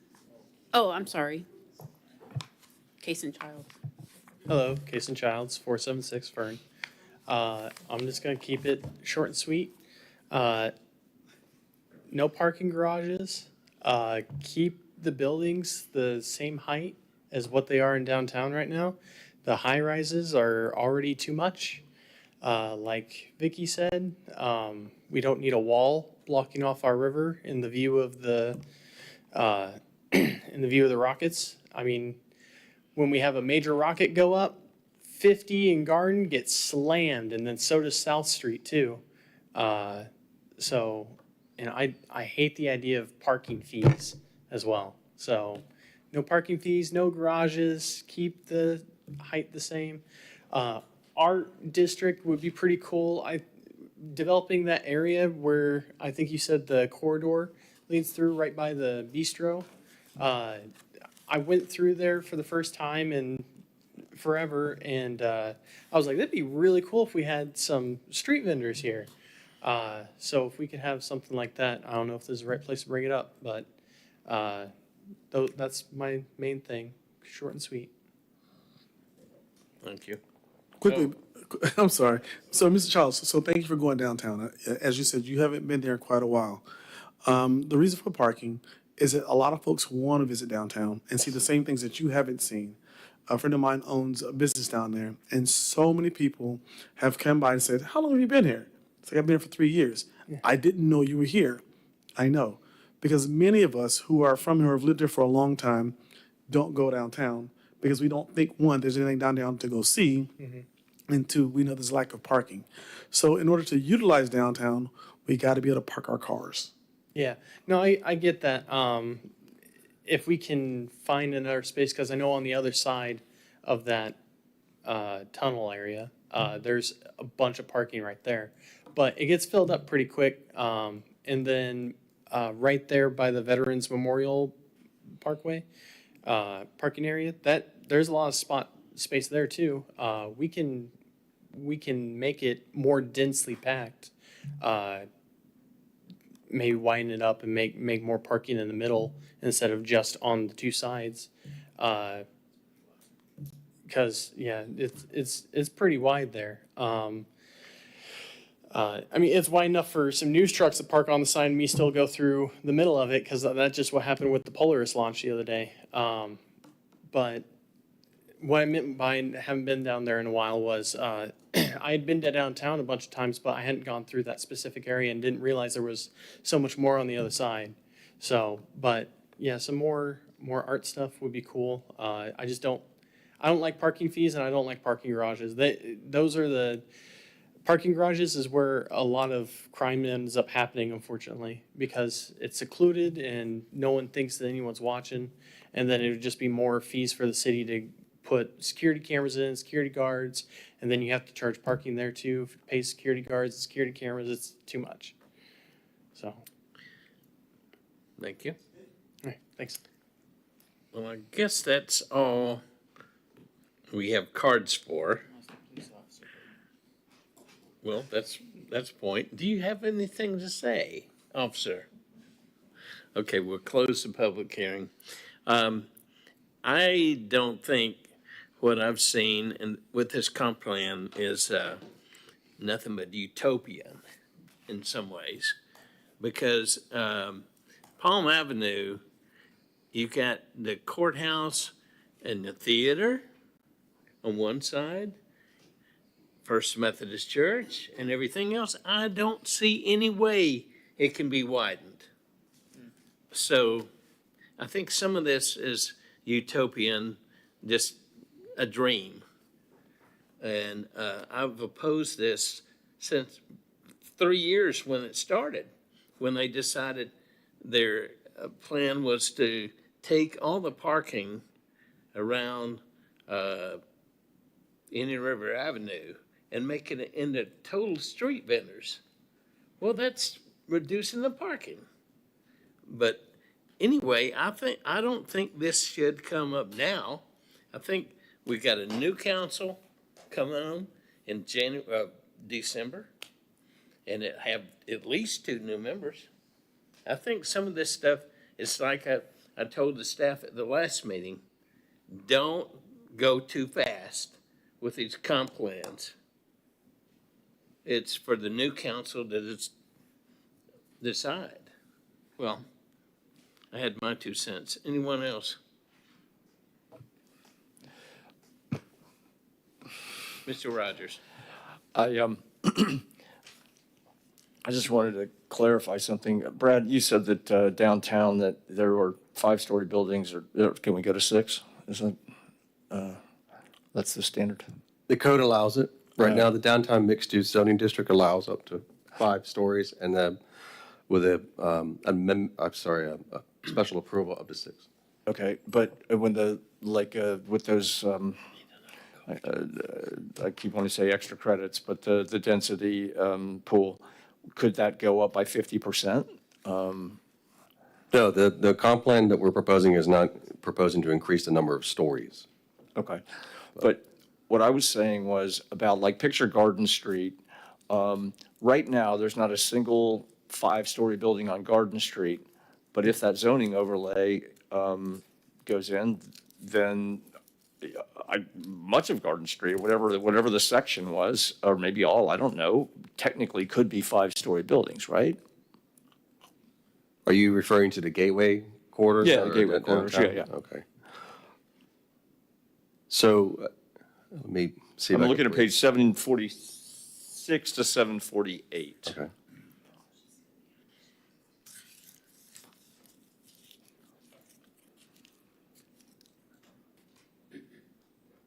So the gateway objective starts on page 752. Well, actually, I'm looking at 746.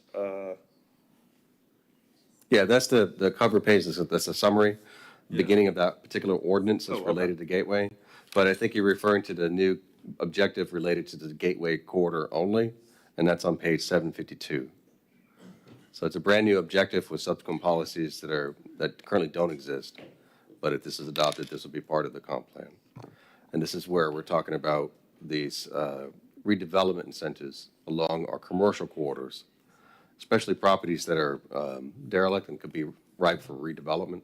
This will foster that possibility. I guess your question, though, is what's the appropriate height for a number of stories under Yes. this particular overlay? Yes. Okay.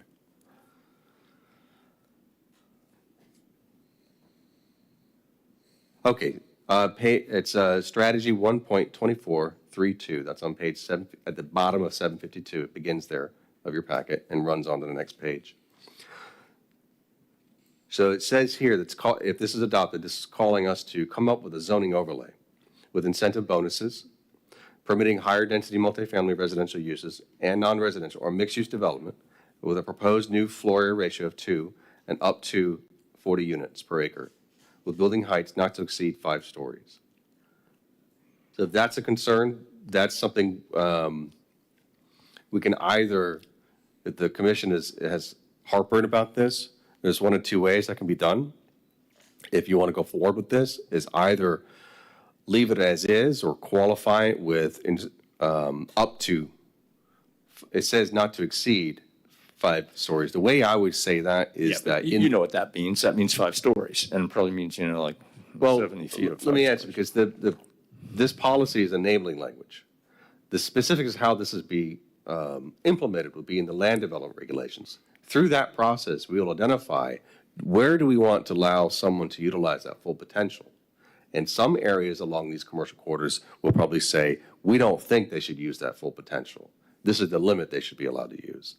So the policy would allow us to be able to say that this is what we want to encourage.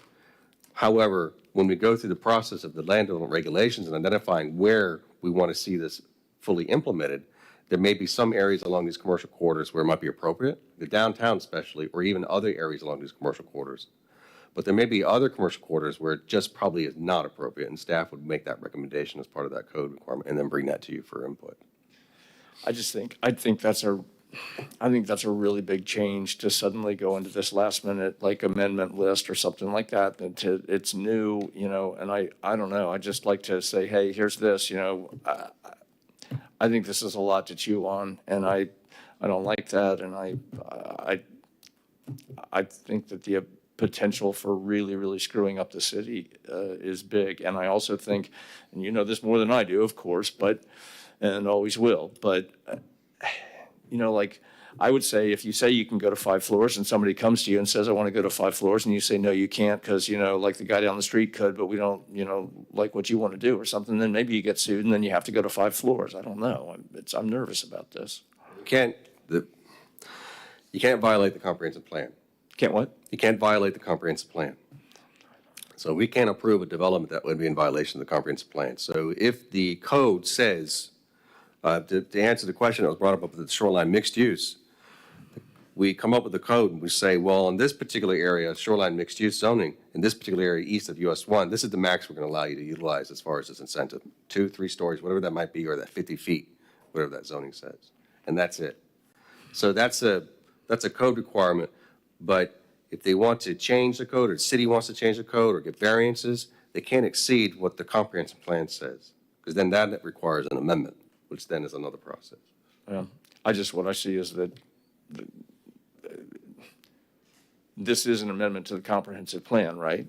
Yes, this is a new objective and policy that's being proposed to be incorporated into the comprehensive plan.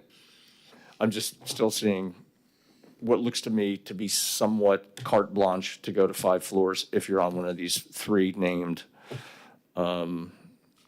sections, either Old Cheney Highway or US 1 or Garden Street. And if I never see another 5-story building, I'll be happy. Brad, I have a simple question for you. was the main, the Palm Avenue widening and beautification, was it not designed as a grand entranceway into the development that's going to take place in front of the marina?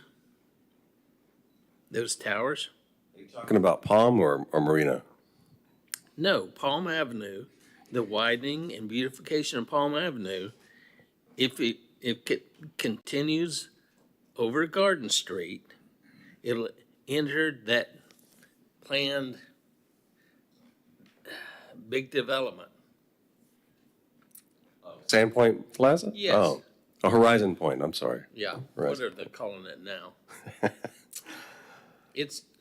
It seems to me it's gonna be a grand entryway into there. Well, just so you know, what the consultant was doing as far as that study of Palm, when they first came to us several years ago before this project, they looked at US 1 and Hopkins, like we've always, I mean, the city has looked at many times, and even with work with FDOT to find out how we can redevelop or utilize that street. The consultant this time around tried to see if there's another potential. And so they looked at Palm as an opportunity. But they also, what they were showing and what they were analyzing here was possibilities, not to say that this is going to happen, but basically to help inform the decisions and recommendations they were going to make as far as the overall changes in the comp plan that's related to the downtown. So the examples you see and the visioning they came up with for Palm Avenue was to help inform the decisions as far as other streets along inside of downtown, and to help inform the decisions as far as which policies to amend or introduce new into the comprehensive plan. So yes, I agree with you. There's some things on here that's probably going to be really long-term if they would ever come to fruition, but that's the nature of a visioning exercise.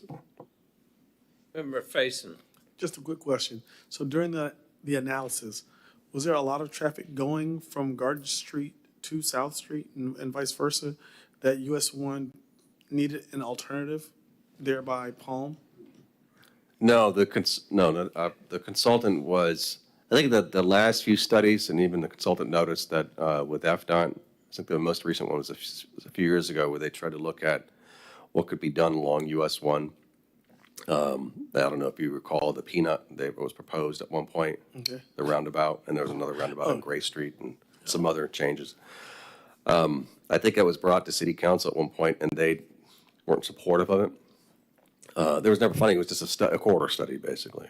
That's one example. So there's several other examples. Even the consultant, when they first started working with us, was trying to see what can be done along US 1. What they decided to do was not kind of go through that exercise again. They wanted to find another street that might be similar, might be an opportunity for revitalization inside the downtown. They saw that Palm was a good case for that because it was not FDOT maintained, it's city controlled, it's between Garden and South Street. So that's why they use that as an example. Thank you. Any other discussion? Mr. Rogers. Told you I had a lot to say. So I'm just looking at page 753, and where 752 starts to 753. And, it's talking about targeted investment in the overlay. I'm back to my overlay again. Shall be supported by the Gateway Corridor objective, blah, blah, blah, blah, blah. Okay, so lines 11 and 12 on 753. Higher intensity development along corridors, so our 5-story buildings, shall transition to existing single-family neighborhoods in an orderly fashion. Well, does that mean we have the 5-story buildings and then we have the 4-story and 3-story, 2-story, 1-story? What that's asking us to do is because, again, that's not a regulation. It's a policy, so it's kind of high level. So it doesn't get to specifics of quantifying how that should be implemented. This policy is asking us, or the strategy is asking us, that when we come up with a code, come up with transitions. So then the code will have to have some kind of stipulations in there, regulations there as far as form of development. So if you're going to allow some place to have a 5-story structure, and you can't really allow something to have a single family right next to it. So there's got to be some kind of scaled transition as far as maybe the original development needs to be lowered down and tapered down before it gets to that scale of a single. I just think my long lifetime of observation has suggested to me that 1, 2, and 3-story structures mixed in together look fine and feel fine. 4 and 5-story structures, but and then continuing on, I see on lines 18 to 20, it said, city shall encourage the development, okay, encourage and incentivize through flexible zoning, the development of multifamily housing on underutilized commercial or vacant parcels along corridors consistent with the infill policies. So again, when I see stuff put in writing, like, flexible zoning to encourage multifamily housing, like it's, I don't know, that sounds like pretty broad language. I mean, sounds sort of. No, I appreciate the question. The city council actually addressed this just recently. They've given us direction to come up with a code or an ordinance to address infill development on certain properties. Small properties that are in between large developments, but they can't be utilized because the standards are so strict, the setbacks, buffers, whatever that might be. The council has asked us to come up with some strategies to allow some flexibility so those properties can be utilized as well, especially when they got the infrastructure there. Yeah. And you don't have to extend it. Why not allow that property to develop to its potential if possible? So that's what council has asked us. And this policy is basically. Okay, I guess I was picturing like a taco place here and a car wash here and like, looming over it all, some massive, apartment complex. I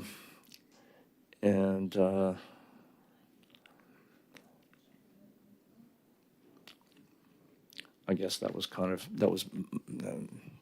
here endeth the sermon. Okay. Anyone care to make a motion?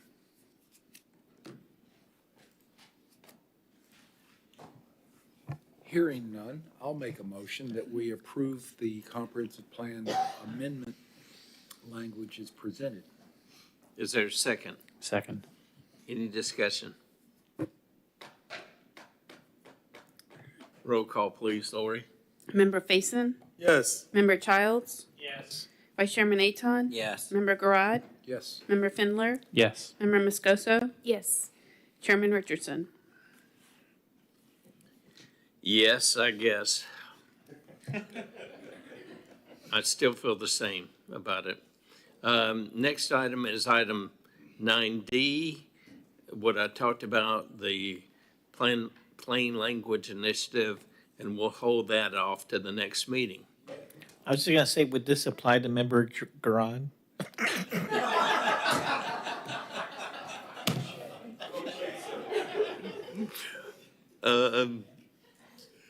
So, as I said, we'll take that up at the next meeting. Can we get a motion to table that? Yeah, I'll make a motion to table 9D Titusville Plain Language Initiative until our next meeting. Second. Yeah. All in favor, signify by saying aye. Aye. My intention was to have you all take a look at that and discuss it. It was not intended that we had to vote on it tonight. Next item, petitions and requests from the public present. I'm looking down my glasses at y'all. Okay.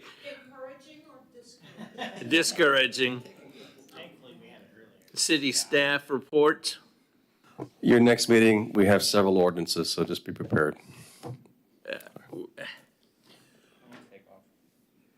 Well, seriously, it goes in like we have a long meeting, then we have no meeting. Then we have no meeting, and then we have a long meeting.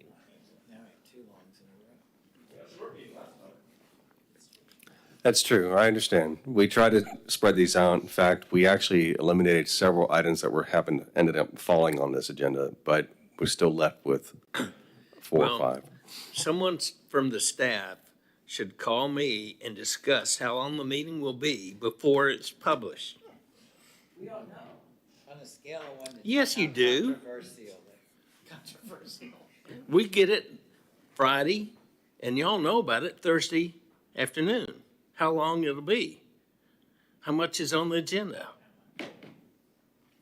Well, I mean, I'm telling you now for the next one, but I could tell you that sometimes if you have one item on it, that could take a long time. And sometimes you have several items and it just happens to be a quick meeting. So it's hard to gauge. Okay, the council has a rule that once a meeting reaches 10 o'clock, they vote on whether to extend the meeting or adjourn. And that's not the way we do it, but we'll do it next week. The next meeting. Well, you kind of did it tonight when we got to the break. Do you want to go or you want to take it? Yeah. City Attorney. Computer just died. No, I have no report. I have no report. Any member have a report? What? My phone died. It's 10:45. We stand adjourned.